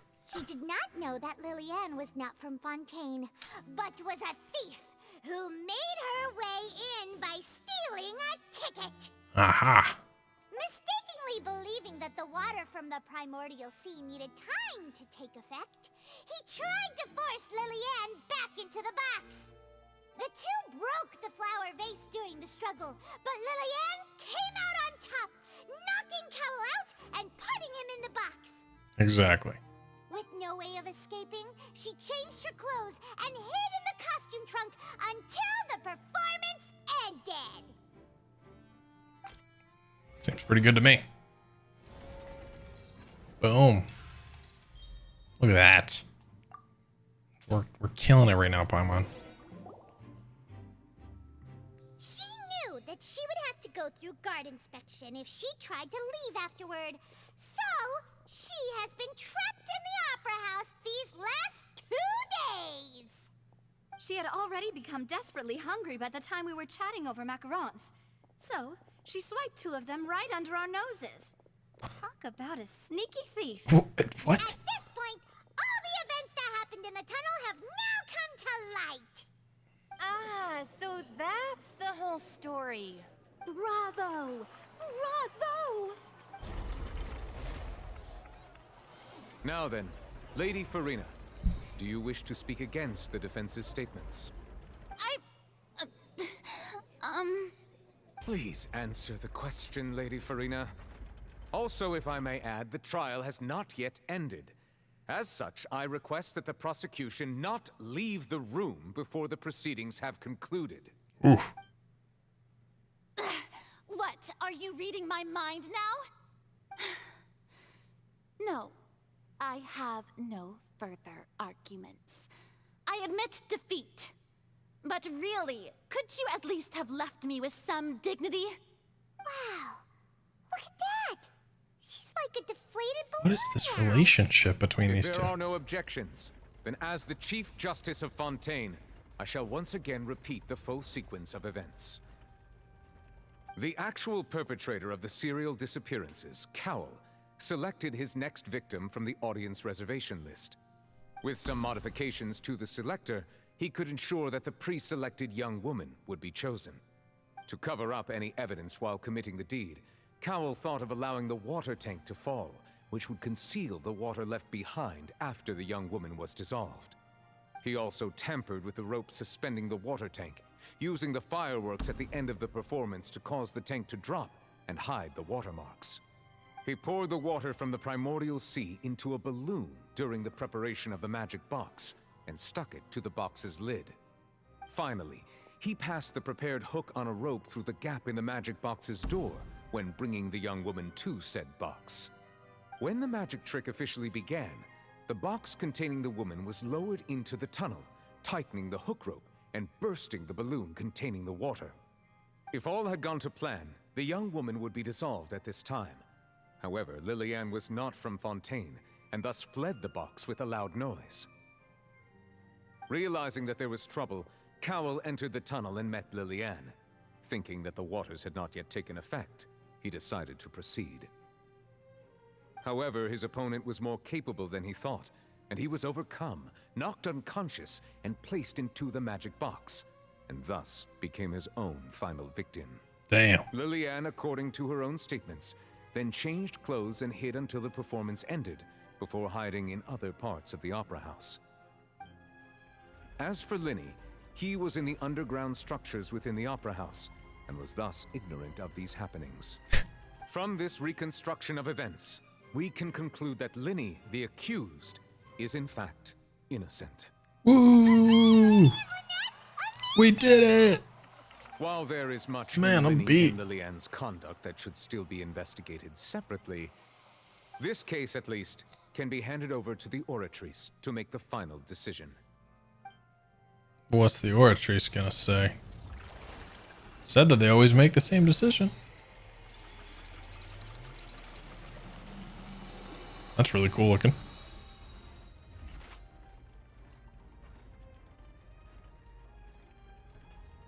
As such, Linny and Lynette Hey! are officially declared not guilty. Ooh! Great work, partners. Thank you all. Thank you so much. Let's not celebrate just yet. Next, I think we deserve an explanation, Guard Vaughn. How did you find the water from the primordial sea in Linny's baggage? Right! Your discovery caused me to make a serious mistake, you know. Or was that not a discovery, but false evidence that you dared to bring before this court? I suspect that the accomplice mentioned in Cowell's notes was not Linny, but you, yes?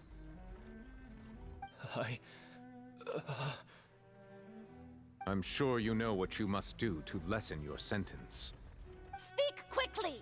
Unless you want to earn yourself a one-way ticket to Coupon Town.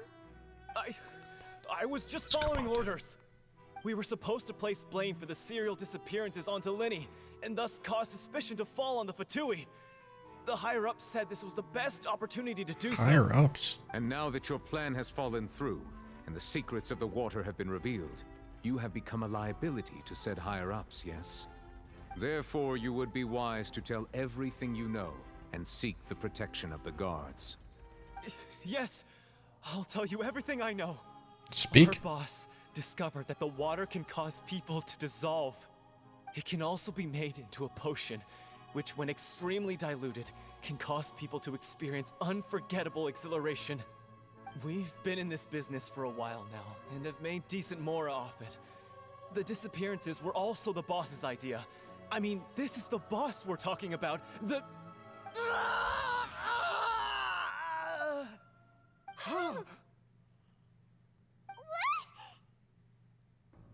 He turned into water. And now he can no longer talk. Such ruthlessness. I shouldn't have expected any less of them. Who's, An outrageous Who's them? All present, please submit to inspection immediately. Bro. However, nothing is found in the scene apart from the liquid left behind after Vaughn dissolved. Oh my god. That was brutal. So, we're just going back now? The problem seems to have been solved for now. We're not needed here anymore. That's true, but... Traveler, Paimon, please wait. Lenny... I know you may not want to speak to me right now. Maybe you don't even want to look at me. But still, let me thank you again for defending me to the end, even after you learned that I'm a member of the Fatui. I just wanted to be sure that we're square. I guess. But regardless, I'd like the opportunity to set things straight. I didn't approach you with any ulterior motives or ill intent. I've spoken to you as myself, just plain Linny this entire time. As for why I'm a Fatus, it's because the goals of the House of the Hearth align with those of an orphan like me. That's all. That was how Father, who you might know as the Knave, approached recruiting us back then too. The Knave? The one who controls the House of the Hearth? She's your father? That's right. And since we're here, I was wondering, would you mind hearing a story? It's about my past. Yeah, we're all ears. Back when our parents first died, Lynette and I were left wandering the streets. To survive, I took to surreptitiously observing an older street performer who did magic. It took me several days to figure out how he pulled off his amazing tricks. I took my sister through several streets until we found a crowded corner, and we began to perform magic tricks there. To my surprise, we proved to be pretty popular, and we could at least stop worrying about where our next meal would come from for a time.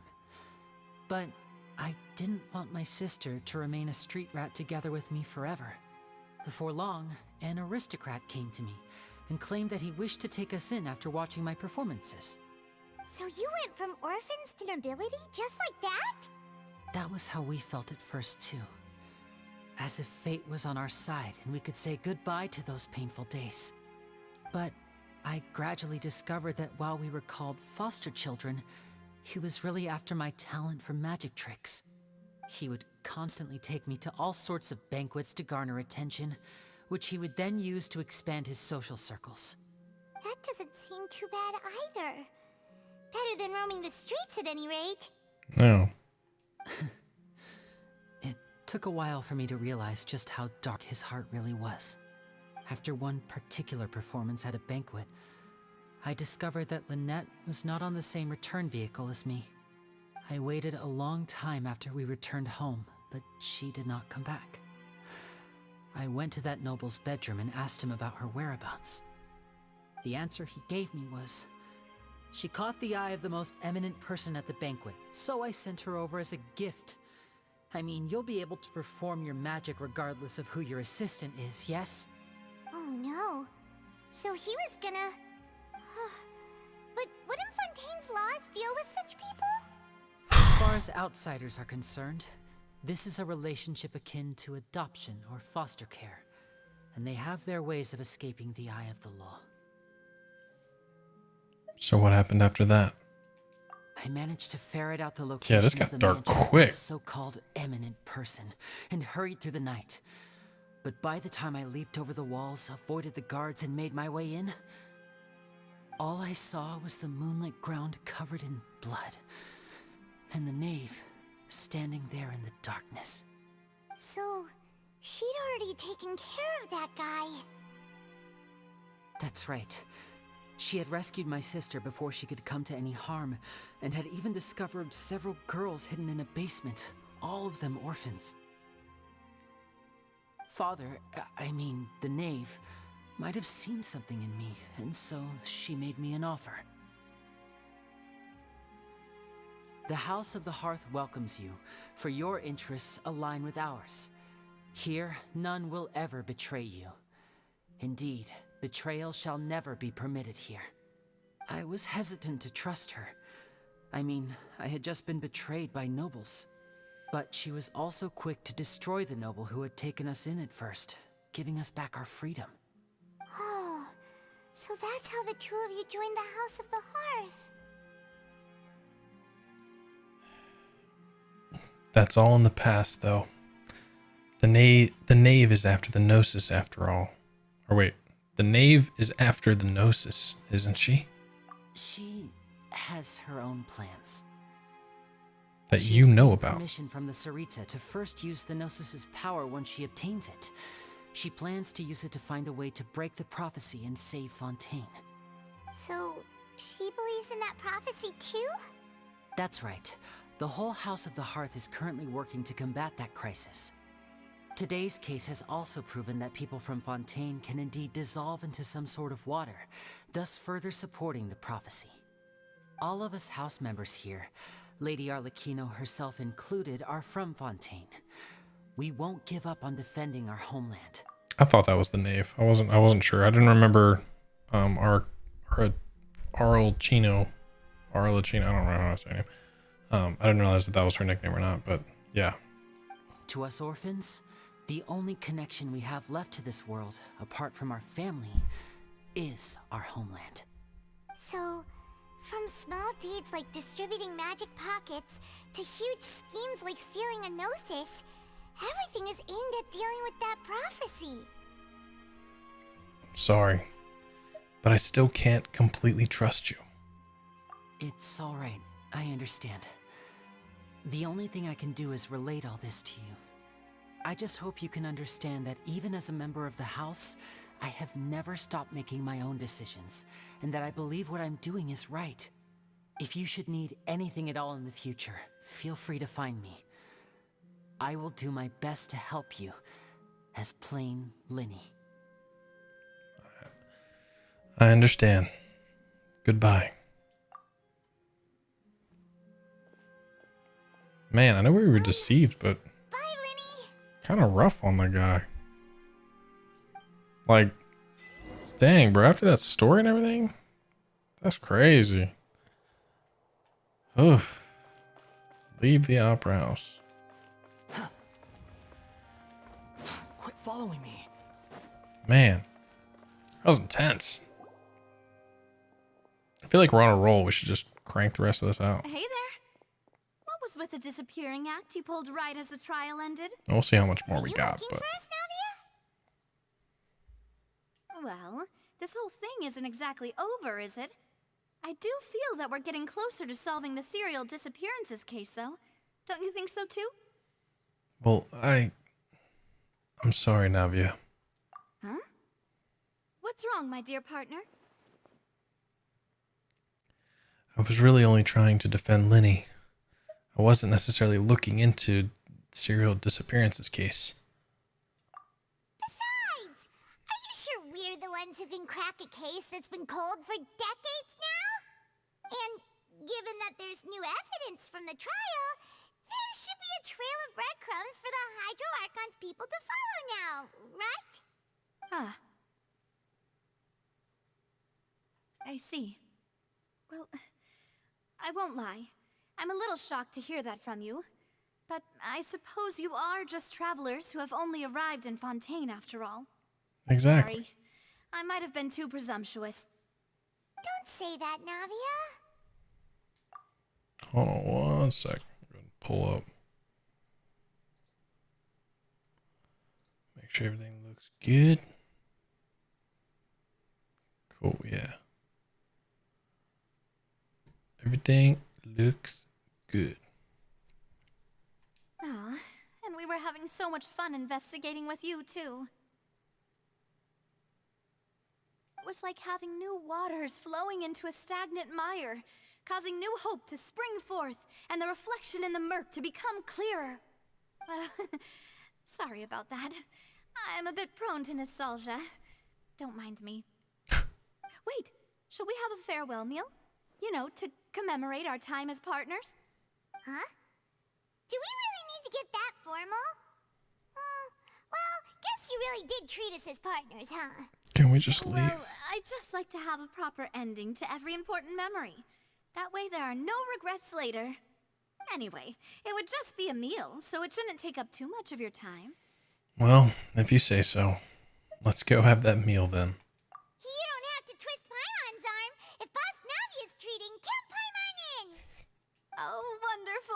In that case, why don't we return to the court of Fontaine and head to the Hotel de Boer?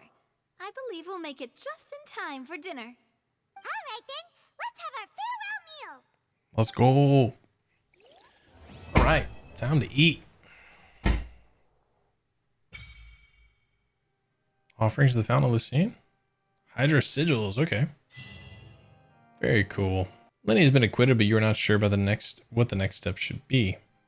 You decide to take up Navi's offer for a farewell meal to celebrate your cooperation. All right.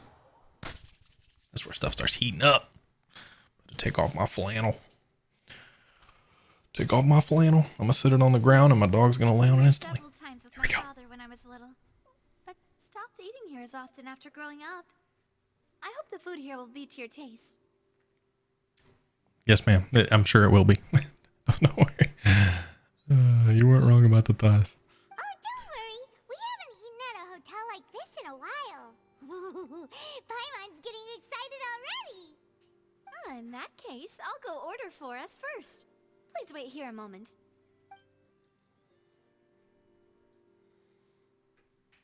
Ooh, everything looks so good. People in Fontaine sure know how to enjoy life. Why, of course. Go ahead, try whatever you like. If the food's good, I'll make a group reservation for the rest of Spina di Rosula next time. I thought my shirt was backwards for a second. You saw me over here like... I was like thinking my shirt was all backwards. Oh, I'm probably blocking her on the screen. I'm sorry. And if it's not? Well, then I'll still bring everyone. Albeit with only one dish per table. You, sure have your own way of doing things.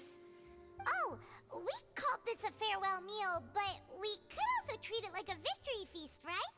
We did just win that case after all. It's certainly worth celebrating. It was a pleasure working with you. Oh, true. Very true. In that case, boss, we'll have another 2 dishes. Huh? Paimon didn't mean that you had to order even more food. So she's like straight up like a private investigator.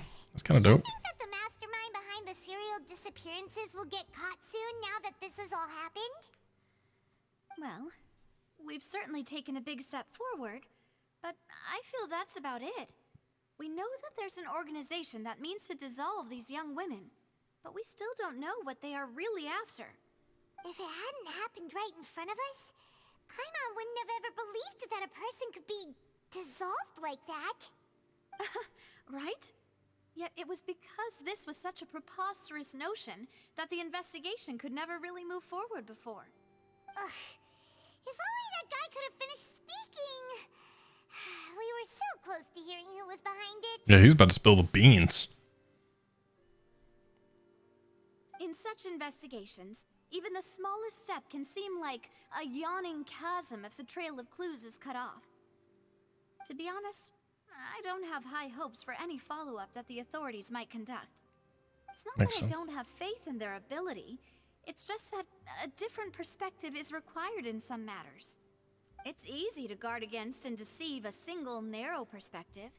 A shift in thinking is required at such times in order to produce a breakthrough, which is exactly why the Spina di Rosula exist. Those highfalutin folk are not all-knowing. That's why we exist. To seep into the cracks where filth falls through, where their watch fails them. That's the kind of problems we solve.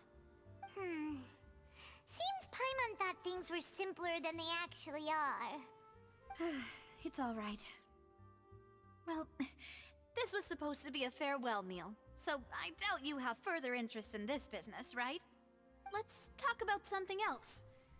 Like, what are your future plans? We wanted to ask the Hydro Archon for some information, but we haven't had much opportunity to do so. That's true. We didn't have a chance to speak to her after the trial ended. She ran off here sniveling little Really kid. seemed like the right time or place to do it anyway. I see. So, your primary objective, which has been foiled so far, was to have a chat with the Hydro Archon. I've heard that there's a long line of people waiting to meet Lady Furina. I suspect you'll be waiting for quite a while, considering that you missed your chance today. Yeah, we've heard that she's super popular here in Fontaine, and that it'll be tough getting any of her time. Well, would you consider some more, unique ways? Perhaps even methods of, let's say, questionable legality? Sure. That's Spina di Rosula's boss for you. Chock full of sketchy ideas. Well, what did you have in mind? Well, one way would be to infiltrate a performance troupe at the Opera House, only to abandon your act at the play's climax and ask to speak to her after the performance. I'm sure Lady Furina would be eager to see the ending, and would agree in order to finish watching the play. Don't you think? What? Could you suggest something a little more practical? This plan seems pretty hard to pull off. We'd have to go learn how to act, and acting's really hard. I was gonna say, we've been doing a lot of work for this. Alright, here's another. Find a way to conceal yourselves under her bed. Then, wake her up in the dead of night and demand answers. Under her Don't bed? let her go back to sleep until she answers all your questions. I can personally testify that this one works. When I'm sleepy, I'll do anything as long as I can finally get some sleep. That might work, but that's not really the problem. The problem is we don't want to get ourselves arrested. Yeah. Valid point. I overlooked that part. I was just thinking about leveraging a person's desire for sleep. How can you overlook something like that? All right, no more joking around. Perhaps you could... Oh, I don't know. Cut the line when she's on a break. You did defeat her in court, clearing citizens of hers from false accusations. False accusations she had nearly upheld personally. I imagine that she feels quite ashamed about the whole thing. Yeah. You mean that if we catch her while she's on a break, she might be too embarrassed to refuse? Oh, that does make some sense. It's worth a try. Would someone with her personality really feel shame? Yeah, right? Why don't we give it a It's a good question. meal? You know, strike while the iron is hot and all. Huh? Paimon, did you drink my Fanta? Was this your drink? Sorry about that. Paimon wasn't really paying attention and the cup was right next to Paimon. Would you like to order another? No, it's fine. We're just about done here. Alright. Honestly, Paimon wouldn't recommend Fanta anyway. It tastes kind of salty and icky. I have to agree. My drink also tasted that way too. Is that so? Huh. Well, in that case, we'll have to blacklist the Fanta here then. If we're all finished eating, then I'll go pay. Yeah, we're stuffed. Thanks for the treat, Navia. Alright, so we're basically not any closer to talking to the Hydro Archon than we were before this conversation. I guess we'll see how this goes. I was trying to skip the line or whatever. Paimon can barely float anymore.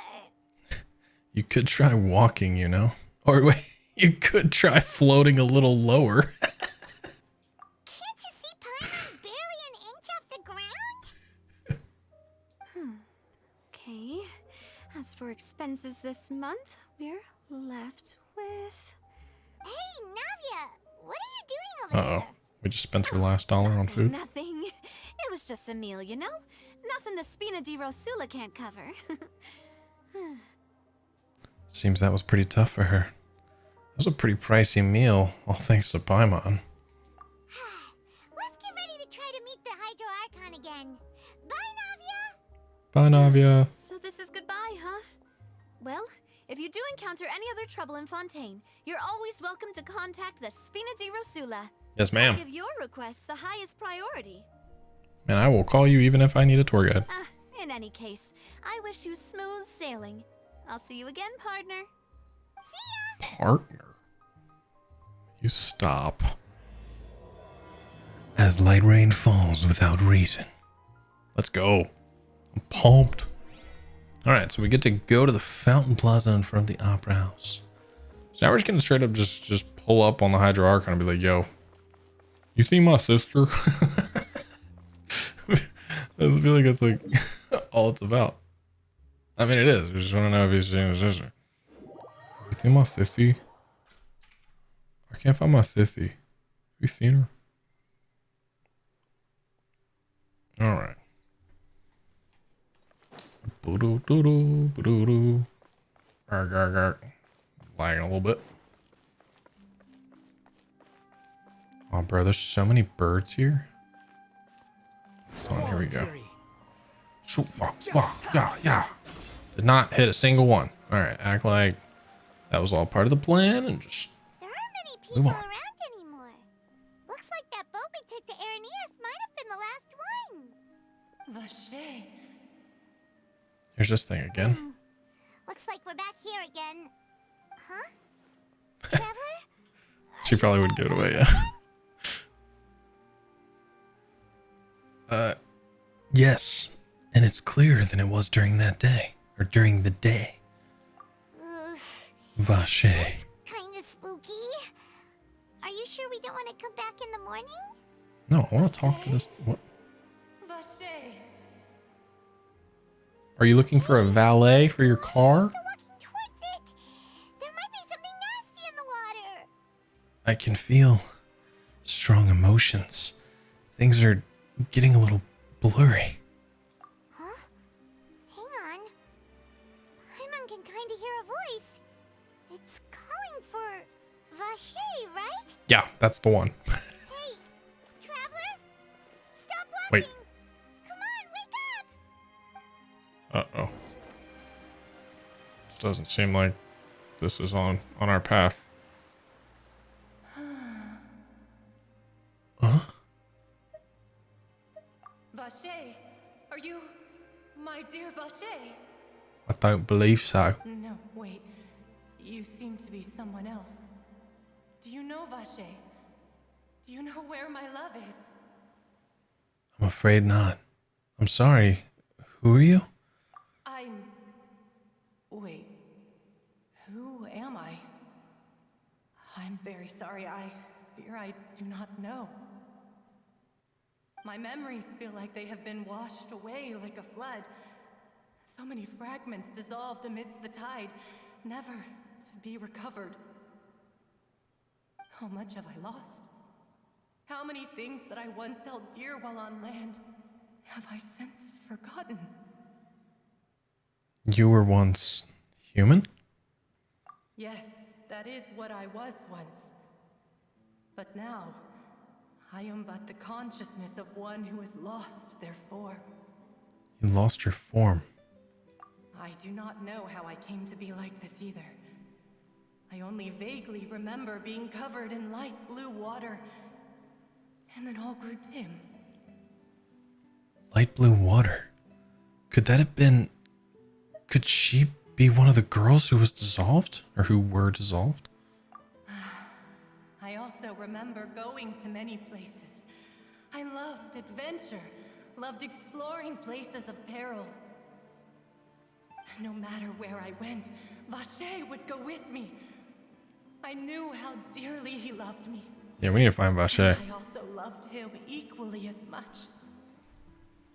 But now, we can no longer go back. The pain of such parting. I never knew how heavy it could be. So you need me to find him? No.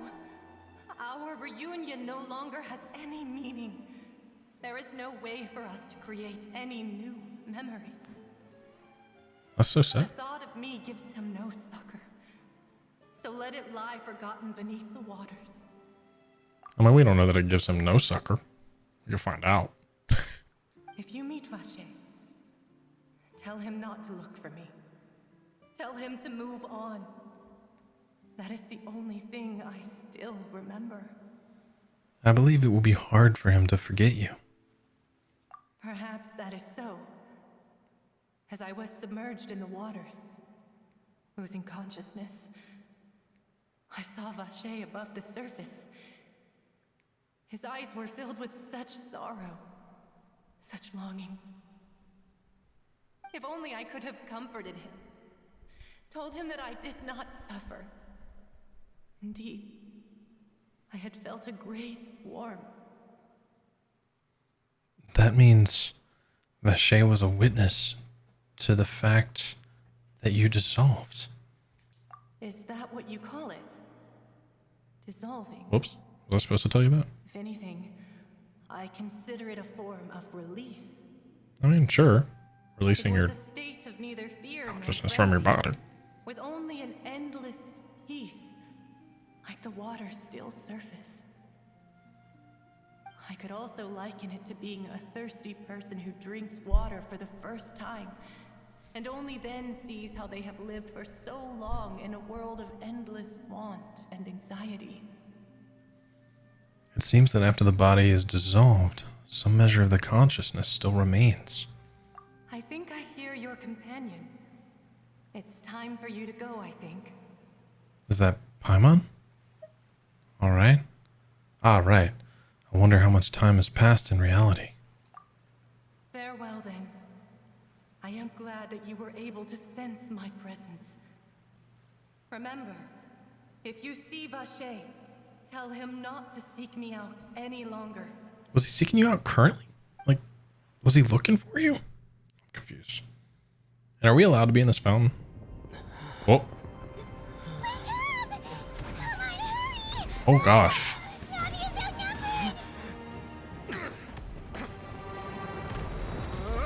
Wait, what? What is happening? Navia!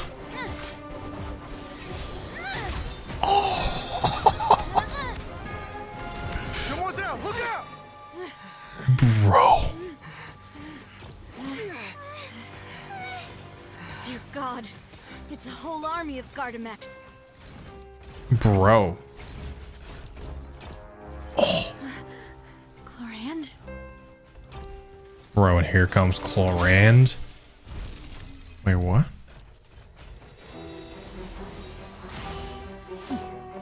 Oh, bro, she looks so sick. She's got the same like vibe as like Raiden Shogun. Now's our chance! Bro.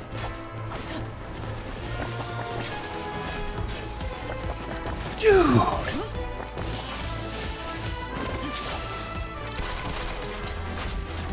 She's a gun?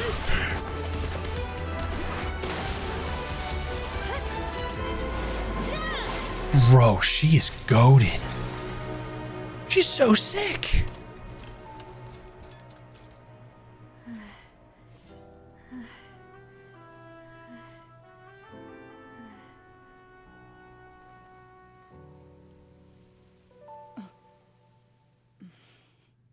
These are the two that have a complicated relationship. Holy crap. That was so awesome. Thank you for lending us your sword there, Chlorand. But before I do so, could you explain how you managed to show up here? I followed you.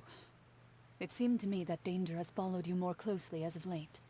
I believe that following someone without their knowledge is actually called stalking, is it not?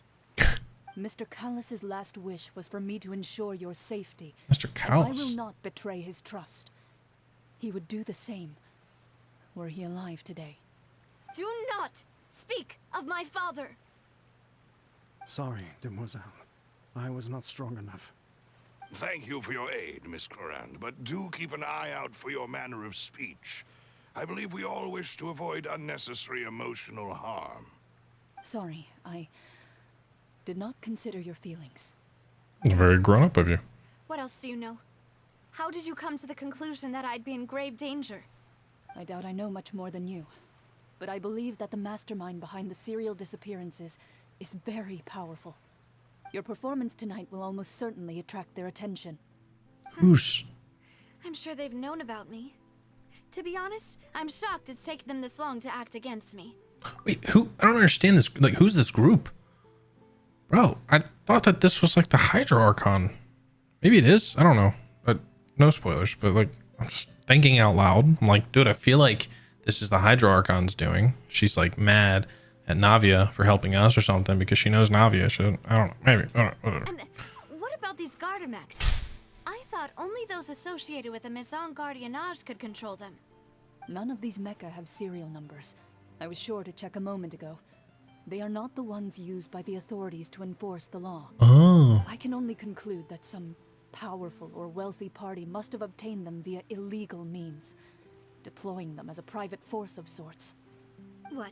Your point being that they're out of Spina di Rosula's league, then? Yes. Be careful, and do not act rashly. I will continue investigating no matter what. We will bring the truth to light. That's my father's true last wish. Dang. Regardless, thank you for your help today, Clarand. But if you get any ideas, tell me first. I don't much appreciate being followed. I do not think that they'll strike again anytime soon. That's very So true. I shall stop following you. Good day, all. Yeah, that's a really good point. Hydro Archon probably can't work in the shadows. She does everything on a stage, basically. Clorinde, first of all, super sick character so far. Really dope. Got like that like quiet, mysterious vibe, but like she's kind of like, you know, socially awkward. She can't really consider people's feelings, which is tight. Yeah, dude, so she seems sick. I don't know. She was using Iron Sting? Is that right? I'm not even sure. That's interesting. But I'm excited to see if she is a 4-star or a 5-star. If she has a bigger part in the story, she might be a 5-star. If she's kind of like a side character, she'll probably be a 4-star. Navia definitely is a 5-star though, for sure. I mean, bro, like that cutscene alone between them two. I suppose that's the best news we've gotten So today. cool. Demoiselle, I believe that Miss Clorinde was being sincere with you. If we tried, we could attempt to thaw relations a little. I know, she's... What just happened? Who was that? Oh, thank goodness! Paimon thought we were done for! Yeah, you didn't do anything, Traveler. Came out of nowhere while you were unconscious, and Nadia and her gang saved us! Oh, they were coming after me? What? Oh, and there was that champion duelist named Clorinde who came out to save us too! We got lucky there. Paimon probably couldn't have fought them off otherwise. Oh, so you're a fighter now, Paimon. Thanks for the rescue, Navia. Oh, come now. Forget all that polite talk. That wasn't really a farewell meal we had back there. Not for me, anyway. In truth, I hope that every meal we have together shall be a victory feast. As such, I'd we're like still that. partners. There's no need to thank me. It will take 50 years for me to match Demoiselle's magnanimity. If it were me, I would have joined the Spina di Rosula on account of her goodwill long ago. All right, you two. That's enough. I keep gassing her up. Actually, Navia, how did you know that we were in danger? You sure did show up in the nick of time. Well, to be honest, you're the one who tipped us off, Paimon. Huh? Really? Paimon contributed somehow? Just as surprised as you are. Paimon's even more amazing than she thought! Yes, all thanks to you grabbing my drink by mistake. How did that help? After we parted ways, I was on the way back to one of our bases when I suddenly thought of what you said. That the Fonta tasted kind of salty and icky. Wait, do you mean that? I thought it tasted strange as well, but I couldn't be sure. Fonta only comes in sweet flavors, so how could it have tasted salty? The color of the drink, if I recall, had also been a bit off. So the Fonta had been spiked with water from the primordial sea? Yes. So if you hadn't drunk that cup for me... Spina di Rosula is preparing the grandest of awards for you as we speak for saving the boss. Wait, time out. The grandest of rewards for accidentally... I just shook everything. For accidentally stealing her drink? That seems a bit crazy, but sure. Huh. Really? Fortunately, Paimon, neither of us are from Fontaine. Otherwise, we would have been. I sent people to Hotel de Boer to investigate. But whoever did this left no trace at all. That's when I figured out that chicken you up might be in there. danger and hurried here as quickly as I could. But why would they go after us too? All we did was defend Linny in court and help clear his name. Ugh, now we're caught up in this mess too, aren't we? Aren't we always? Well, you did foil a plan that they were probably pretty proud of, and almost got their name in the process. Speaking of which, did anything strange happen when you drank the primordial seawater? Well, it can't be a coincidence that the traveler fainted just now. He said that he heard that voice calling for Vache again. Oh, and this time Paimon heard it too, but it was real faint. Does this situation have to do with the primordial seawater then? According to Lynette, the ability to hear voices like that has to do with one's sensitivity to the hydro elements. Does that mean the primordial seawater raises someone's sensitivity to hydro when it's used on people who are not from Fontaine? That doesn't sound like too much of a bad thing, to be honest. I also gained some new intel. New intel? While you were out cold? Well, let's hear it, shall we?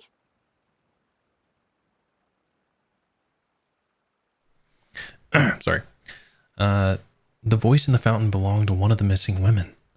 A person named Vache was a witness when she dissolved. Oh, that is important. Yeah, what can I say? I'm kind of a Sherlock Holmes myself. You tell everyone about what happened when you're connected with it, blah, blah, blah, blah, blah. That name doesn't ring a bell. I suppose he hasn't stepped forward as a witness in court lately. Since he saw that young woman dissolve, he was at least at the crime scene. But he never gave testimony or any information regarding people dissolving in the primordial seawater.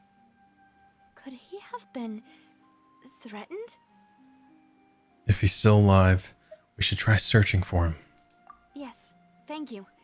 This is very important information indeed. We will continue to investigate. All right, partner. Actually, by we, you mean us too, right? Oh, you mean you'll help us investigate? Well, yeah. Well, you did say that our farewell meal didn't really count. That means we're still partners, right? And besides, we're in this now whether we like it or not. You're not gonna let those people who targeted us get off the hook so easily, are you, Traveler? Messing with us will cost them. This will prove to be their biggest mistake. Demoiselle, do try not to look quite so pleased. You are the face of Spina di Rosula. She's so cute, dude. Hold up. Time out. Let me... I just want to make sure I have this for the recording later. Dude, look at the smile. Dude, she's so happy. So in normie terms, primordial seawater is kryptonite for Fontainians. Are Kryptonians. Wait, what? Yeah, it is absolutely kryptonite. And Fontainians are Kryptonians. Sorry, I read that wrong. Oh man. Yeah, no, absolutely. I was gonna say, why is I'm so interested to see, like, to hear more about this connection. But yeah, dude, I love this. This face is great. All right, I'm gonna go back and cover it now. Did you just see her little eyebrows? She's just like, You talk too much. Well, in that case, let's head back to one of our bases, shall we? I'll arrange accommodations for you. We also have some plans to go over, and hopefully we can deepen our bonds as partners. But we'll take that one step at a time, I guess. All right. Don't worry, you two. With us around, our base is definitely secure. I feel like Melis has like this, or is it Milus? Milus, I guess, something like that. I feel like Milus's voice is like, and then Silver comes in and is like, "Don't worry, everyone." All right, let's go. What's the next step? Go to Spina di Rosula Stronghold. Stronghold. All right. Dude, that cutscene was crazy though. That was sick. Seeing the two of them like fight, like I thought they were fighting each other. Like in the trailer, I thought they were fighting each other. Like I didn't think she was on our side. So sounds like he'd been good, giving the morning news, right? I'm trying to think of Silver's voice now. Hold on. We just had it. It's like, all right, so Melus is like, and then Silver's like, Don't worry, everyone. Today in Teyvat, you can expect weather around 84 degrees Fahrenheit. It's right up ahead, but let's make sure we weren't followed first. I've been keeping watch, Demoiselle. I haven't spotted anyone suspicious thus far. I haven't spotted anyone suspicious thus far. All right, yeah, his voice is great. I love it. I'm just gonna, I'm not gonna try to do it again. Very good. But let's not let our guard down for now. I shall find rooms for our respected guests. Thank you, Malus. Now, let's continue, traveler. I'm waiting for a game where you can have a custom name and they actually call you by your custom name. Doesn't happen very often. Oh, I'm supposed to go down here. I was like, what the heck? Whoa. Whoa. What you got here? Just a radish in a box. We're just gonna take that with us. Cool. Sick. Whoop.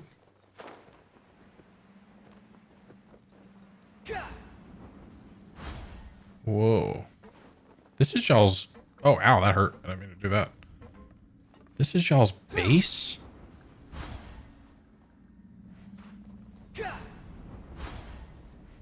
That's kind of crazy, don't you think? Good God.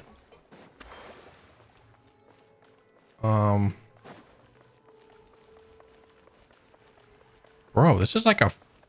This feels like a Final Fantasy VII remake level. What the heck?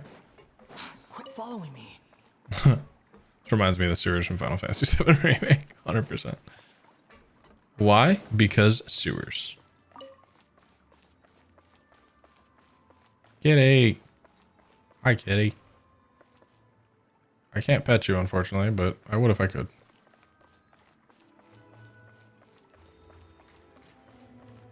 Will I be able to grab the waypoint?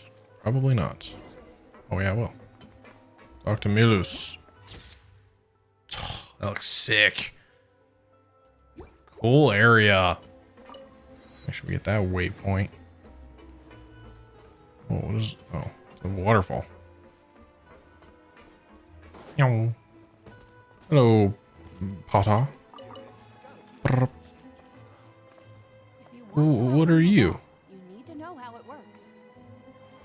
She's a legal advisor. Said if you want to outrun the law, you need to know how it works. That's really funny. The wind rises. Oh, I'm not even there.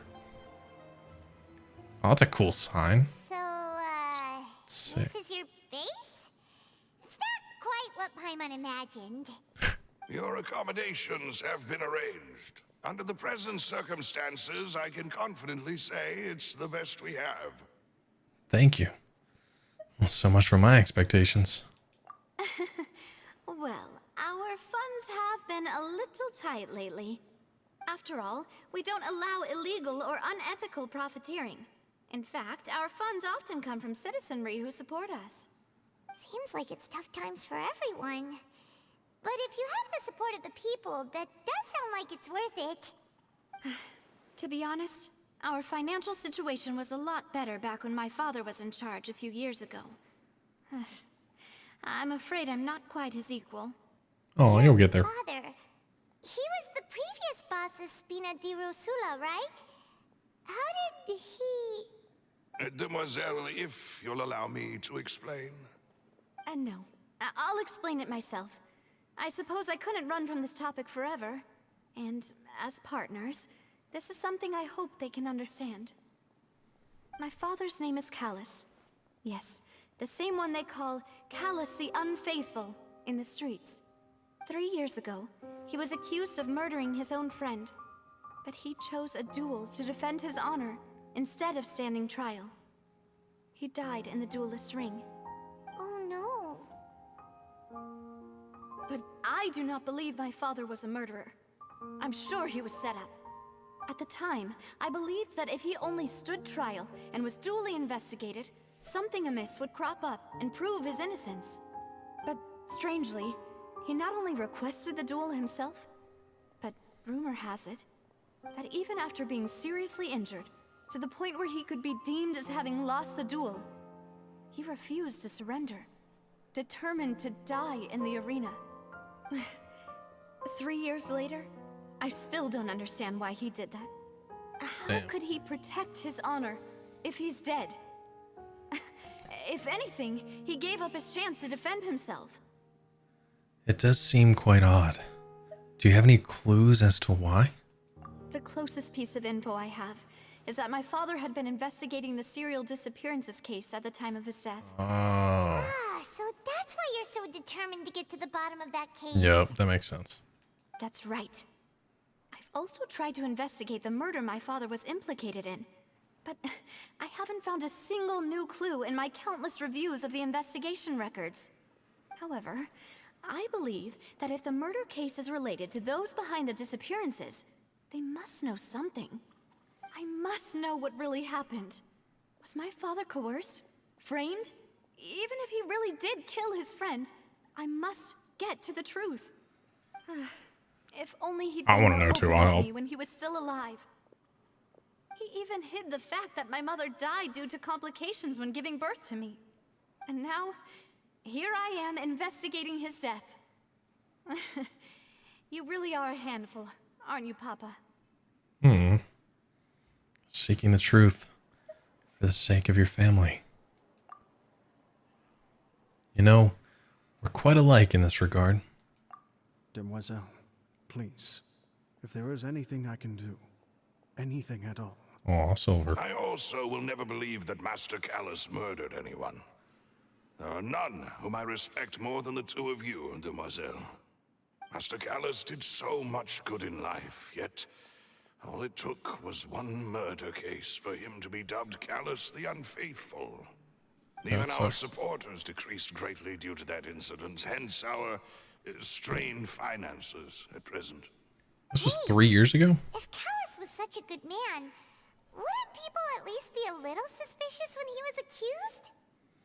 No. Perhaps people just revel in that kind of drama. It's not something exclusive to people from Fontaine, really. Everyone's like that. People love watching the evil turn over a new leaf, but they also enjoy watching good people fall into an abyss from one slip-up just as much. But how could... never mind. If Callus was really falsely accused, we have to find the truth. He didn't deserve to have that happen to him. Amen. There is one other thing. Master Callus's opponent in the duel was Ms. Clorand. Oh, her? Well, then, isn't that as good as saying that she was the one who killed him? Yeah, that makes a lot of sense. Oh, no wonder the mood was a little strange between the two of you. Good God. Yeah, that's not the sort of thing that you can just let go and move on from. Ms. Clorand has That was always a bombshell. placed Holy great crap. emphasis on the honorable nature of the duel. If her opponent doesn't yield, she will not stop either. I bet you Callus took advantage of that. He knew that. There's definitely a lot to this. I'm excited for this, but that's brutal. She knew Master Callus beforehand and greatly respected him, but seeing how he was resolute in the arena, there was only ever one choice she could have made. It's not that I don't understand her at all, but I just can't deal with this yet. Don't worry, Navia. Paimon knows how you feel. You don't have to force yourself to do that. Yeah. Afterward, Ms. Clorand told us that at the start of the duel, Master Callus requested that she ensure Demoiselle Navia's safety. Oh. And that indicates that he intended to die in that duel. Yes, that is our understanding as well. Oh, Papa. What madness drove you to ask the person who killed you to take care of me? Yeah. They did say before they had a complicated relationship.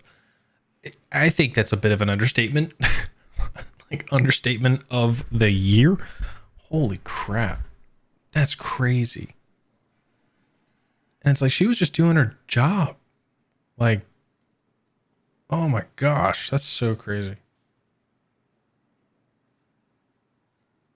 Yeah, I'm like thinking back to like how she looked at her, and it's like you can definitely feel it. That's, man. Whew. Good storytelling. All right. Anyway, that's the information I wanted to share with you. Even if it did sound like I was just complaining towards the end. Oh, no, it's all right. I understand how important this is to you. Thanks. You two should go and rest. This was quite a day after all. Traveler already took a nap. Relax and get some sleep. We will ensure you rest soundly. I would expect so. We're under the city of Midgar right now, so that's pretty tight. Oh, Silver, what you got to say? Whether it be responsibility for Spina di Rosula or Master Callus's death, it all landed on Demoiselle's shoulders so suddenly. This won't do. I must become stronger. Literally.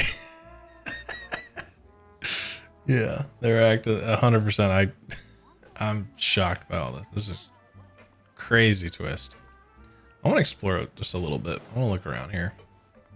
See if there's anything cool. What's up? Let me get some drink.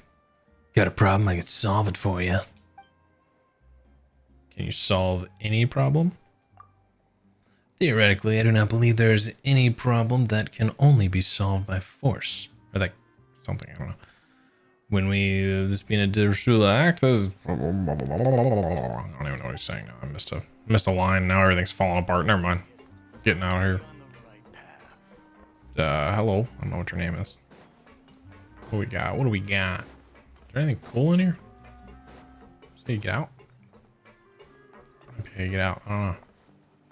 This place is big though. I wasn't expecting it to be this big. Search forth. Holy crap. Whoa. He's got tattoos. What? Hi. Hello. That's right. You can't talk. But are you really an ordinary run-of-the-mill tent tortoise? Huh. What am I doing expecting a reply like this? Ah, but then again, there could be no disappointment without expectations, right? Thank you. This is indeed a truth, a truth to be held self-evident. All right, well, that was kind of a letdown. I was kind of hoping you could talk, but whatever, it's fine. No big deal. It's fine. You didn't hurt my feelings at all. I also didn't really read your name. I think it said Clogsire. Clodsire. Oh, man. All right. Well, now we know two things. Navia is awesome. Her story is super interesting, especially with Clorinde and all that. And she is... What's that character from Princess... The Princess movie? Inigo Montoya? That's her. You killed my father. A peaceful night passes under the Spina di Rosula's thing. I don't read the word. Slept so well. This place feels almost too safe. I mean, yeah, it's a bunker. Navia? Where did the other two go? I sent them back to Poisson. It's Spina di Rosula's place of origin, and where we have our headquarters. There's not much for them to do here at the moment. Paimon gets the feeling that you're just trying to get them off your back. But never mind that. When did you get back? Were you waiting here the whole time? No, I just returned after going out for a while. I did some investigating yesterday regarding the name Vache. Wait, so you didn't sleep at all? How could I after having such critical new evidence appear? Guess Paimon wasn't speaking for everyone just now, huh? Unfortunately, this name seems to have been wiped from existence. It doesn't seem to have a match anywhere. I suspect that those behind this have already taken steps to hinder an investigation from this angle. But that does prove that this Vache person is a key witness in the incident. That's true. That mean we're too late, though? No. There is one ray of hope. One place in Fontaine that they would find almost impossible to threaten, no matter how much they wanted to. And that is the archives kept by Chief Justice Neuvillette. A place where detailed files on all the cases in recent years are kept. If the Oceanid you met is one of the young women who went missing recently, we should be able to find some related information there. So Neuvillette maintains an archive of case files? Whew. Guess that's the hard-working Chief Justice for you. In that case, let's go talk to him, shall we? Is that gonna be easy? Aren't you coming along, Navia? Did you get tired? No, it's nothing. Let's go see the Honorable Chief Justice. She's got a history with this guy too. I'm assuming he was a part of the conversation when her father was sentenced. Alright, go to the Chief Justice's office. Can I teleport closer? Yes I can. Let's just do this. Screw trying to climb out of this hole. Malay is right up ahead. Come on. That worked out pretty well. These little things just skipping around. You know that your country is peaceful when your guards are skipping. Enter the Palace Meromonia. Police Meromonia. Whatever.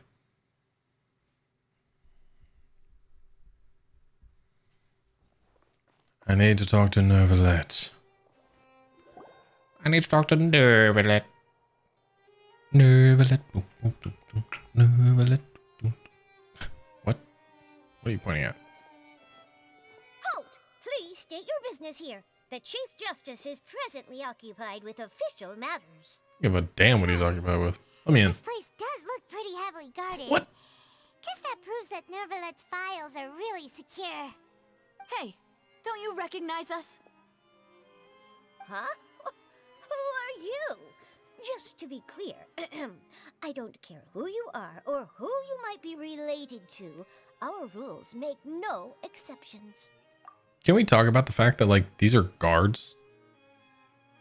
Like, if I decided that I was going to get in that room no matter what is this little thing going to do?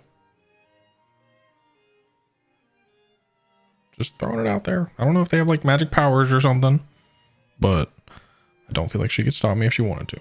See? They've got great discipline, too. Yep. Paimon can tell. If you're here just to crack jokes, I can point you towards the exit. Unlike some, we're busy, so please leave if you don't have a reason to be here. No. What I meant to say is, shouldn't you remember us from a few days ago?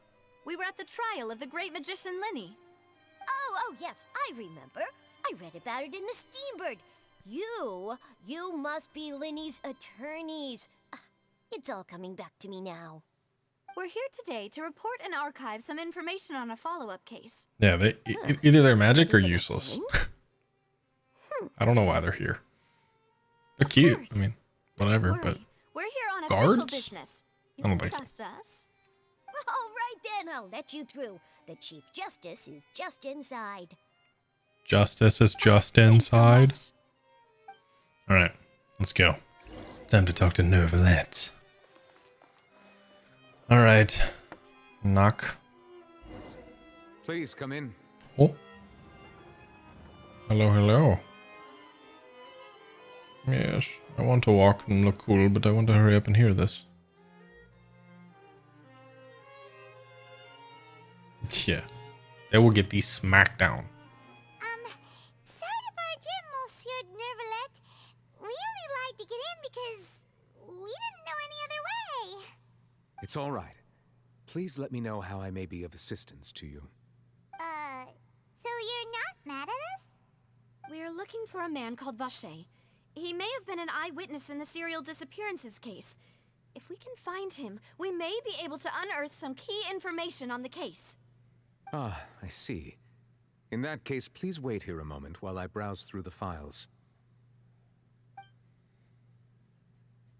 I'll be honest, I kind of got the sense that he was like a bad guy, but seems like he's just business oriented. Would be so easy to talk to. That's what I'm saying. I get this vibe from him. Okay, me and Paimon are on the same wavelength. I don't know if that's good or bad.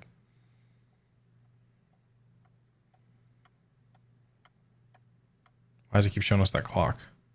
Unfortunately, I'm quite certain that no one by the name of Vache has been involved in any case, criminal or civil, in the past several years. There are no records of him either in the files or in my memory. Guess that's that. So we're back to square one. Traveler, what if it was really just a dream? Is that so? All right then. Thank you so much, Monsieur Neuvillette. We'll take our leave now. Ahem.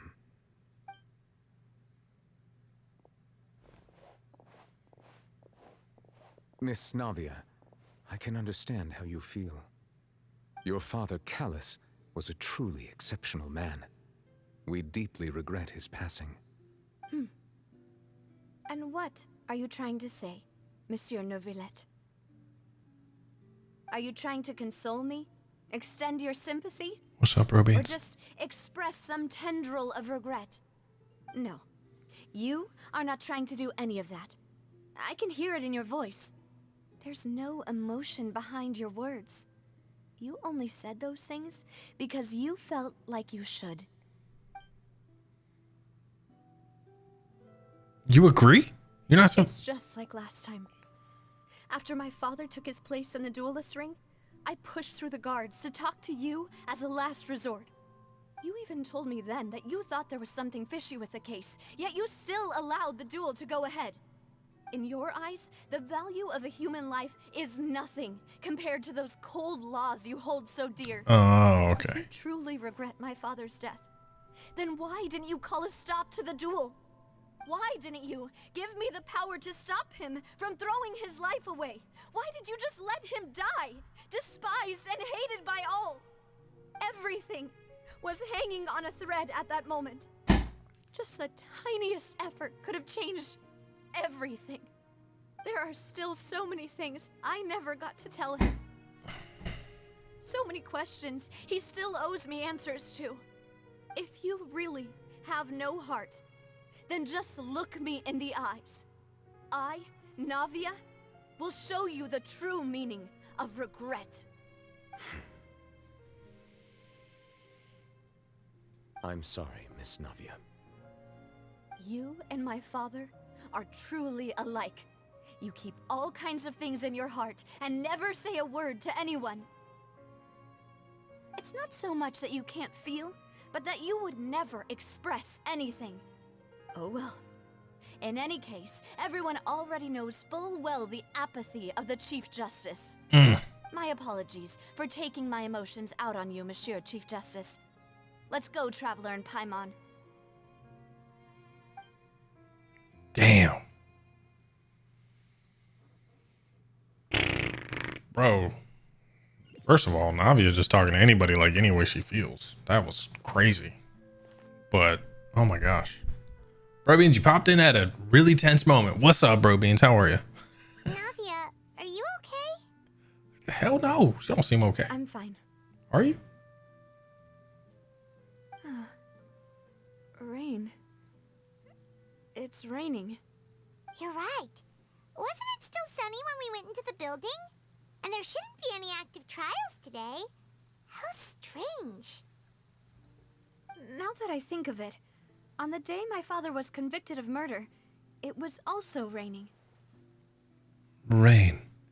What is it? Did you think of something? Your father's case.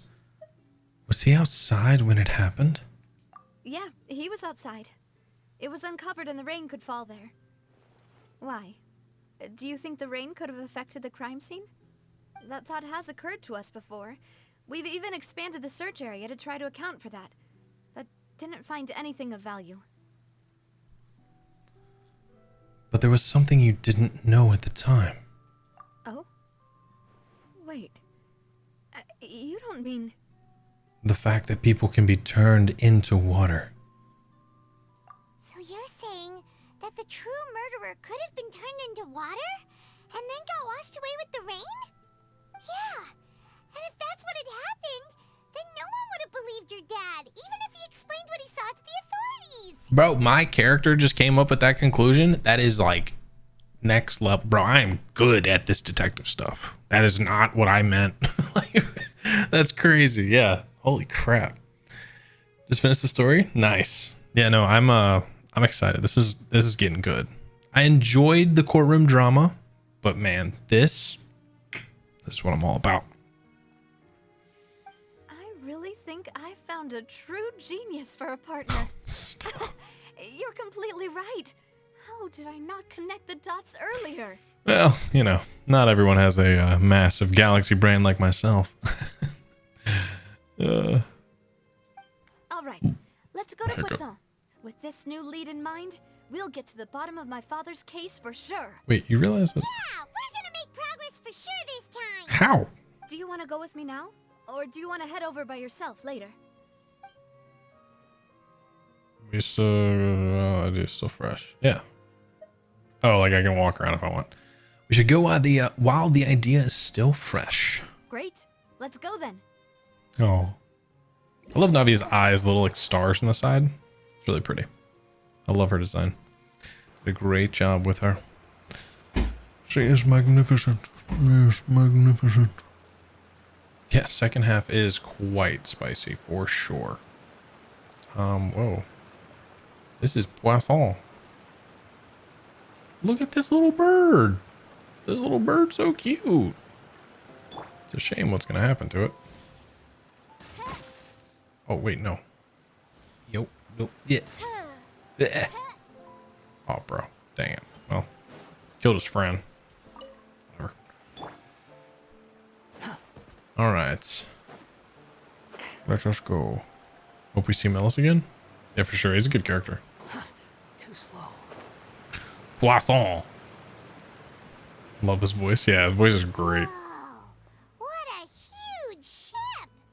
Whoa. Why would a ship be anchored at a place like this? There's no need to be so surprised. While it may look like a ship, it's actually Spina di Rosula's headquarters.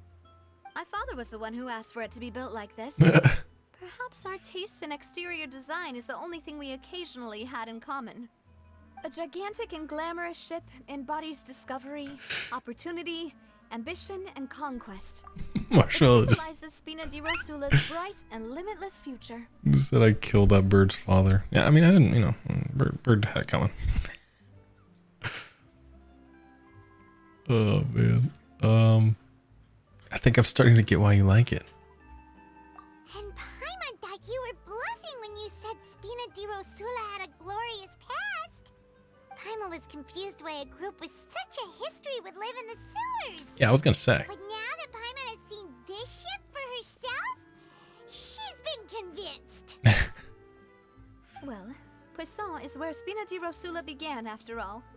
It's our main base, our home. Right. Let's do some investigating. Shall we? Whoa, look at that big fish. What? Wait. No, he might be a member. Never mind. I won't kill him. Hello, kitty. Hello, okay, cat. What is this thing? Bro, this thing is ugly. Whoops. Oh, dude. Nah, stay looking at it. Oh, wait, crap. Where, I don't want to go swimming yet. Okay. Wait a second. Can I swim down there? Oh, I can.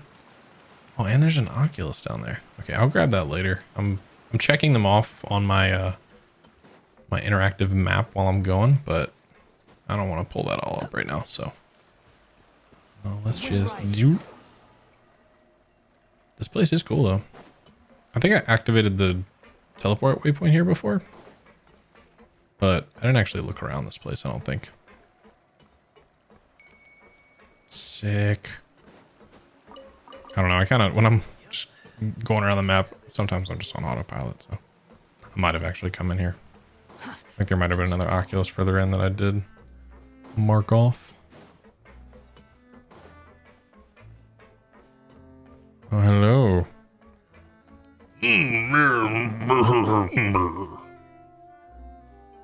Maloose, we're back.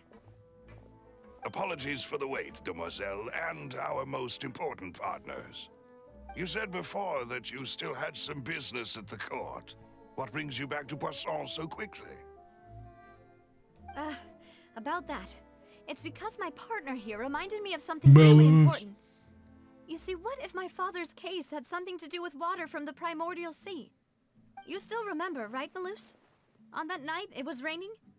Yes, the case was quite similar to that of Mr. Linney's. Both were what you'd call impossible murders. Could the mastermind be the same person? I feel like I've kind of just drifted off into like a mixture of the voice that I give the traveler in my head and then in between my voice. So I've kind of got this like in between like, but it's kind of like just my voice. I don't know. It's confusing. I'm not sure what his voice sounds like anymore. You would think it would be consistent because I gave him a voice, but it doesn't work out that way. Could you tell us a bit more about what happened before? Yeah, of course. Many years ago, something called synth began to gain popularity in Poisson.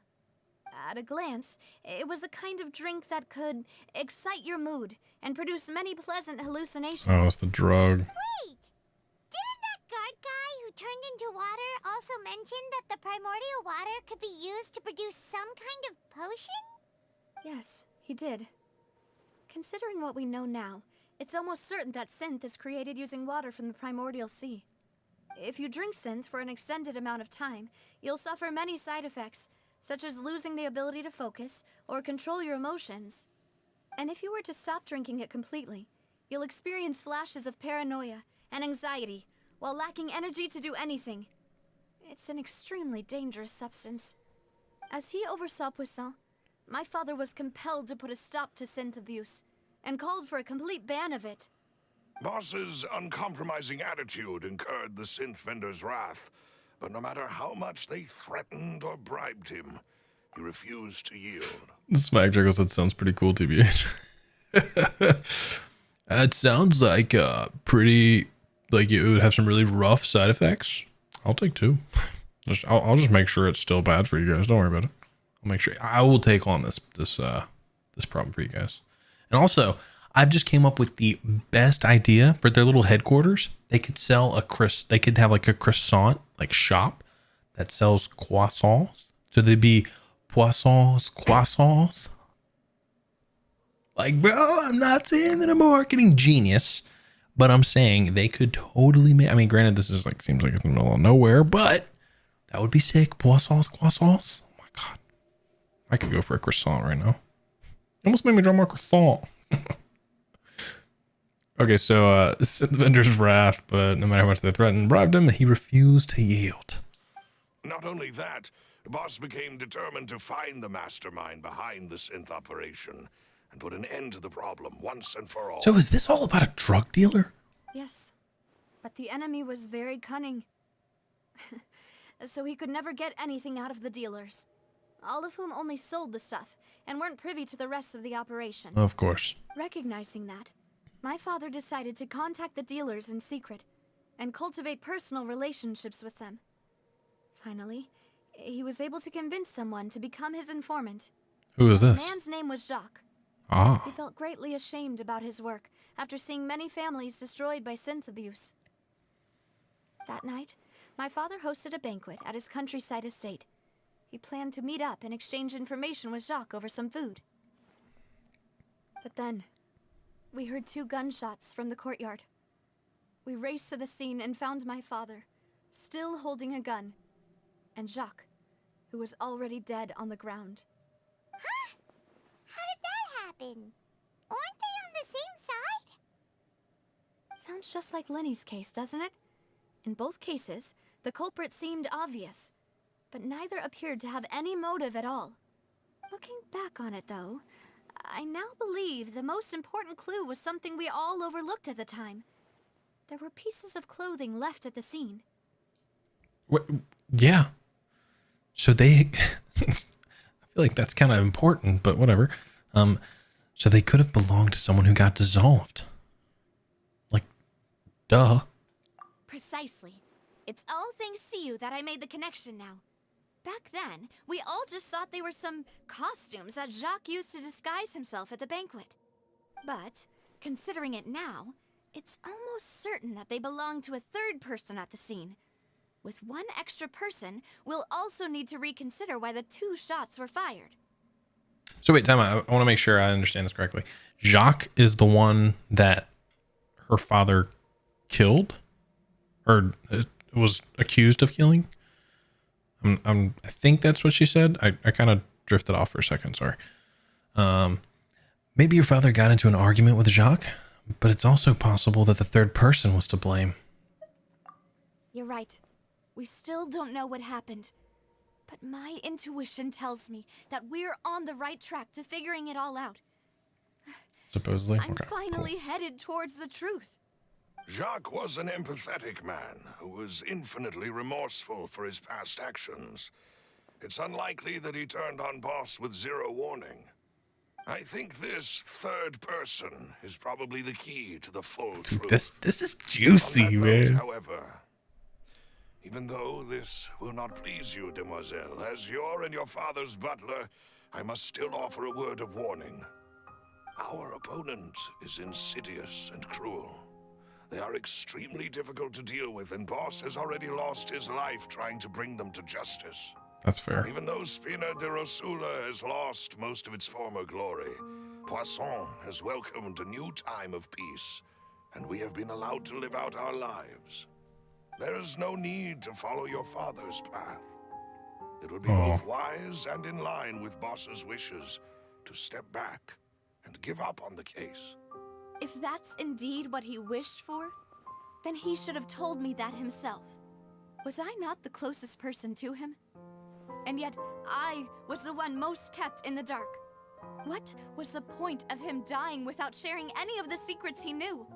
Did he manage to protect anything in the end? Synth is still here. Callus the Unfaithful is still his epithet. And Spina di Rosula is barely getting by. Nothing has changed. Did he think I'd just accept his meaningless death and live out my life just as meaninglessly?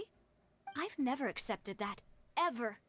Not since that day, and certainly not now. I want to find out the real answer for everyone's sake. For the missing girls, for the victims, and for myself. Navia. Amen. This is indeed the best moment to act. Your partner appears to be quite reliable, and more importantly, demoiselle, I think you're also ready to take this on. We got Melusa's So you do know something else, blessing. Melus. Oh. Yes, I do. In fact, even before that banquet, Boss already knew of the connection between Synth and the serial disappearances case. What? But what drove all the tensions to the boiling point was the revelation that you, demoiselle, had been selected as the next target to disappear. What? Boss also didn't tell you that he had been diagnosed with a rare illness. The doctors told him that he had no more than 5 years left to live. Bro, what? Oh my god. Dude, this is crazy. This is too much. First of all, Melus, how dare you keep this from me? But what? So the informant must have told her that she was selected, or that must have told him that she was selected for the next victim? That's crazy. So there's literally like, but how would the informant as a dealer know that? Because the dealers didn't really know anything else. I don't know. And the serial disappearances case caused him great anxiety. 5 years was nowhere near enough time to resolve this long-standing conflict. But once he passed away, all the danger would pass on to you. Knowing all of this, he decided to use one final intimidation tactic before his death. He claimed to have already gotten his hands on some key incriminating evidence for the other side, and even told some members of Spina de Rosula about the details. But as long as you remain safe, he would not share the evidence with the public. If something were to happen to you, then he and all those he told would immediately expose all they knew about Synth and the disappeared victims. Right, so nobody would be able to get off scot-free. As we've seen, Boss's tactic has worked. Even though Boss has been gone for a long time, the other side has not tried to take Demoiselle's life. No, I don't believe it. He never appeared to look sick to me. No father wants their daughter to see them weak and haggard, especially someone as proud as Boss. Oh. To him, dying in a duel and suffering lasting dishonor as the unfaithful was still far preferable than losing face in front of his daughter. Damn. So he chose to die in silence, so that he could protect me. I'm afraid you're not understanding this correctly, Demoiselle. What Boss wanted to hand to you was not a parasol, but a sword. If Boss's spirit could hear you telling me that you want to find the answer for the sake of everyone involved, I'm sure he'd be extremely proud. Damn right. That fool. Couldn't he have just given it to me straight? No. He might have set up everything precisely because he never thought I'd be able to understand him. Is that the amount of confidence he had in me? And what if I was never able to make it to where I am now? He gave you the choice to live how you want. Yeah. I suppose that's true. With the way he'd set things up, if I had wanted, I could have just lived out my life without a care in the world. It's true. But thankfully, he rarely talked to me about complex matters, and thus understood little of me as a person. In this case, he really didn't need to give me an easy way out. Huh. Malus, what was the key evidence that he shared with you? It's the location where Synth is produced. Essentially, it's the enemy's headquarters. Time to go crack some skulls, baby. Threatening the enemy, Boss didn't share the specifics of the incriminating evidence he found. Wait. But if you want to use it against the enemy, you'll still have to take several things into consideration. Why? If we know where the place is, can't we just go storming in? Right? That's what I'm You saying. mustn't forget that we're fighting against a mysterious and dangerous organization that's been in operation for decades. There's no telling what might be lying in wait at their headquarters. We also have no idea what kind of evidence we may be able to find inside, nor what people we may be able to capture. But a single visit to their headquarters would be tantamount to a formal declaration of war. The worst case would be that we leave empty-handed, but also open ourselves up to full retaliation. Then, in that case, why not work with the Fontaine authorities? Well, you saw one of them dissolve during Mr. Linney's case. We have no idea just how thoroughly they may have been infiltrated. Got a point there. Huh. That's true. Seems my father really had no choice. But things are different now. It should be a lot easier to prove the other side's guilt, now that we've connected Synth with the disappearances case. You sound like you've put a lot of thought into this, Malus. I am the butler, after all. I live but to serve the boss and Demoiselle's will. I've always been willing to take on any kind of risk for your sake. But considering my relative lack of ability, I've spent my time keeping secrets, performing basic investigations, and waiting for the right time to come. Thank you for all of that, Malus. Have you discovered anything new in the past few years? Let me think. One conclusion I came to was that the enemy must be quite familiar with Spina di Rosula, or at least have an informant planted here. When I announced orders to the organization's members on Demoiselle's behalf, I used to deliberately keep a few people in the dark and observe the reactions of the synth vendors. If the vendors didn't change their plans, then the individuals informed of our orders must be innocent. If the vendors packed up and fled, however, then someone must have given them the news. After several rounds of testing and investigative tracing, I've narrowed the suspect list down to 3 people. The first is Florent, Spina di Rosula's senior advisor. Guilty. Just calling it now. Unless I say the next person, I also say guilty. We'll have to see. Huh? Florent? Florent. Yes, surprising, isn't it? He was one of the people Boss trusted the most, which also means that he was someone who understood Boss really well. If Malus was our sister, or sorry, if Malus was our butler, we'd have found our sister by now, right? Can't wait to see your reaction through all this. Yeah, I'm excited. This is gonna be cool. Thanks to his position within Boss's innermost circle, he always knew our upcoming plans and could thus avoid capture this whole time. There's someone else like him too. Marcel, the head of Confrérie of Cabrières. Wait. Marcel? He looks like he should be guilty, so I'm gonna say not guilty. Also, because I picked the first guy so quick, I feel like I need to give this guy a chance. Uncle Marcel. What is this confrérie? Confrérie. Confrérie. I don't know. So I think it's confrérie. It's a guild in Poisson.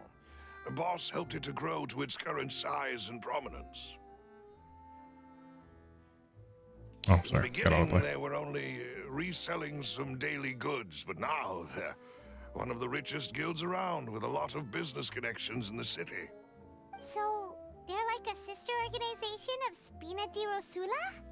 Yes, you can say that. When we were fighting against the synth dealers, they provided us with plenty of support. It's a bit difficult to imagine someone using their own money to hunt down themselves.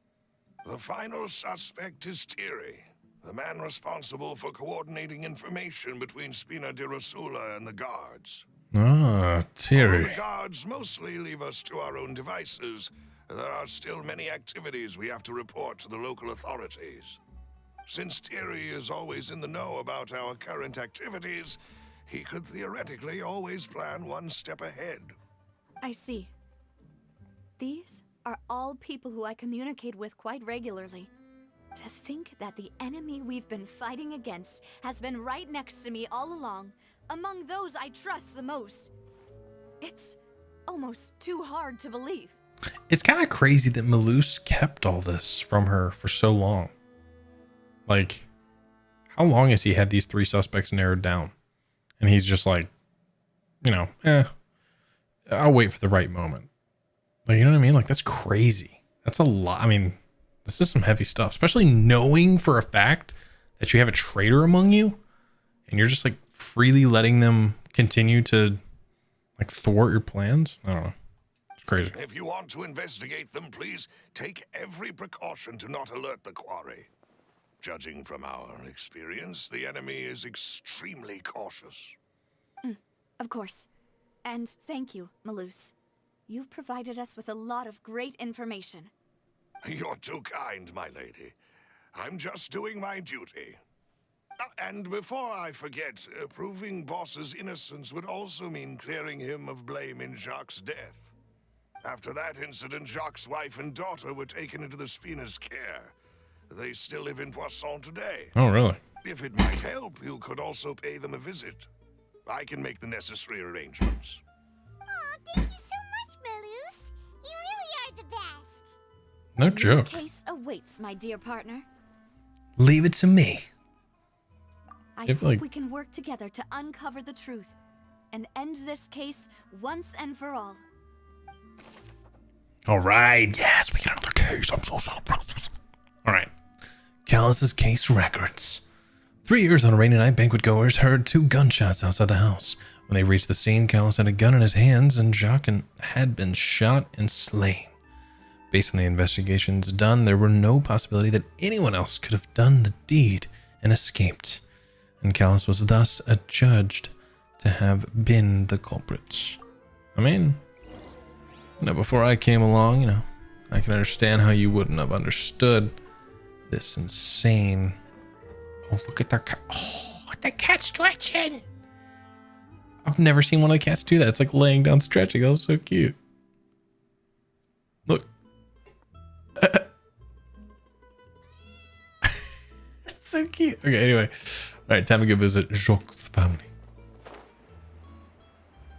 All right. More kitties. So many kitties. It is settled then. Please excuse me and enjoy your conversation at your leisure. Thank you for arranging everything for us, Malus. Bye, Excuse me, Malus. miss. Do you need anything from us? Hey, Navia's all quiet. This isn't like her at all. Let's not bother her for now. I'm sorry that I only came to visit after all this time. After what happened, I didn't know how I was supposed to face the two of you. Ah, if it's about that, there's no need to apologize. After my husband died, Spina di Rosula sent us a lot of mora and support. I understood your guilt and apology to be genuine. Well, that's good, I guess. Aren't all of those things nothing compared to the loss of Jacques? I can understand the kind of pain that comes with losing a father so needlessly. You don't understand at all. I didn't know how to face you, because I didn't know what I could possibly bring as a consolation gift. I know only the full truth could bring closure to you. And to all of us. I'm sorry. I appreciate the sentiment, but you don't have to carry all that guilt. On the matter regarding my husband, my daughter and I have more or less found our answer already. Would you mind sharing it with me? I really can't believe that my father could ever bring himself to shoot Jacques. I always knew that my husband's money was earned through others' suffering. He told me countless times that if he could turn back the clock, he would never go into the synth business again. He had many regrets, and felt that he took the idea of providing for his family too literally. For the longest time, he thought Mora was everything. So when Mr. Callis came to him with a proposal, he accepted it almost immediately. He tried to be as careful as he could, but even so, he was still found out by the higher-ups. They found out about his betrayal? Papa didn't say that exactly, but Papa did tell me that I should never be ungrateful. Before he left that day, he told me that he had no choice. It was only later that I realized it was his final farewell to the two of us. Wait, does that mean someone ordered Jacques to take out Callis? I don't know that for sure, but you could say that's the conclusion I eventually came to. Damn. Which is why I'm the one who should feel guilty. Callis had always taken great care of us, both when he was still alive and after he passed away. Even if he fired the shot that killed my husband, it was likely in self-defense. It is impossible for me to hate him for what he had done. But Mama, why is Papa still the bad guy if he did the right thing? Papa always wanted to be a good man, so why did he have to do a bad thing in the end? Well, things aren't always as they seem. You still feel like your papa was a good man, right? Yeah, Papa was a really good man. The best in the whole world. Then you should hold on to that. If a good man had to do a bad thing, then he must have had his reasons. Regardless of whether he left you a parasol or a sword. He must have done so to give you a better life. Oh. Thank you for everything you've told me. I will definitely find the truth. The current state of things is not something I'm willing to just sit back and accept. Thank you. I'm very grateful to hear this from you. Even though your personality is quite different from your father's, your determination when you speak is really similar. No, that's a sweet thing to You say. really think so? That's the first time anyone said that to me. Aww. Testimony from Jacques' family. Jacques' family believes that he had struggled greatly with the order to kill Callus. Did Callus act in self-defense, or was there more to the incident? There was more to the incident, for sure. Alright, time to talk to Flore. Okay, Navia? I'm fine. Don't worry. Let's investigate the 3 suspects next. Yeah. Florent should be nearby. And we should be able to find Thierry and Uncle Marcel in the city. Alright, so I'll let's... get myself together on the way. So please don't worry. Boop. I'll take that. Florent, you're the one that I said was guilty. Based off of nothing, so... Greetings, boss. How may I be of assistance today? He sounds guilty. I'm sure you've heard about what happened at the Opera House. Someone got turned into water right in front of us. Yeah, I've heard. With something that dramatic, I'm sure journalists will milk it for all it's worth. And it'll be all the talk for the next several weeks. It also reminded me, on the day that the incident happened with my father, it was raining outside, and we found some clothes left at the scene. After my partner here put the dots together for me, I feel like we should try to reopen his case. If he says we shouldn't, if he's like, no, I wouldn't do that, he's guilty. Can you do me a favor and try to recall what happened that night? Let me think. Okay, he didn't say that. Mr. Callus was feeling pretty upbeat that day. So he was drinking and bantering away with us at the table.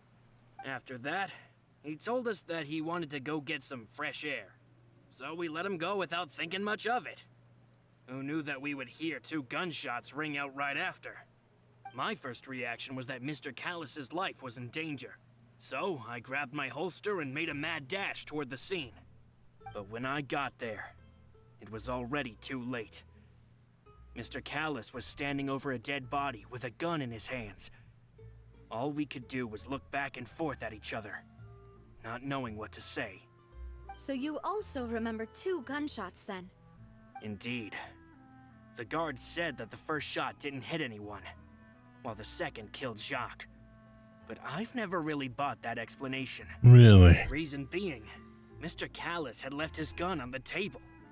I even made sure to confirm that before running to the scene.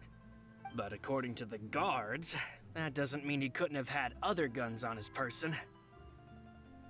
About the clothes left at the scene that you mentioned, do you think there was a 3rd person there who was turned into water? It's very possible. At least from our perspective, my father had no reason to kill. So he would also have no reason to bring an extra gun with him. The gun he was holding probably belonged to Jacques, or a 3rd person on the scene. Yeah, that makes a lot of sense. So you're saying Mr. Callus ended up with the gun because he seized it from one of the other guys? But hold on. If that's what had happened, then why didn't he share the truth with any of us? He didn't even want to face the Oratrice machine, and chose instead to prove his honor in a duel. Did he lose all faith in the courts after seeing someone dissolve right in front of his eyes? I bet you he knew. He didn't want to be proven innocent, I bet. Luce told me a thing or two, so I think I can understand why he committed to the duel. I'll tell you everything once the whole truth has been revealed. Oh wait, she already knows. Maybe I should know this. Then I'll leave Mr. Callus's honor in your hands, boss. Okay, And so... if I may just say one more thing. The whole Callus the Unfaithful epithet has been a thorn in my side since the day it was invented. Many people have laughed at me for still calling him Mr. Callus, even after so many years have passed. But it was Mr. Callus's trust that allowed me to rise through the ranks of Spina di Rosula and live the life I lead today. No matter what others might say, he'll always be the man I respect the most. And he'll always be my boss. Don't worry. I will definitely find the truth. You and all our other comrades at the Spina deserve to know the truth as well. Okay, I kind of feel bad for saying he's guilty. Advisor of Spina di Rosula claimed that he was grateful for Callus's kindness. Callus for his kindness also has been banquet of the day. In the case, provided evidence that Callus did not carry a gun with him when he went out. All right, that's helpful. Thank you so much for your cooperation. Now it is time for me to teleport into thin air and disappear right in front of your eyes. Whoa! All right. Go to the court of Fontaine and speak to Thierry. All right, Thierry. You seem to be quite weird. Yeah, I was completely wrong about it. I was like, yeah, no, guilty. But now after listening to him, I don't think he's guilty. This guy though, I got no feelings for you, punk. One of y'all's got to be guilty, so better convince me. It's me. Oh, now, what brings you here, Miss Navia? I've heard that you made quite the name for yourself at the Opera House. Oh, so you've caught news of that already. Oh, okay. Hey, I'm also a member of the guards, you know. The way you make it sound, people would think I was sent off to Poisson because I had done something wrong. Are you sure there isn't a little bit of truth in that? Yeah, I don't know if I trust this Under guy. normal circumstances, shouldn't you have been called back to the city already? You see Baguette in the background. I mean, where I work is really up to me. Let's just say I enjoy the ambiance of Poisson. Callus did a fantastic job running the town, building Spina di Rosula from the ground up and clearing many obstructions in my way. It would be next to impossible for me to find a similarly easy but high-paying job in the city. Anyway, enough chit-chat. Are these two friends of yours? You, here for some formal business? Yes. These two are my partners. What happened at the Opera House made us realize that Linny's case and my father's may be related. We're trying to reinvestigate the details of my father's old case. Ah, I get it. You think there might be more to the case now that we know people can be dissolved into water, right? I was also flabbergasted when I first heard of it. Were you, Thierry? Huh? Were you flabbergasted? I don't know that you can be flabbergasted. I don't know about that. He gave me a speeding ticket once, he's guilty. All right, you gave Marshmallow a speeding ticket once, so just throw it out there. Wait, can you get a speeding ticket on like a glider? How does that work? If you want to go through the original files from your father's case, I can help you look for them. That'd be much appreciated. Okay. Thank you. Actually, I have another question. Do you have the authority to dispatch Gardamex? Of course. Without them, I couldn't possibly handle Poisson on my own. Why do you ask? We definitely can't use them to forcefully get more evidence for your father's case. That's not what we're asking. You see, just recently, we were attacked by a horde of unnumbered Gardamex in the city. So, if you hypothetically wanted to do something against me, all you would need to do is get rid of the mecha serial numbers and send them after me. Then you think too highly of my abilities. Dispatching mecha is very different from controlling them. If I had to make an analogy, when you order a dish, the chef will make it for you. You can ask the chef to cook, but not to massage your shoulders or carry your baggage. If you try to make unreasonable demands, the chef would just think you're out of your mind and ignore you completely. The same goes for me and my Gardamex. Removing a serial number is also not as easy as you might think. There are a lot of complex steps to it, and it's almost impossible to keep it a secret. So I can promise you, those mecha were definitely private units. They're certainly not cheap. So, whoever their owner is must be super rich, powerful, or both. Now that you mention it, though, being in the synth business would definitely be profitable enough to afford this. Yeah, makes sense to me. Oh, then you're officially in the clear, Thierry. That's Cap. Oh, well, thank you for the vote of confidence, Navia. Jokes aside, I'd like to wish you all the best with your investigation. Hold on a sec, my dog is dreaming.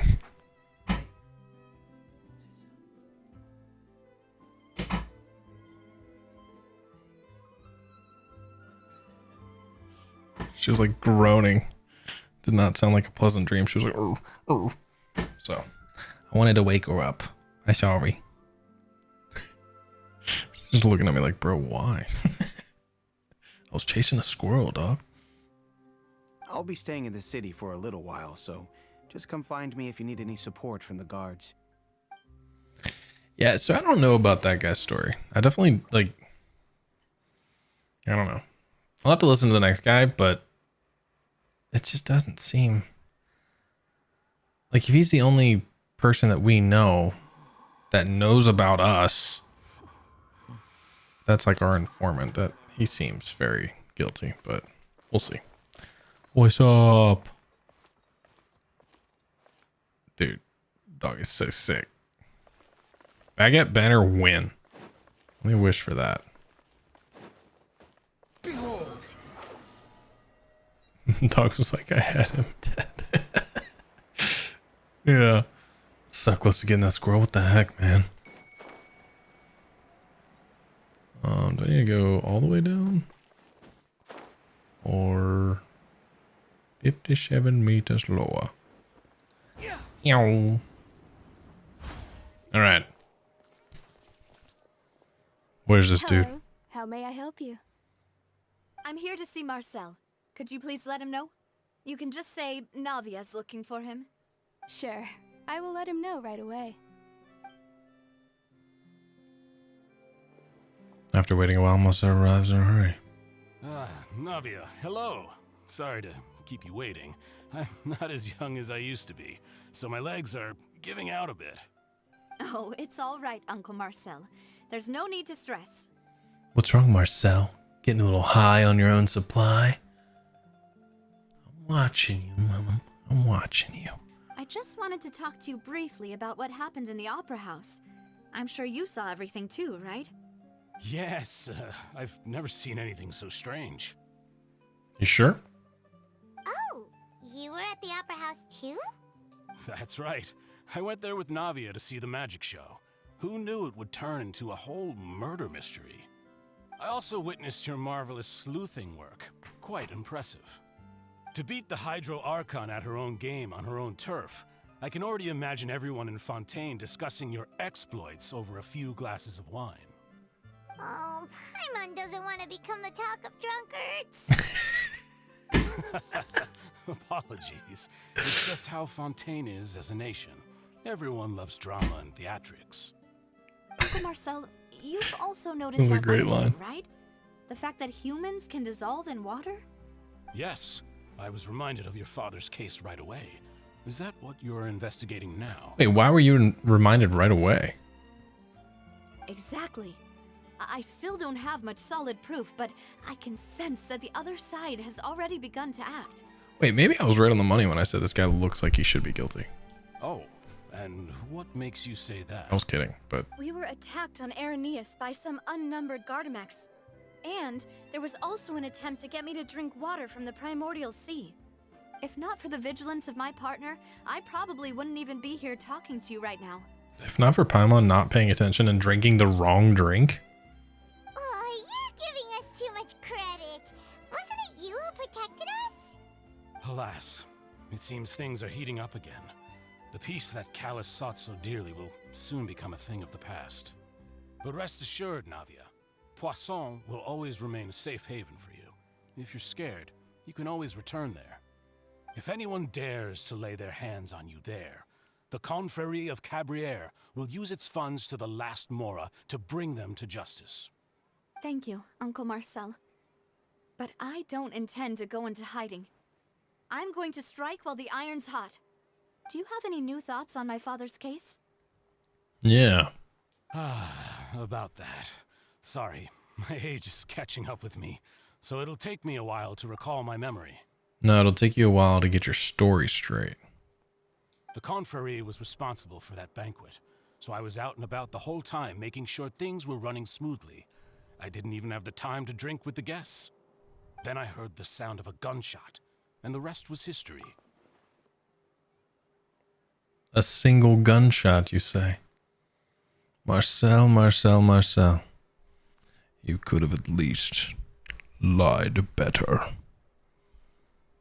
Oh, it's okay. No need to push yourself. We'll ask around some more. See if there are any valuable clues elsewhere. Sounds good. Just let me know if you ever need Mora. I could borrow some. All my wealth comes from Callus's patronage and support. I'll spend however much it takes to clear his name. I don't believe you, but sure. Marcel's the leader of Confrérie Cabrier. As he organized the banquet years prior, Confrérie and the Spina de Rosula have always maintained a close working relationship, though his recollection of events in the case is quite foggy. He is willing to defend Navia. Go over the clues with Navia. Alright, so this is going to be the point where I get to choose options or whatever, and I'm probably going to screw it up, so no making fun. We've talked to all 3 suspects, purely based on their conversations with me. None of them sounded particularly suspicious. Yeah, none of them really stood out as a suspect. I suppose that's to be expected, though. If a single conversation's all that's needed to find them out, then my father wouldn't have needed to investigate the case for so many years. It's true. Anyway, even though we didn't make a breakthrough, let's still compile what we were able to find. But where should we start? Jacques' motive. Ah, you're right! Flora mentioned that Callus probably only ended up with the gun because of circumstance. That makes sense. According to Jacques' family members, he already told them that he had been discovered, and that he had no choice before he left home that day. If I had to guess, he probably received an order from the synth boss to kill my father. Had he refused, he and his family's lives would have been forfeit. Makes sense. So, Jacques fired the first shot? If I was Jacques, I wouldn't have fired a shot at all. Oh? And why is that? Could he guarantee his safety after killing Callus? Could he guarantee his family's safety after killing Callus? Sorry, I thought this was the same sentence. I was really confused. I'm sitting here looking at it going, Anyway, let's try that again. Could he guarantee his safety after killing Callus? Could he guarantee his family's safety after killing Callus? Ooh, that's a good point. Jacques probably already knew that he was just being used as a tool for murder. And once he had completed his mission, he'd be of no more use to his boss. Yep. So, what would make more sense from his perspective would be to turn his back on the order and seek protection from my father. Seemed the third person was the one who derailed everything. Makes sense. But without evidence, that's still just a theory. Besides Jacques, the attack from the Gardamex has been bothering me quite a bit as well. It's obvious that our enemy has become more antsy after the secret of the primordial seawater was revealed. Yep. Do you think he knew, even then, that we'd follow this lead to the end? Given everything that's happened since, it's quite possible. But who among the 3 suspects would have the ability to control privately owned Gardamex? Ooh. Privately owned? Who's got money? Marcel. Uncle Marcel? My father did really trust him. And they worked together on a large number of projects. Maybe that's how he got to know Jacques. And with funds from the Confrérie, he could also afford a large number of Gardamex. It's still really hard for me to imagine, though. After all, Uncle Marcel has been around since I was just a child. Plotting your demise. Wouldn't this mean he has been spending a whole lot of Mora and energy to fight his own synth business? Yeah, I guess that makes sense. Okay, maybe it was someone else. Thierry. Thierry, you say? It is possible that he's figured out a way to convert the Gardamex for personal use. But I didn't feel like he was lying when he was talking to us about the mecha. I also don't think he'd be able to keep that kind of tampering under wraps. Yeah, had he actually tampered with the mecha, we'd be able to prove it with a simple check of the guard's inventory. If the mecha were taken from the guards, it should be pretty easy to find out when and how that happened. Maybe it was someone else. Florent. Florent? It is true that he was closest to my father, and thus had the best chance of learning about his dealings with Jacques. But as Spina di Rosula's advisor, his work mostly deals with personnel and security, so he shouldn't have much means when it comes to finances. So you're saying he's too broke to afford a mecha army? Exactly. He can't. And even if he could, I don't think he would be able to dispatch a whole group so quickly. Who could it be? I think. Great, here comes the part. All right, choose the most reasonable. Okay, so we don't have. Okay, so Poisson, irrelevant. Irrelevant. All right, so irrelevant. Florent.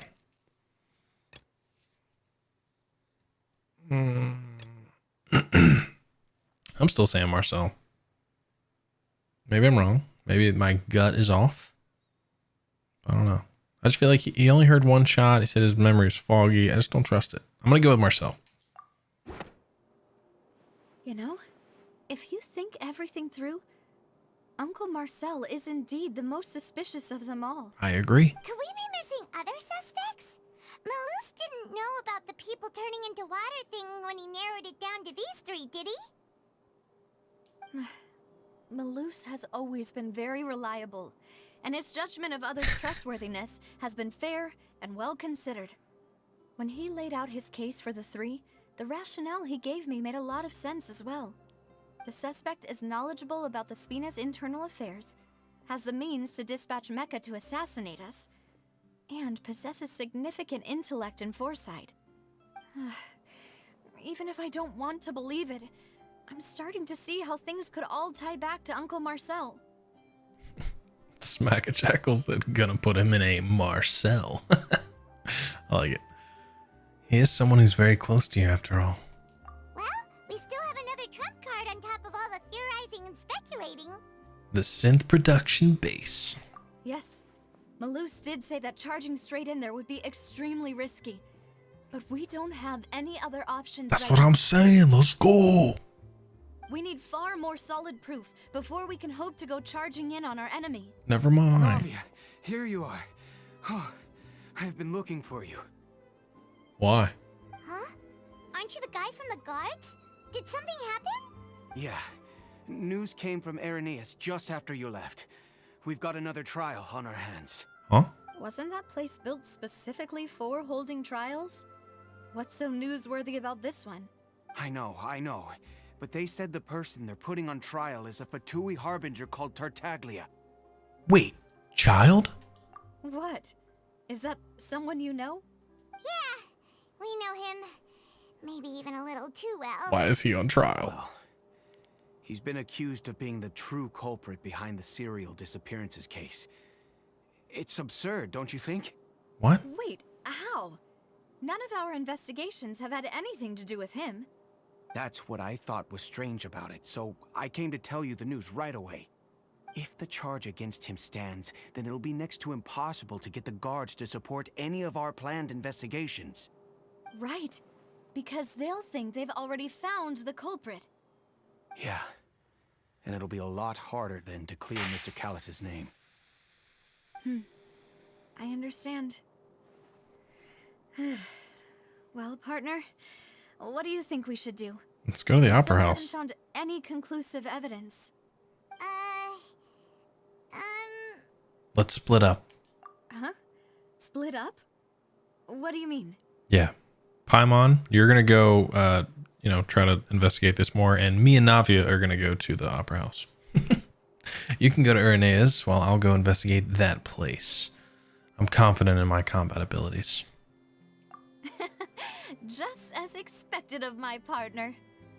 Since this is a trial about the serial disappearances case, the culprit's attention will be focused on Irenaeus, leaving his home base wide open. You're right. This is our best opportunity. All right then, let's do this.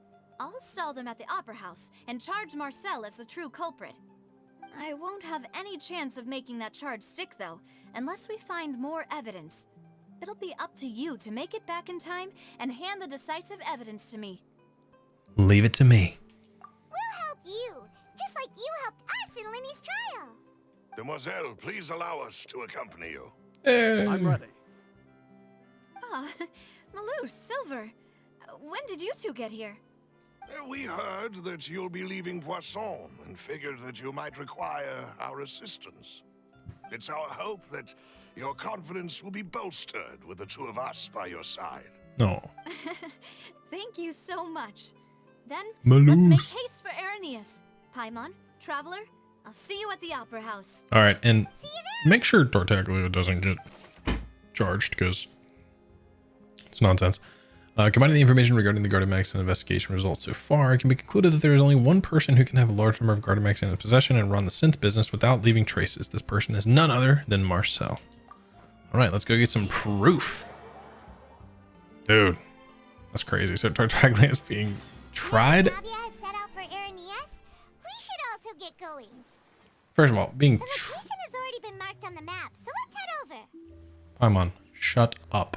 No such thing as pure freedom in this world. Now, Even the Wanderer's wind cannot talking. blow on forever. Bro, I'm just saying, there's no, like, how would Tartaglia be? It doesn't make any sense. This is all nonsense. Grabbing this. Oh, man. I want to go over there and do that stuff. Find the entrance to the headquarters. The synth production base is underwater. Oh, Let's go and try to find the entrance. let's go. Ew. So pretty. Alright. This is cool. We actually get to, like, explore this time. I'm assuming that's it. Oh no, that's just a Hydroculus. This is a chest. Says it's around here. That must be it, yeah. Finally found it. Huh. This is really cool. So this is the entrance that leads to the synth production base. Well, they don't. Doesn't seem out of the ordinary at all. Sorry, Paimon, I didn't mean to cut you off. Well, they don't want to stand out. Yes, but I'm sure what we find inside will be extraordinary. Extraordinary? Extraordinary. Yeah, it's the same word. That's crazy. I've never thought about that. People say extraordinary and extraordinary as the same word. Well, they don't want to stand out. You're right. An important place like this is bound to have a ton of protective measures and mechanisms. Ooh, it's gonna be a domain. Navia's probably arguing up a storm right now to stall for us. Which means we should not be talking about the differences between extraordinary and extraordinary. We need to move. Ooh, it's going to show us meanwhile in the Opera Epiclese. Let's see. Child, how you doing? How you doing, buddy? It would appear that I must repeat my question again, Mr. Tartaglia. Do you accept the charge that you are the true culprit behind the serial disappearances case? To be perfectly honest, I don't understand your country's complicated court system, or the reason why I'm being charged with something I've never even heard of. However, I did hear that people who have been charged can choose to participate in a duel to clear their name. Is that right? In which case, as long as I accept the charge, I can have an all-out fight with that champion duelist Clorend, right? I've got to admit, that's one of the most enticing offers I've ever received. When I privately sparred with her last time, she was obviously holding back. Real disappointing. Hey, don't you understand? You're currently the prime suspect for a major case. This isn't the place for you to be looking for fights. I mean, that's kind of what he does. Oh? Sounds like the Hydro Archon wants to lecture me on the ways of the Opera House. Then why don't you duel me too? I'm the kind of student that learns best in the heat of battle. Bro, he's so dope. No. That's not what I meant. I'm a lover, not a Alas, fighter. It would appear that communication with the defendant is going poorly, and we have made very little progress. In that case, let me explain everything from the very beginning again. The goal of this trial is to determine the culprit behind the serial disappearances case. That case had nothing to do with him. You've got the wrong man. Go on, Navia. What's going on? Why is she interjecting again? I told you it couldn't be one of the Fatui harbingers. Miss Navia, this is the second time you've interrupted the court proceedings. I only tolerated your behavior last time because you were able to provide the court with a key eyewitness. But that was an exception rather than standard court protocol. I can very well charge you with contempt of court for your interjections. Oh, please. Did you ever think I had any respect for this place's pointless theatrics? We can put that discussion aside for now. I'm not here to argue with you. I'm here to charge the true culprit behind the serial disappearances case. And if my charges prove true, then Tartaglia here will be proven innocent by default, correct? Oh, a young lady has charged in and offered to clear my name. How fascinating. Well, I'd gotten half bored to death by all these rules and procedures anyway, so I'll take you up on that offer. So, Your Honor, is there nothing else for me to do now? You may take a seat for now in the audience, but that doesn't mean the suspicions against you have been lifted. In the audience? What? Now then, Miss Navia, who is the person you would like to charge instead? That person is... Choose Marcel. Hello? Marcel. Marcel, the head of Confrérie of Cabrières. Huh? What confrérie? Never heard of them in my life. I've heard of them, but weren't they Spina di Rosula's sister organization? They were. Is this going to be a friends to enemies type situation? Please let me remind you, Miss Navia, that charging someone is an incredibly serious matter. Committing to the charge also means taking on the legal responsibilities associated with it. And if the charge fails, depending on the circumstances, you may also be charged with the crime of making a false accusation. Knowing this, do you still wish to charge this man? Yup. Yes, I do. In that case, I declare the charge to be valid. Miss Navia and attorneys, please take your places on the court. Let's go. Members of the guards, please contact Mr. Marcel right away so that he may stand trial. After some time, and a shocked and confused Marcel is brought to the sands. Mr. Marcel, you will not require an attorney. Is that correct? Apologies. It all just happened so quickly. I still haven't figured out what's going on. I think an attorney won't be necessary. This is probably just a misunderstanding between me and Navia. Very well. I don't think so. In that case, since both sides have now arrived, Miss Navia, please present your charges. I would like to take everyone back to 3 years ago, to the case of Callus the Unfaithful. Only through elucidating what really happened in that case can we connect all the dots for the serial disappearances case. Navia, do you really think that I was the one who killed your father? Come on. Potentially. Why would I do that? Callus was my benefactor, and remember, both you and I only ran to the scene when we heard the sound of a gun. If that's enough to make me a suspect, wouldn't that make everyone at that banquet a suspect as well? No. I think there's no point in getting into the specifics right now. The audience doesn't even have the big picture yet. Even I'm struggling to remember some details of that case.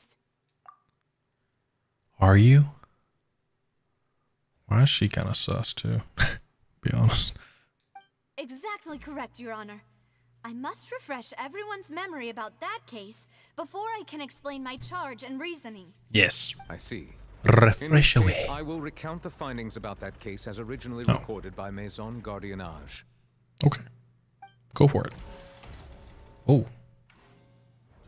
On the day of the murder, Spina di Rosula hosted a large banquet in a countryside estate owned by the Confrérie of Cabrières. During the banquet, all attending guests heard 2 gunshots from the courtyard. When the guests arrived at the scene, they found the primary suspect, Callus, holding a gun, while his acquaintance, Jacques, lay dead from a gunshot wound. Wait, why does Jacques look like the girl from Attack on Titan that was like worshipping Zeke? Never mind. Anyway. The guards' investigation did not recover any other firearms from the scene. As a result, they concluded that the suspect's first shot must have missed, while the second must have taken Jacques' life. The suspect did not dispute this conclusion, and also declined to defend himself in court. Wait. Instead, he chose to prove his innocence through a duel. Is that what Callus looked like? Bro, he looked sick. Callus was defeated by champion duelist Clarand in the ensuing duel, and soon succumbed to the injuries. Brutal. This is the story you've made. These are the known facts about the case. Yes, and I will provide the rest of the known facts. The one with the motive to kill was Jacques, not my father. And even so, Jacques still had no reason to pull the trigger.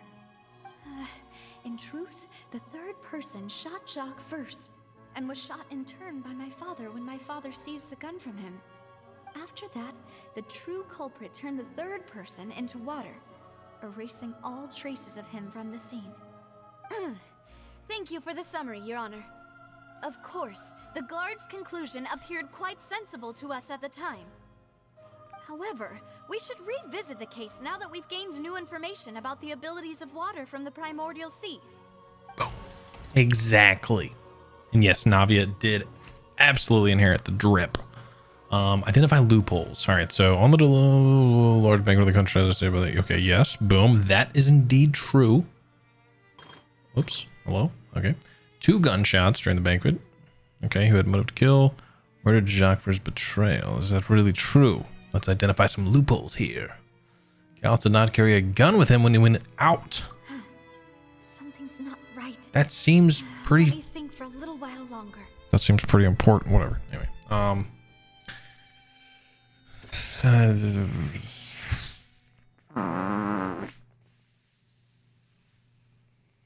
this one, maybe? Jacques' family believes that it struggled greatly with the order to just kill Callus. Did Callus act in self-defense, or was there more to the incident?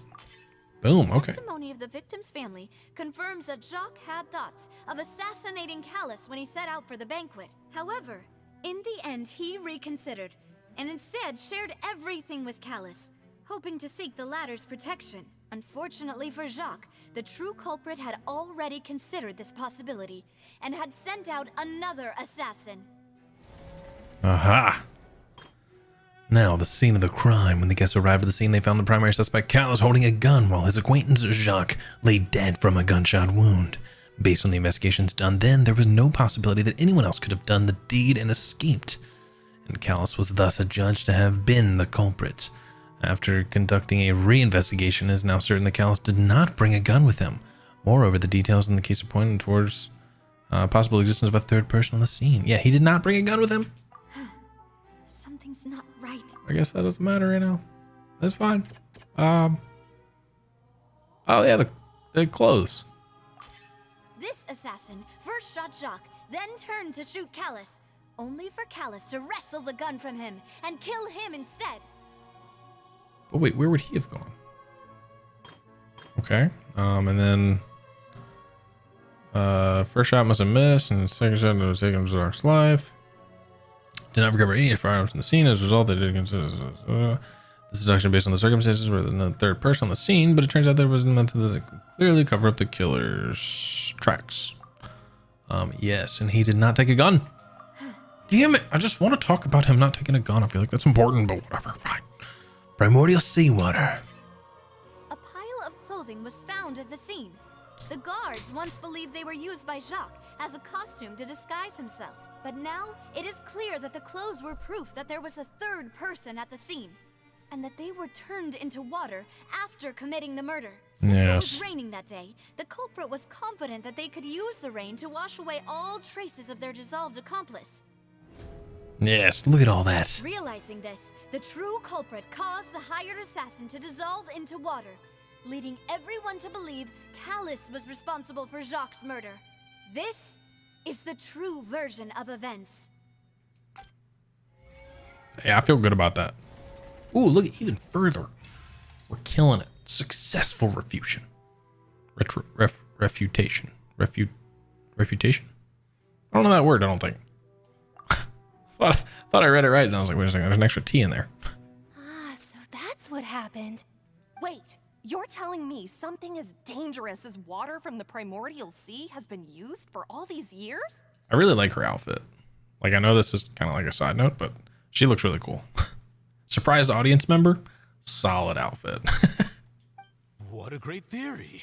It also explains Callus's and Jacques' respective motives. I guess they didn't shoot each other after all. Mr. Marcel, you are the one being charged with the crime. You should provide a rebuttal if you wish to prove your innocence. For real, dude. Ah, but I think I agree with everything Navia just said. In fact, there was nothing in her speech that directly implicated me. Oh, shit. Then, may I ask some questions? In my opinion, we primarily need to determine two things. One, do you have the evidence to back up your claims? I'm afraid not. At least not at this very moment. But we will soon. If you don't have any evidence, you should just go home. Listen here, scornful audience member. That's really rude of them. I may not have the evidence with me, but I know where I could go to collect it. If we look up the deserted clothes against a record of people who went missing around the same time, we should be able to find a match. Considering the serial disappearances case, the guards probably kept careful records of all missing persons from around that time, regardless of age or gender. That makes sense to me. Monsieur Neuvillette, I would consider this to be a reasonable investigative direction. Why do I feel like Furina's acting a little differently today? Maybe she's scared of embarrassing herself again? Alternatively, she's become more diligent after charging an innocent citizen in the last trial. My second question has to do with the ensuing duel. If the truth is indeed as you described, then why didn't Mr. Callus explain himself in court? If he had testified that a person had been dissolved, he could have at least mounted a defense. I've thought about this too, and the answer is actually pretty simple. He felt there were things that were more important to him. The dissolving power of water from the primordial sea is an important secret for the true culprit of the serial disappearances case. My father could have exposed it for all to see, but he chose to take it to the grave. At that time, Spina di Rosula was in dire straits, and his reputation had already been shattered. He had no guarantee that going forward with the truth would allow the culprit to be brought to justice. What was certain, however, was that it would paint a gigantic target on my back. Boss once told me that Demoiselle had already been selected as the next target of the serial disappearances case. What? If the secret had gotten out, the culprit would have fought an all-out war with Espina right there and then. I wouldn't have been the only one in danger. All of us would have stood to lose our lives. Of course, the guards might eventually figure out the truth of the matter and determine that we were in the right. But what good would that do? How can a hollow verdict protect anyone? Had this opera house ever given my father any kind of confidence in its brand of justice, Spina di Rosula would have had no reason to exist. But by staying silent, we retained the ability to deter our opponents and continue the stalemate. I was able to become Spina di Rosula's president, which made me harder to target, as well as giving me more time to grow and learn. And once I have figured out the truth and stepped up to the challenge, I will do what this opera house cannot, and restore my father's truth and honor back to him. So, you mean to say, your father intended to die in the duelist's ring? That's right. Do you have any proof? Of course. All you need is to ask his opponent, Clarand. I don't need your apology, your guilt, or your support from the shadows.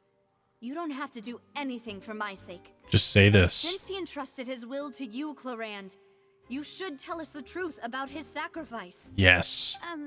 So, during the duel, did you believe that Callus was intending to die? Can we talk about this outfit, though? Oh my god. Yes, I did. Oh. As a champion duelist, I've fought many battles and taken a countless number of dishonored lives. In my line of work, I've seen all kinds of people give their all for the faintest hope to continue living.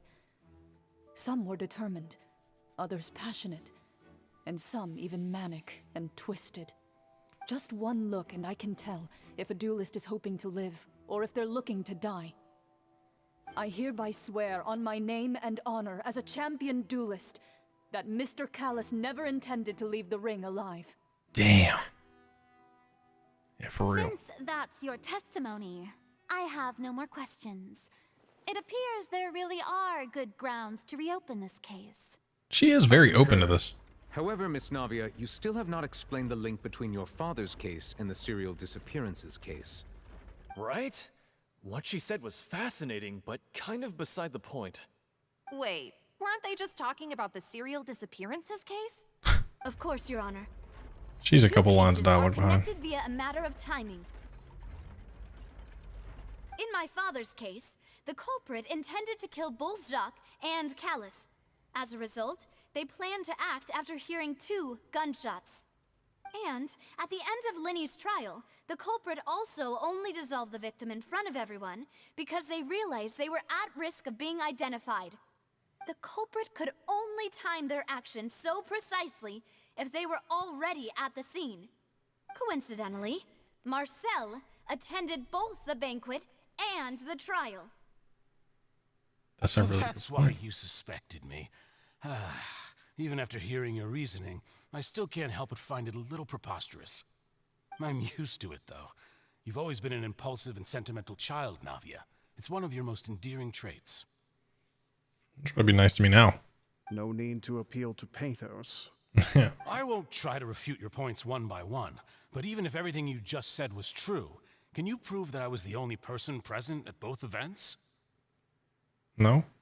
On top of that, does a person have to be physically present to control the timing? Can't someone remotely monitor the place? Don't know what she can say to that.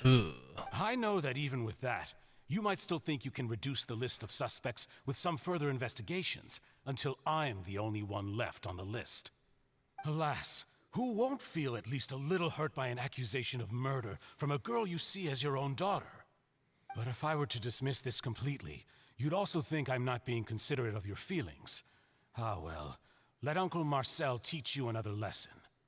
Do you know what the biggest flaw in your reasoning is? I suppose you're gonna tell me anyways. All right. It's timing again. I'm a businessman by trade. From that standpoint, there's no reason for me to kidnap young women. It's a high-risk action with nothing to gain. In addition, I left my home in Snezhnaya when I was young to come to Poisson and work in some trade. My business only thrived when I received Callus's patronage. Wait, time out. What? Left his home in Snezhnaya to come to the Poissons, Croissants, and work in some trade?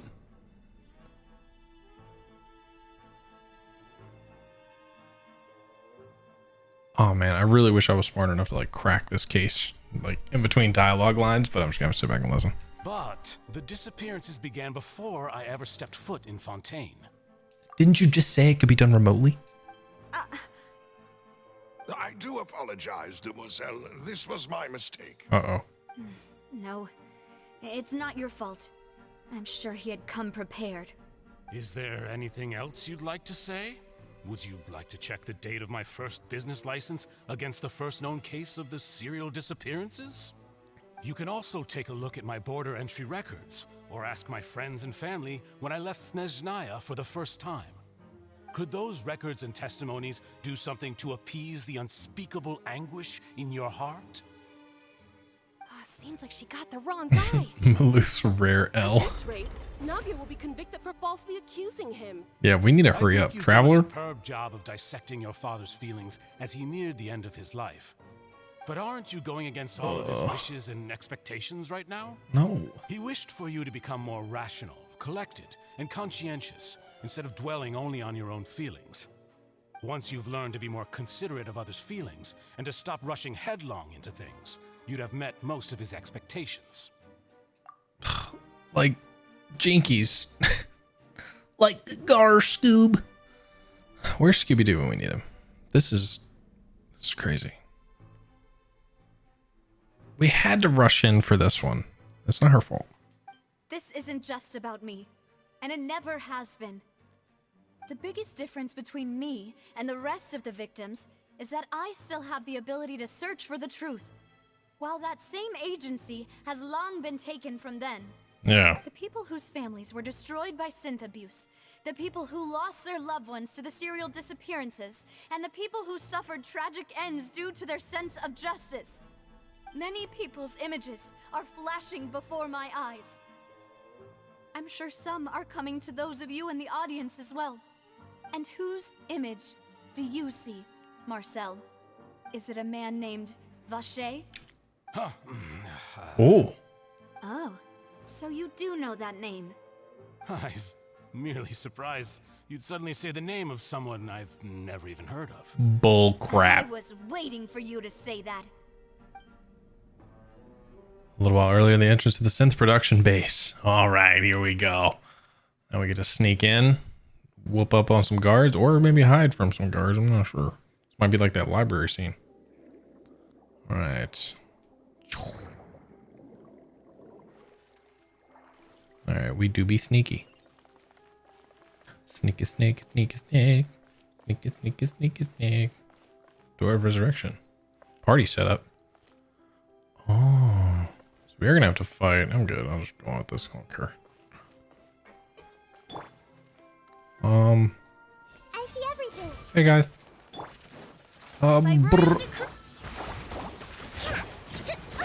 Ow.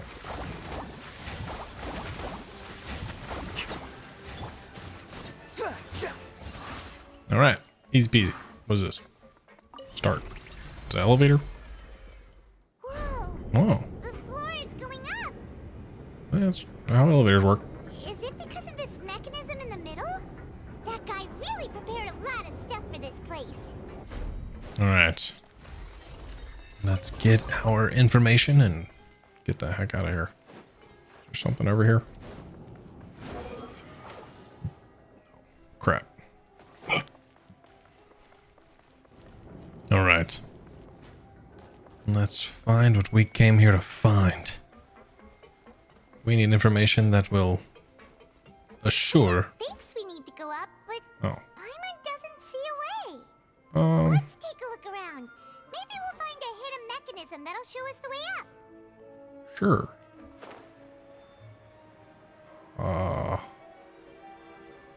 What this? Oh wait. It's down. Wait. Too shallow to dive here. What? Oh. It's too close to that. Oh, I need that little... I need you, buddy. Of course, there's one of you here. That works. Boom. Alright. What is this place? Oh, hello, hello.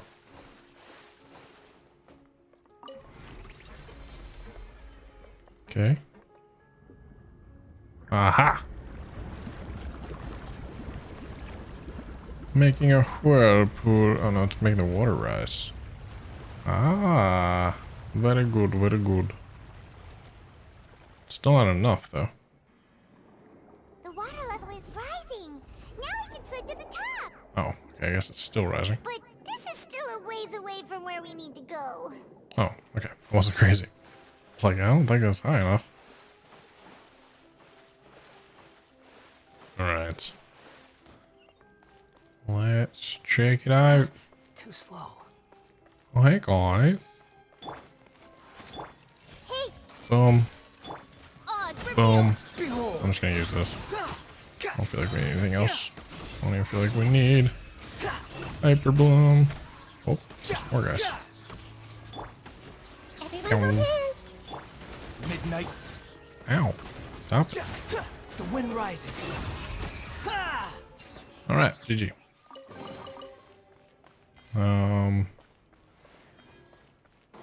Okay. Can I break this pot? No. Okay. Good to know. Now the water should be all the way up.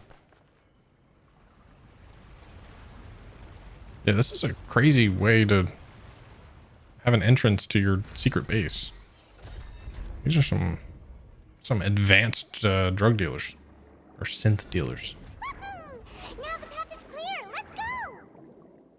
Good stuff, Paimon. You're a big help.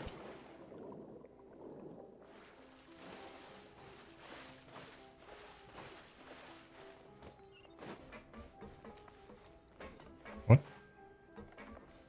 Go back down? Is there anything in here? No? Okay.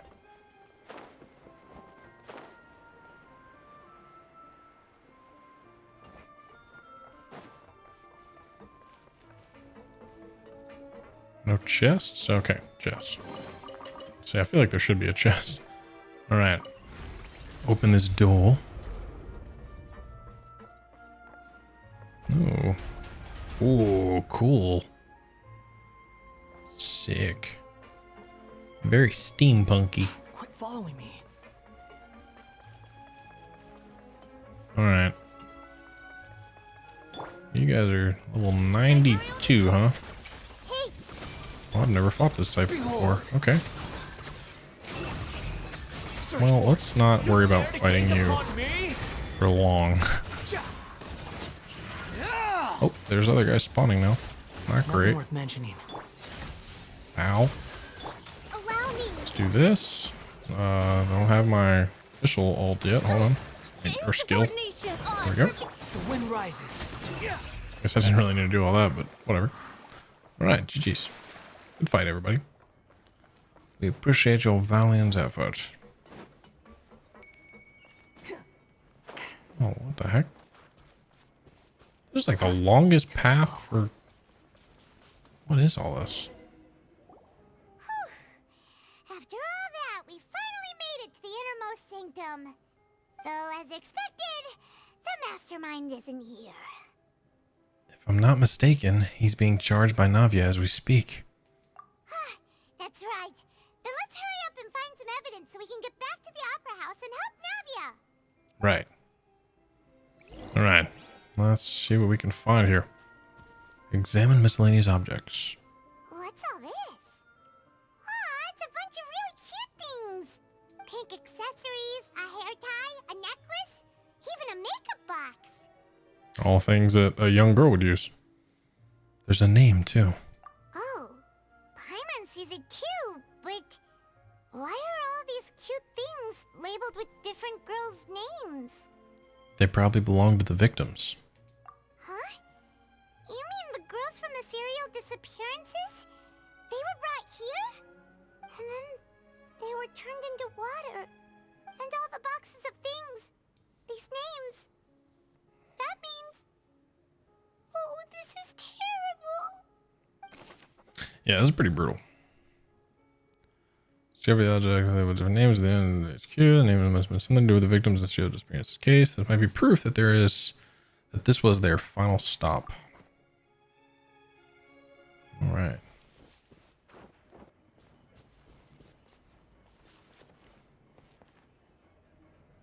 I don't know what this is. I can't walk in there, but it's weird. Examine bottles. Whoa. There's so much synth here.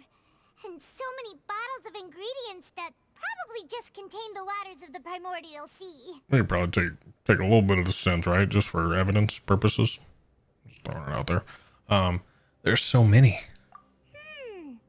Mixing in progress. Ready to drink. Stock sample? Huh. They've also got all the synth pretty clearly labeled. Whoa, there's even fruit-flavored synth? Well, that definitely proves this is where they produce synth. Yep, it's super obvious. Synth production or popular potion circulating quite widely. Blah blah blah blah blah. Effects quite strong. Characteristics. Earning massive profit from its trade. Yerp. Yeah. Examine experiment table. What's this over here? Looks like some kind of place for research. Experiment number 16 aims to verify Jacob Ingold's research conclusions on the primordial sea and use his theory as a foundation to achieve a breakthrough. The experiment was a failure. No individual managed to resurface from the water from the primordial sea. Female specimens 22, 23 and 24 were dissolved. Calm down, Paimon. Sorry, Traveler. Paimon will try her best. It's just that Paimon's never read something so scary before. Yeah, this is brutal. Someone write something that terrible in such a matter-of-fact tone. You read the rest. Paimon's too scared to keep going. The goal of the researcher is to save his lover, a woman called, I'm not going to even butcher that name, Viagra, I don't know, Viagra, who was dissolved. So that's why he did all of these experiments. Wait, did he really think he'd be able to find a way just by dissolving people over and over? That's just insane! There's another name here. Vache. Huh? Isn't that the name you heard by the fountain? Paimon thought he was an eyewitness in the serial disappearances case. No. He is the researcher. You mean Vache is the one who did all of these... experiments? Yes. He signed off on a bunch of the experiment reports. The voice I heard from the fountain was probably... yeah, I got nothing. I don't know. Was probably that person. So that's it. Vache was no victim, but personally took his lover and... No, that's not it either. If that's the case, why would he want people to resurface from the water? There must be more to this than meets the eye. Like a transformer. In any case, Paimon will write it all down. Vache's experimental records. Experiment number 16 aims to verify Jacob's Ingold's research conclusions. Alright, we already read all this. No individual managed research. Specimens 22, 24 dissolved. Brutal. Yeah, this is a dark storyline so far. Like, it's good, but man. That's brutal.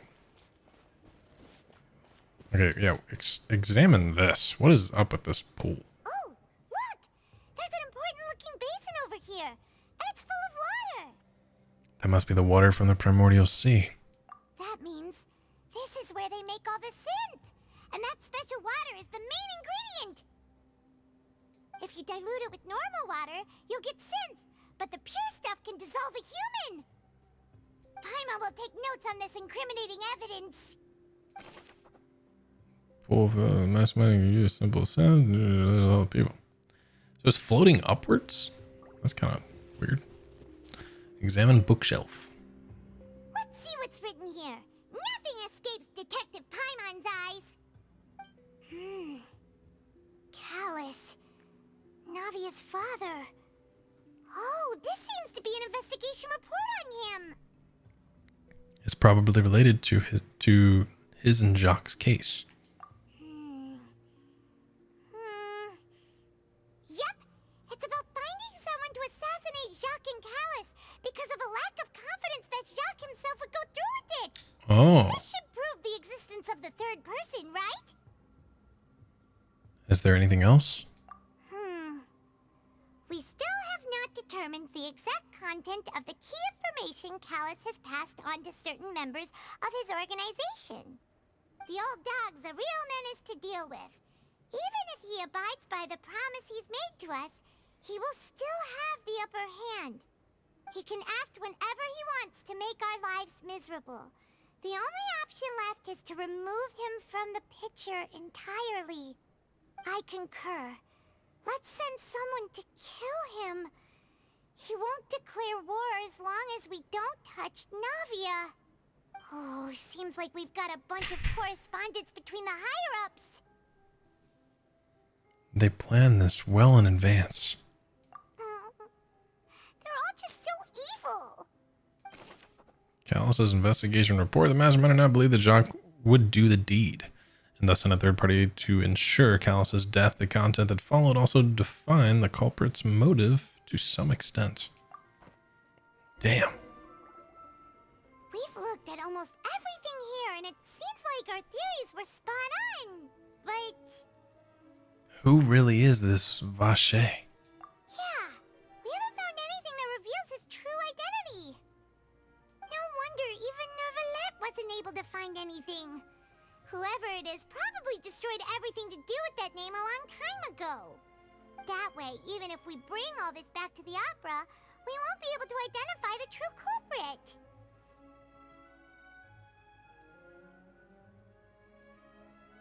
I might be a little in left field right here. Is Neuvillette Vache?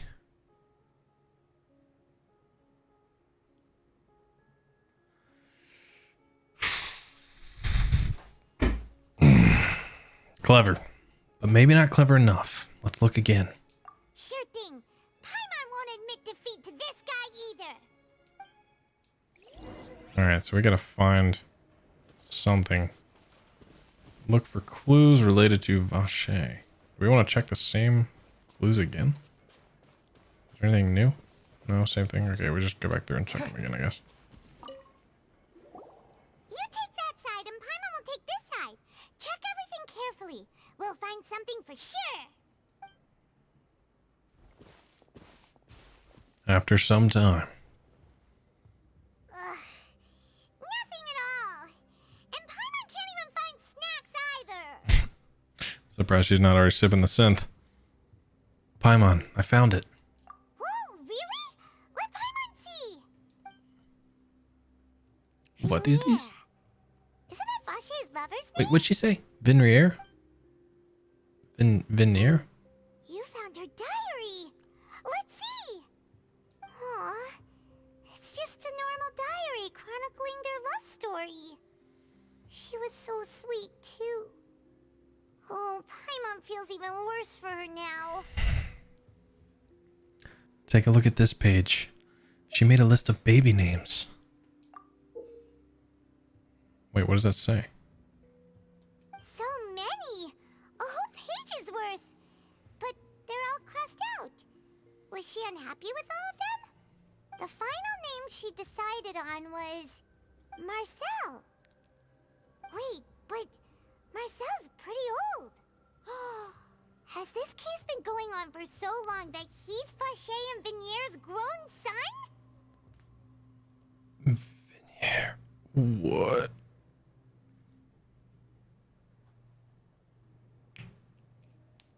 So, Vache and Vinier's grown son could be Marcel. I figured it out. Let's go, Paimon. I'm glad you figured it out, bro, because I'm so confused. Paimon still hasn't figured it out yet. I'm with Paimon. All right. After obtaining the final piece of key evidence, you race back to the Opera Epiclese. So many fun words to learn how to say. Do you see, Marcel? Is it a man named Vache? Huh. Oh, so you do know that name. I'm merely surprised you'd suddenly say the name of someone I've never even heard of. I was waiting for you to say that. Navia, we're back! As expected of my partner. I just knew you'd return in the nick of time. Just how often do you intend to flout the rules of this court? It's all right, Monsieur Neuvillette. Given their confidence, I expect they've found the crucial evidence. You say you've never heard of Vache, but this would say otherwise. Oh, look at the little like selections. It's like select. All right. Callus's investigation report. Yeah, this is damning evidence. If you. But the truth of it, Marcel, is that you've always been Vache. Huh? We've investigated your lair and we already know everything. After your lover, Vinier, was dissolved, you kept abducting young women to experiment on the hopes of bringing her back to you. You even created Marcel as a new identity and destroyed all records of your past as Vache. So that's it. Even the villains in opera performances rarely go that far. And with that, Marcel's motive has now been established. This information regarding your past also dismantles your prior timing defense. Well, Marcel, do you know where you went wrong? Ooh. Give it to him. You fixated your gaze on the lover that passed away, instead of paying attention to the living people around you. So, you never noticed how we changed, or how we grew as individuals. You also never understood Boss's real expectations for his daughter. Or our determination to see things through. Your determination. Mr. Marcel, please speak up now if you would like to defend yourself. Otherwise, the trial will move on to the next stage. Yeah. Do you really think I wanted to do any of this? Pay attention to you? What for? Have you ever paid attention to me? Ever empathized with my pain? Ever known how it feels to watch the love of your life dissolve right in front of your eyes? No one helped me. No one even believed me. All those decades ago, even the officers from the Maison Gardiennage were laughing at me. They said there's no way a human being can turn into water. So I must have gone mad from grief. Vignier's death was brushed away by all of you as if it didn't matter at all. Well, now you know, don't you? Ha! Well, it's too late now. All those who were dissolved are gone forever. Bro, that's why she was saying for him to stop looking for her. Oh my gosh, that's crazy. You only have yourselves to blame. You set up this ornate opera house in pursuit of your so-called justice, your beloved drama, while turning a blind eye to the suffering of the people. Vignier is dead. We promised each other that we would always be together. Wherever she goes, I will follow. But I'm not from this blasted place, so I can't be dissolved, no matter what I do. Hey, is that water from the primordial sea that he's drinking? I can't dissolve! Can't dissolve! Can't dissolve! Do you all see? I can't go! I can't follow! So if I can't go where she is, what choice do I have but to try to bring her back? I did all of that, and in the end, that accursed Callus still got the better of me. I spent my entire life living on pins and needles, only to get stabbed by his idiot daughter at the very end. The suspect is exhibiting signs of mental distress. Guards, please restrain him. Don't touch me! Don't anybody come near me. I still need to save Vignier. I promise. We made a promise. This guy's losing it. Vignier! Please, Vignier, don't think badly of me. All I want to do is fulfill our promise. At this point, the verdict of this trial is clear. With Mr. Marcel's conviction, the charges against Mr. Tartaglia no longer have any basis. Fine by me. I was in a bad mood, but after a show like that, I'm actually feeling pretty good. Traveler, please submit all the evidence you have collected to the guards, so that I might review and summarize the truth behind the serial disappearances case. Neuvillette proceeds to review and compile the evidence and records. The man now known as Marcel was originally named Vacher and worked as an adventurer with his partner and lover Vignier. During an underwater expedition, Vignier accidentally came into contact with water from the primordial sea and was dissolved in front of Vacher as a result. Vacher learned of the primordial water's existence through the work of others and began to kidnap young women for research, with the goal of discovering a method to restore Vignier back to life. To cover his tracks, he invented the new alias of Marcel and began to operate a business in Poisson. Selling croissants. During the course of his research, Vacher discovered that a diluted concoction of water from the primordial sea can induce feelings of euphoria, and began to manufacture and market synth. However, as he accumulated wealth to fund his continued research and expanded the scope, he came into conflict with Spina di Rosula. After exchanging blows with Spina di Rosula for many years, Vache decided to assassinate their president Callus at a banquet. Although the assassination did not go as Vache expected, he was able to turn Callus into the murder suspect by dissolving the assassin he sent to the scene. And just recently, Vache attempted to frame Linny as the culprit of the serial disappearances case, using a similar method. However, his attempt to frame Linny failed, and the power of water from the primordial sea became public knowledge. This case also exposed enough of Vache's machinations that he was eventually successfully charged in court. Thus concludes the enigmatic history of the serial disappearances case, with the truth revealed to all. Boom. Let's go. That was such a pitiful applause. Verdict regarding the charges against Mr. Vache.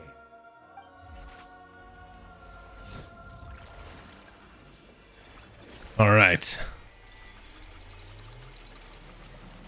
Go ahead. Neuvillette, draw for turn. According to the judgment of the Oratrice Mécanique d'Analyse Cardinale, Mr. Vache is guilty. Ooh. Guards, take Vache away. Damn. Good. It's what he deserves. Yeah, for real. With that, the serial disappearances case is over now.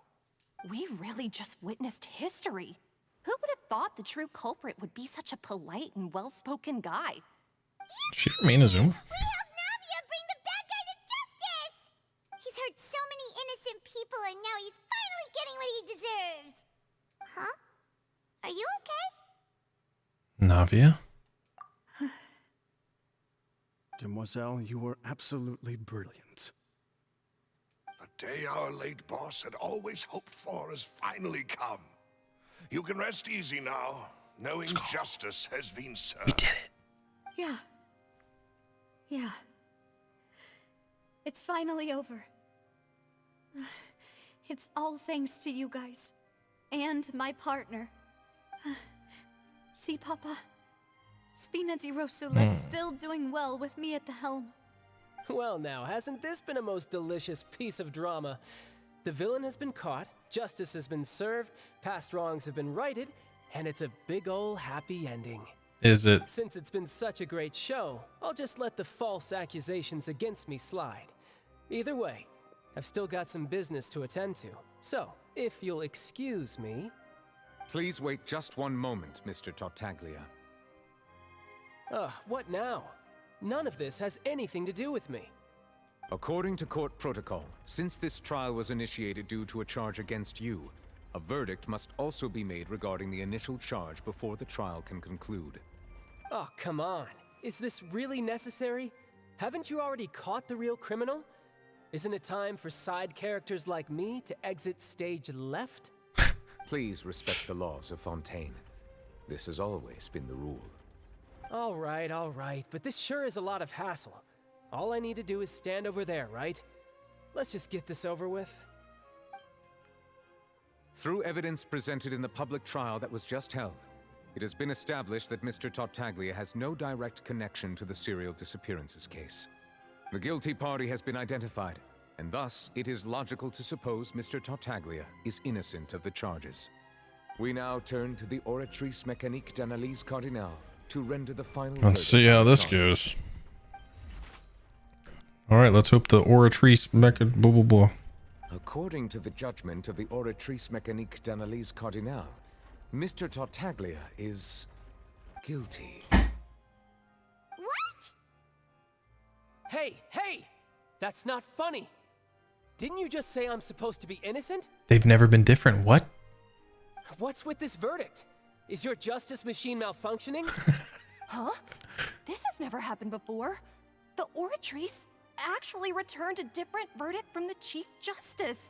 Get another one. Have you ever heard of an innocent Fatui Harbinger? Do you think the Oratrice might have just convicted him on general principle?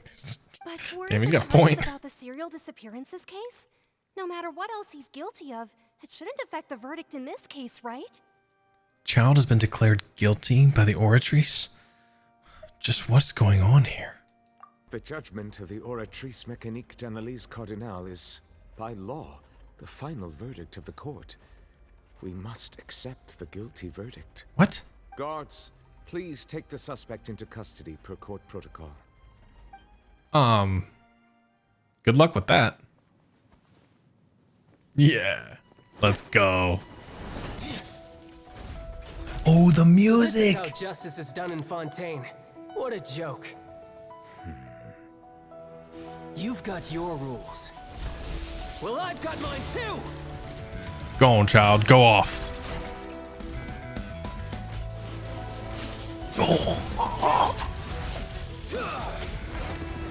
Dude.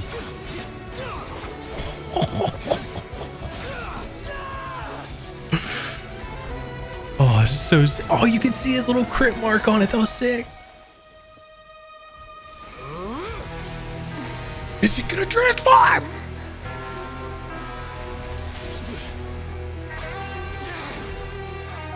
He's activating his spell legacy!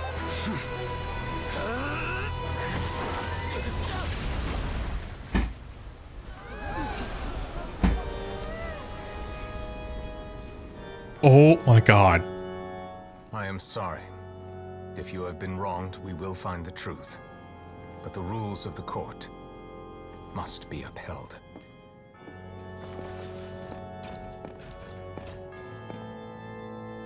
Ooh. Got sliced.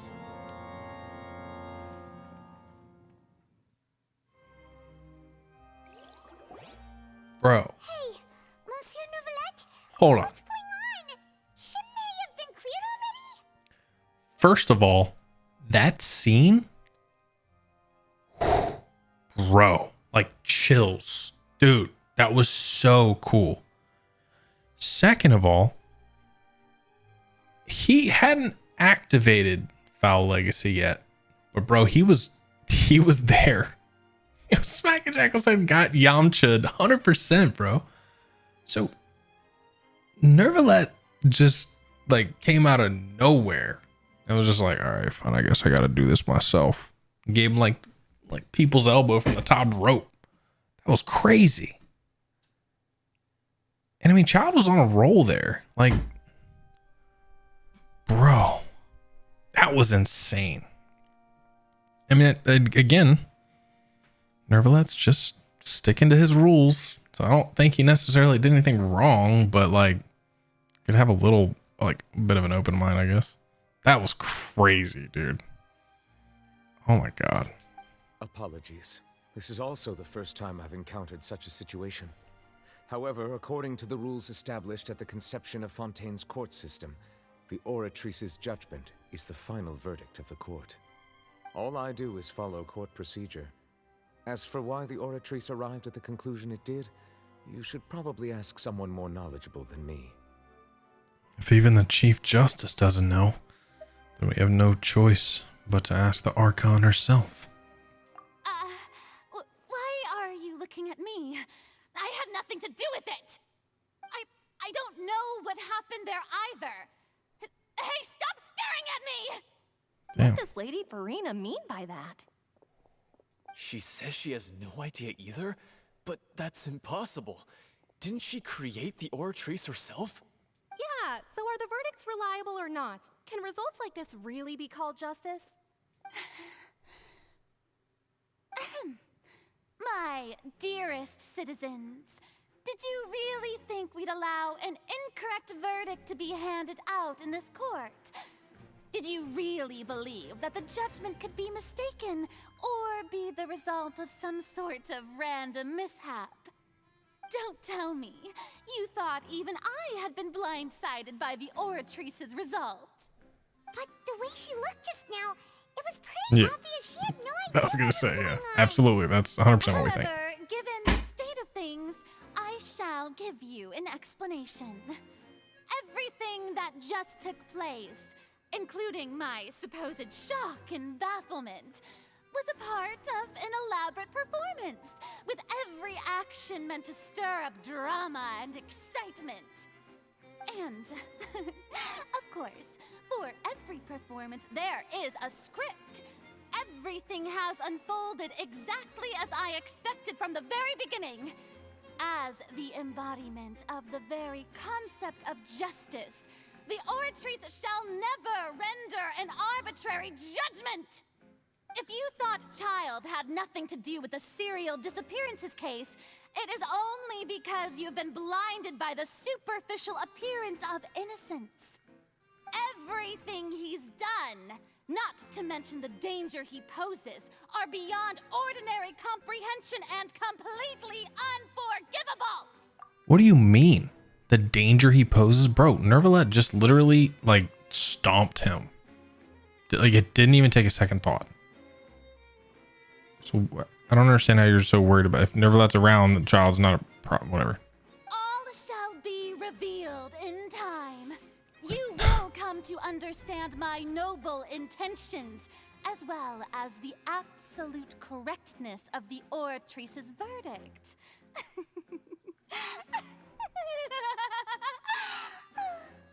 Now, having said that, although I hate to leave things hanging in suspense, it is now time for this performance to end. As the lead actress, I shall be the first to take my leave. Toodaloo! So she chose to make her escape after all, did she? So you're saying we shouldn't put much stock into what she just said? I mean, bro, she's literally just, like, she obviously had no clue that happened. And then she just is good at, you know, trying to save face. And then was like, oh, no, I knew that was going to happen. All will be revealed in time once, you know, other people smarter than me figure it out. Like, so, I mean, something's definitely, I don't know. Something's definitely different. She probably just put on that performance to save face. Yeah. As for the truth, it's unlikely that she actually has any idea. Way to pull the rug out from under her. However, please be assured that I will continue to investigate this case in a personal capacity. Just as I promised, if the judgment has been incorrect, we will do our utmost to clear his name. Can we talk about your power level? Because, bro. Alright. Even though we feel pretty badly for him, we'll take your word for it for now. After all, he's done plenty of bad stuff, so he should have known he'd go to prison someday, right? Yeah, but for something he didn't do, that's kind of nonsense. Neuvillette, you got anything else to say? Oh, Monsieur Neuvillette, that power you showed when you took him down. Who are you really? I'm the Chief Justice of Fontaine, of course. If officers of the law lack the strength and capability to enforce it, then it makes a mockery of justice. I'm gonna have to say, I don't believe you. That sounds very suspicious. But whatever, I'll have to just take your word for it. Open sesame. Too slow. Dude, that scene was crazy. Hey, what are you doing? Quick, stop him! What? Traveler! Hey, Traveler! Marcel! What are you doing over here? Stop resisting arrest! Cease, or we'll add another charge to the list. No, wait! I just want to ask the Traveler something. I'm not looking to run away. Please, just let me ask this one small thing. Go on. Thank you. I was being led away when I finally realized something. Where did you first hear the name Vacher? I erased all records of that name. So, unless... Are you still trying to prove your innocence? Give it up. You've already been convicted. Yes, I met her. Really? You did? You're sure? You met her? But how could that be? How did you manage to do it? It was all around. It was around the Fountain of Lucine. Something to do with my sensitivity to the hydro element. The Fountain of Lucine? Then she's been so close to me all along. And I just never... Please, please give me a chance to talk to her again. Just let the traveler take me to the fountain to see her one last time. This is the last request I'll ever make in my life. You can do whatever you want to me afterwards. I don't care. What? Give an inch and you want to take a mile? Do you think serial killers get to make requests like that? Paimon agrees. Why should we give him what he wants when he's only done a ton of super terrible things? You got a point. This request, is it worth as much to you as your life? Of course! Wait, no. It's worth even more than my life. Humans. Will they betray the instinct to live just to satisfy spiritual needs? What? Why did he just say humans like that? Is neuvillette the real Archon? Like, is that why they're saying that, whatever her name, Furina, is just like a, like a mascot or like a figurehead? Because he's the Chief Justice. That would make sense for him to be the Archon. Bro. Very well. I will grant your request. Your Honor, I fear that... I will go with him. Oh, he's something else? To worry about any escape. In that case, I shall leave him in your most capable hands, Chief Justice. Thank you, Your Honor. Bro. Crazy. Bring Marcel to the Fountain Plaza. Come on, Marcel. Time to leave the Opera House.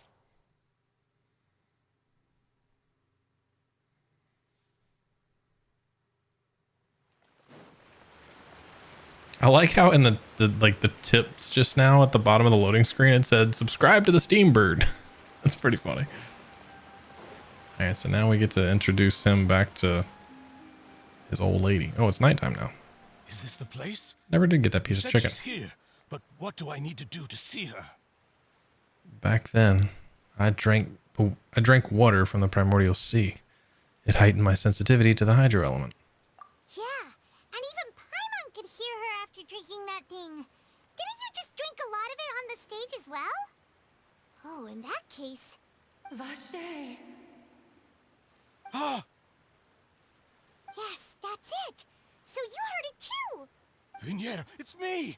It's me, Vache! Vache? Vache? I'm here! Where are you, Vinier? I'm coming for you. I'm finally here for you. Hey, wait! Be careful! Hey, wait! She's about to get away. Vinier, is that you? It's me, Vache! Vinier! Vache? Why did you come? Didn't I say? You don't need to look for me. Yeah, we never actually told him that. You look a lot older than I remember. How long has it been? It's been more than 20 years. I've suffered for over 20 years since the day you left. All this time, only the thought of bringing you back has kept me alive. Nothing else mattered to me. I must be dreaming. Who would have thought I'd get the chance to tell you all of my feelings like this? Vinier, you are my everything. I really don't know how I could live without you. But Vache, if you ask me, this world would be better off without you. Damn. What are you saying? If not for you, I would have finished my law degree and probably become a top-tier attorney one day. If not for you, I would have continued to pursue my love of the arts, and my works would have been displayed in the Palais Mermonia itself. If not for you, I would at least have been able to take care of my mother. And she would not have grown old and died alone, with nothing but the tears on her cheeks. It's all because of your selfishness, Vache. It's all because of you. Wait, you are not Vinier. Who are you? You're right. I am not Vignier. I am the sacrifices. Every woman who died by your hand, as our bodies dissolved, our consciousnesses flowed back to the primordial sea. Our thoughts circulated endlessly within the primordial sea, and we were no longer individuals, but we became one, just as streams of water come together in the sea. I'm Cressy. I'm Lemony. I'm Azine. The only one I am not is Vignier. Ooh. Why? But then, where is Vignier? What a good line. She doesn't want to see you anymore. Every tendril of her consciousness is avoiding you. This is what you get for your selfishness. Your selfishness robbed us of our lives and our futures. You said time and time again that you'd do any and everything for her. But did you ever consider whether she'd want to see you do the things that you did? If she would despise you for what you became? You are a liar, a heartless murderer, and a cowardly narcissist. Damn right. The only thing you are not is Vignier's beloved. Oh, bro, she's spitting. From the moment your first victim died and her consciousness merged with Vignier's, she has had nothing but pure hatred for you. And looks like I didn't meet Vignier back then either.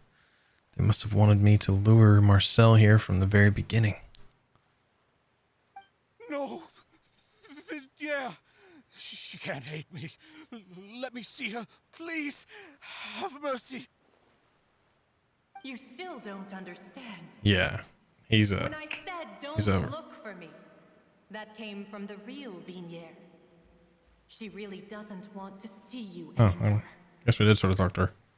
But on top of that, she also said that because it's her final drop of pity for you. She said that because she knew that if you did come here, we will show no mercy to you. Vache. Vache? Vache. Vache. Vache. Vache. Drown.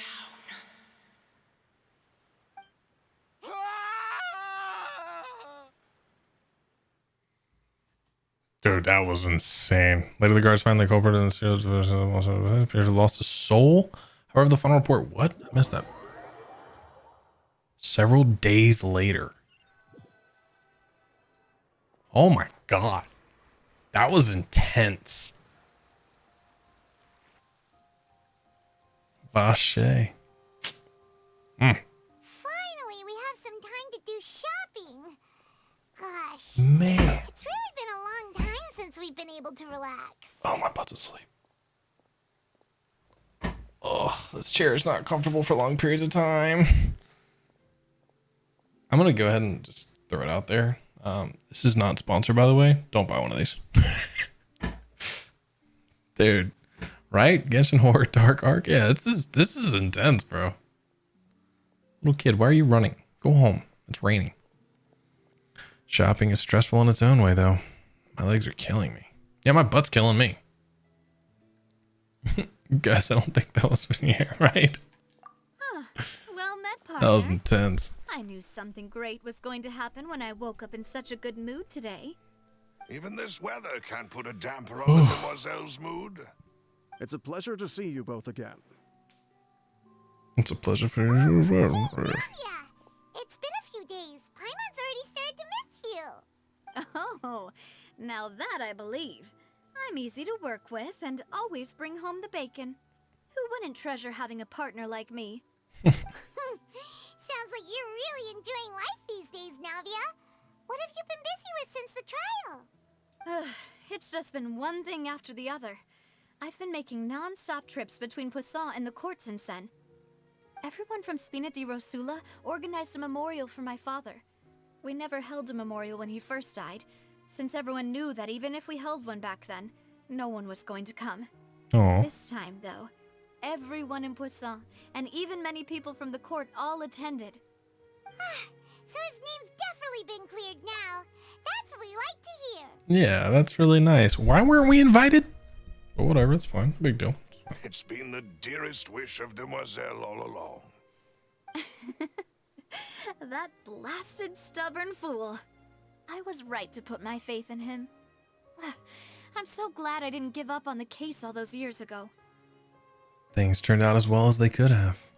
Oh, by the way, I ran into Charlotte just after I left the memorial service. Well, maybe it'd be more accurate to say I knew she would be there, and there was no way she'd just let me go. Huh? So you know Charlotte too? The Charlotte?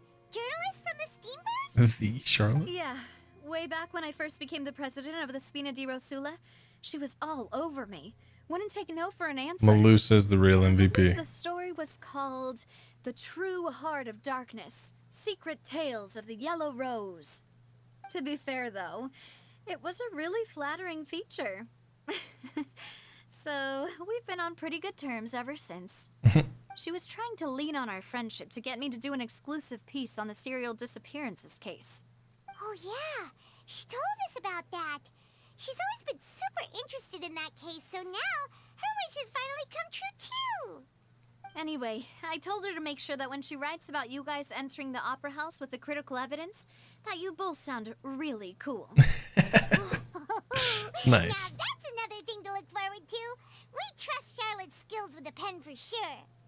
Oh, and in other news, I also took Clorand out for a meal.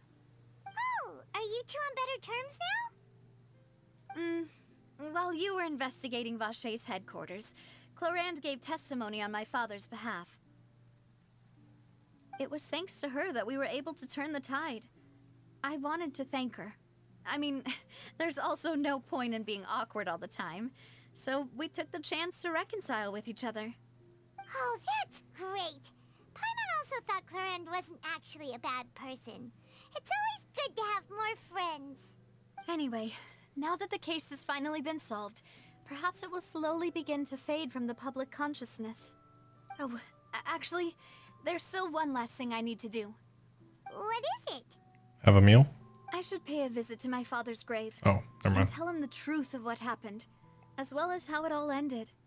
And on top of that, just how much people still look up to him, to this day. That includes me, too. Miss Navia. Indeed. Can I come too? We want to go too. We also think Callus is a really admirable person. Sure thing. I'd like you two to share the moment with me. After all, without you, there might not have been such a positive ending. And in that case, everyone, let's be off. Considering the recent weather, we'll be lucky if we can reach Poisson before dark. Yeah, you're right. It's been raining non-stop for a few days now. Man. What cool cool moment. This has been great, honestly. This whole quest has been awesome. Huh. This is where my father's grave is. To be perfectly honest, even I haven't been back here for a long time. Huh? There's someone there already. Wait. That figure. It can't be. Isn't that neuvillette? Why would the Chief Justice be here? Huh? Navia?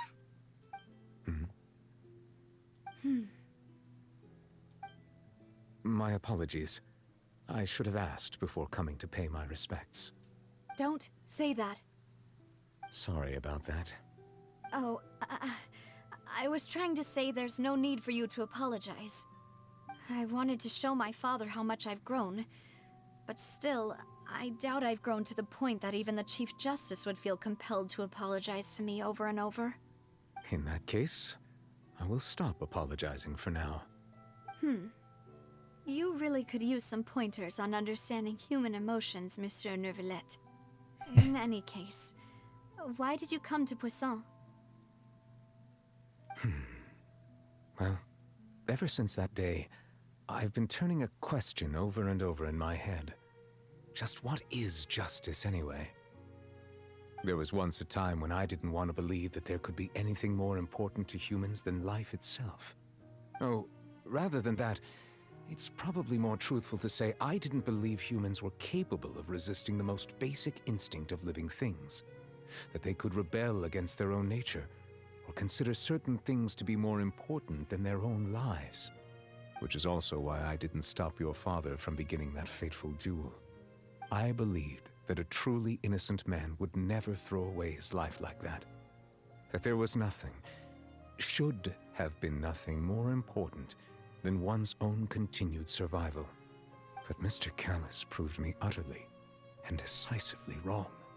If not for his sacrifice, the serial disappearances case would have remained unsolved to this day. Mr. Callus made the choice he did for his daughter, for his associates, and for many people completely unrelated to him. And in the end, from a certain perspective, one could say that he did it all for the sake of justice. A justice that's higher than life itself. So, you asked me why I came here. I just wanted to say my apologies to Mr. Callus in person. I should have noticed all of this much sooner. This regret has filled me with a sadness that has haunted me for days. That high and mighty chair in the Opera Epiclese indeed insulates one from many important things. Spina di Rosula, thank you so much for your hard work and perseverance. I'm sorry for being mad at you before. So, you're actually one of those types that's cold on the outside, but pretty thoughtful on the inside, huh? That reminds me of Silver, one of my guys. Sorry about that. Self-expression is not one of my strong suits. Didn't I just say you don't need to apologize? So Navia and Neuvillette seem to have made their peace as well. Good for them. Let's not disturb them for now. We can wait till after they're done. Following Navia and Neuvillette, you also pay your respects to Callus.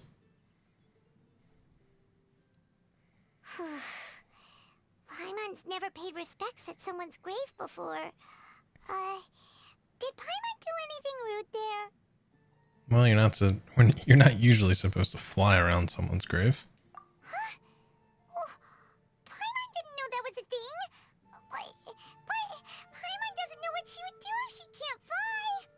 Oh no. Paimon hopes Miss Navia won't be too mad. Look at his face. Wow, she took it seriously. Anyway, Neuvillette is still standing around there. It's not often that we can catch him alone like this, so why don't we go talk to him for a bit? If we can't talk to Lady Furina, we can at least talk to him, right? Alright, here we go. Trying to get some answers. Yeah, why does she have legs? No point. Let me go ahead and seal this off. There we go. Get my primo. Okay, so yeah, bro, I've got some suspicions about you. Let's ask some questions. Oh, it's you two. Did Miss Navia invite you to come pay your respects to her father? Mm-hmm. We ran into Navia on the streets today, so we just followed her here. I see. Then is there something that I can help you with? Well, it's pretty hard to run into you like this since you're usually super busy. So we figured we could try to ask you a few questions, if that's okay. Please feel free.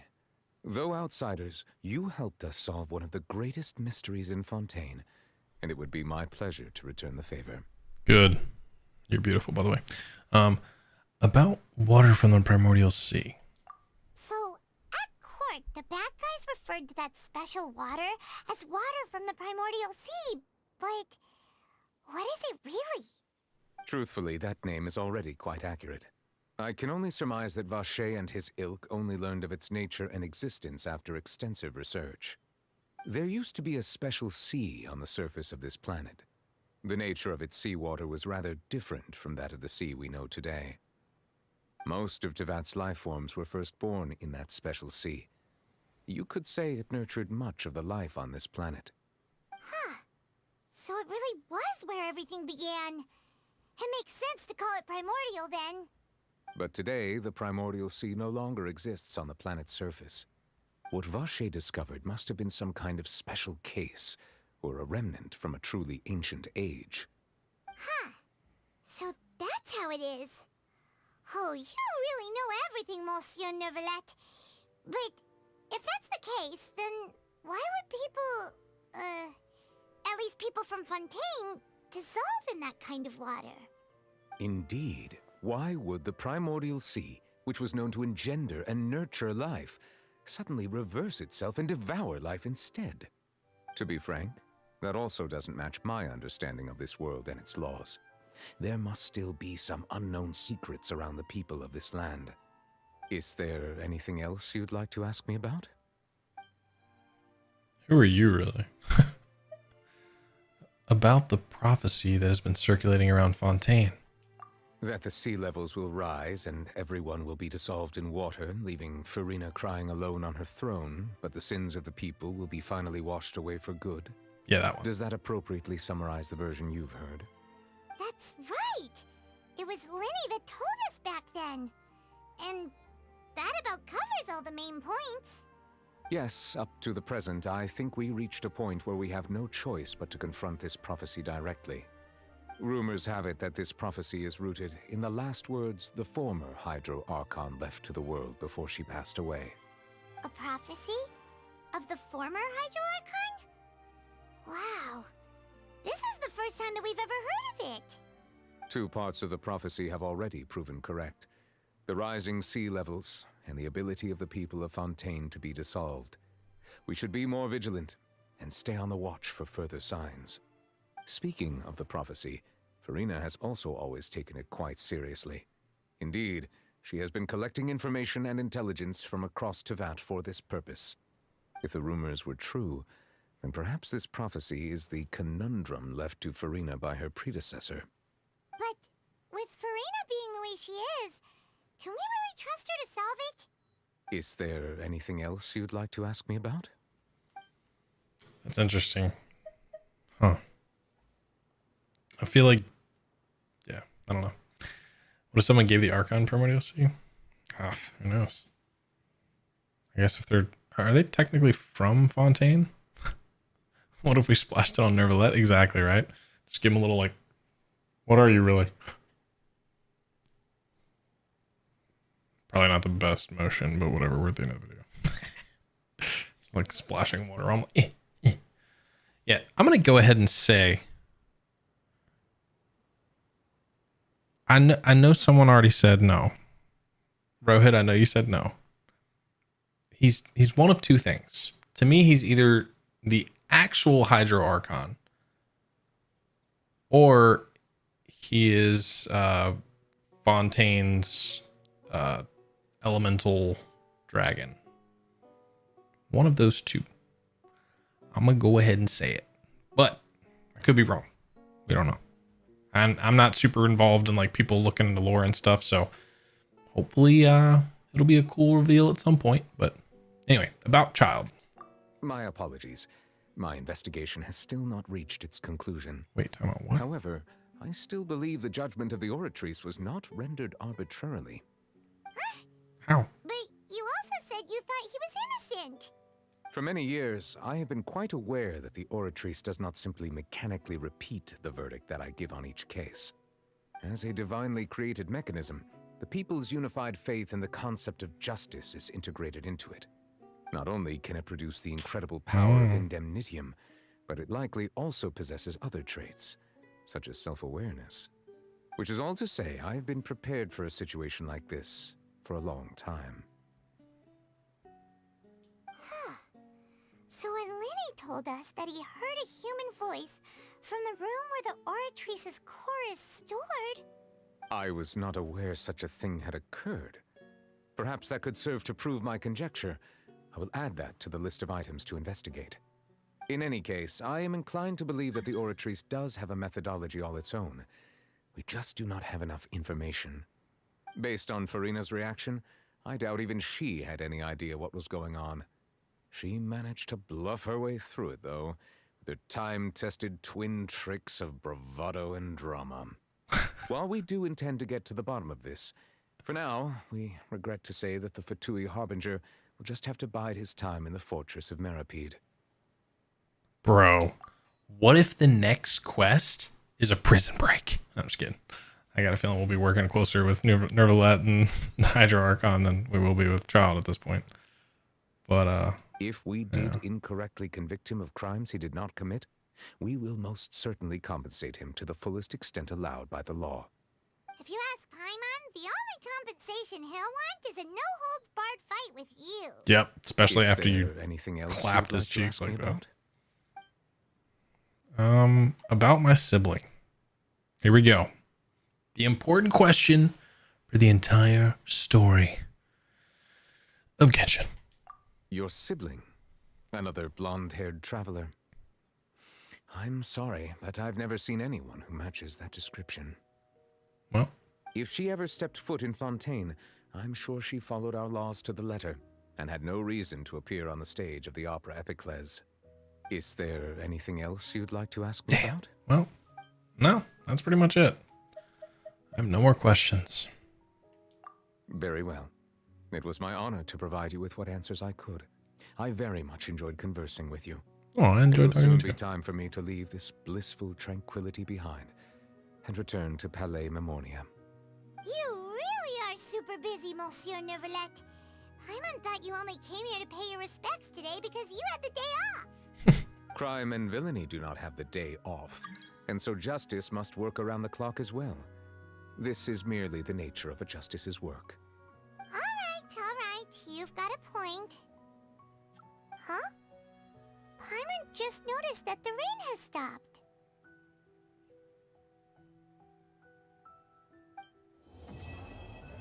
As light rain falls without reason, quest complete. Ooh. So good.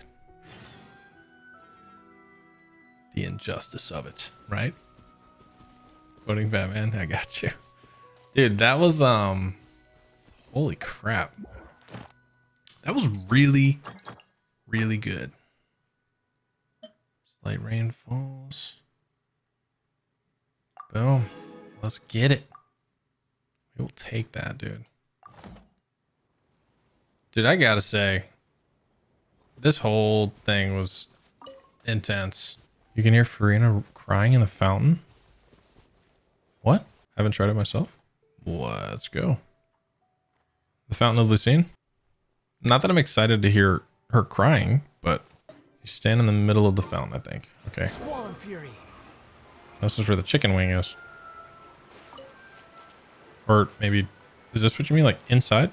Oh, change the time to midnight to hear her crying. Okay. I'm glad you said that because I was just going to stand here. Oh, wait. This is noon. Crap. Hold on. So change it to midnight. I'm like, noon? Got it. All right, here we go. Let's see if we can hear.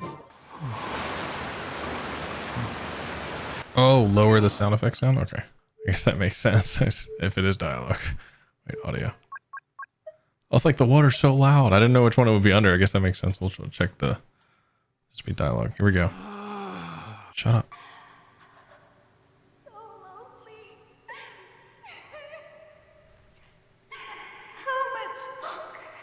There's no need to exchange pleasantries. It's rather pathetic to force Did y'all hear that? conversation just to occupy silence. Dude, that was crazy. She was like, how much longer something?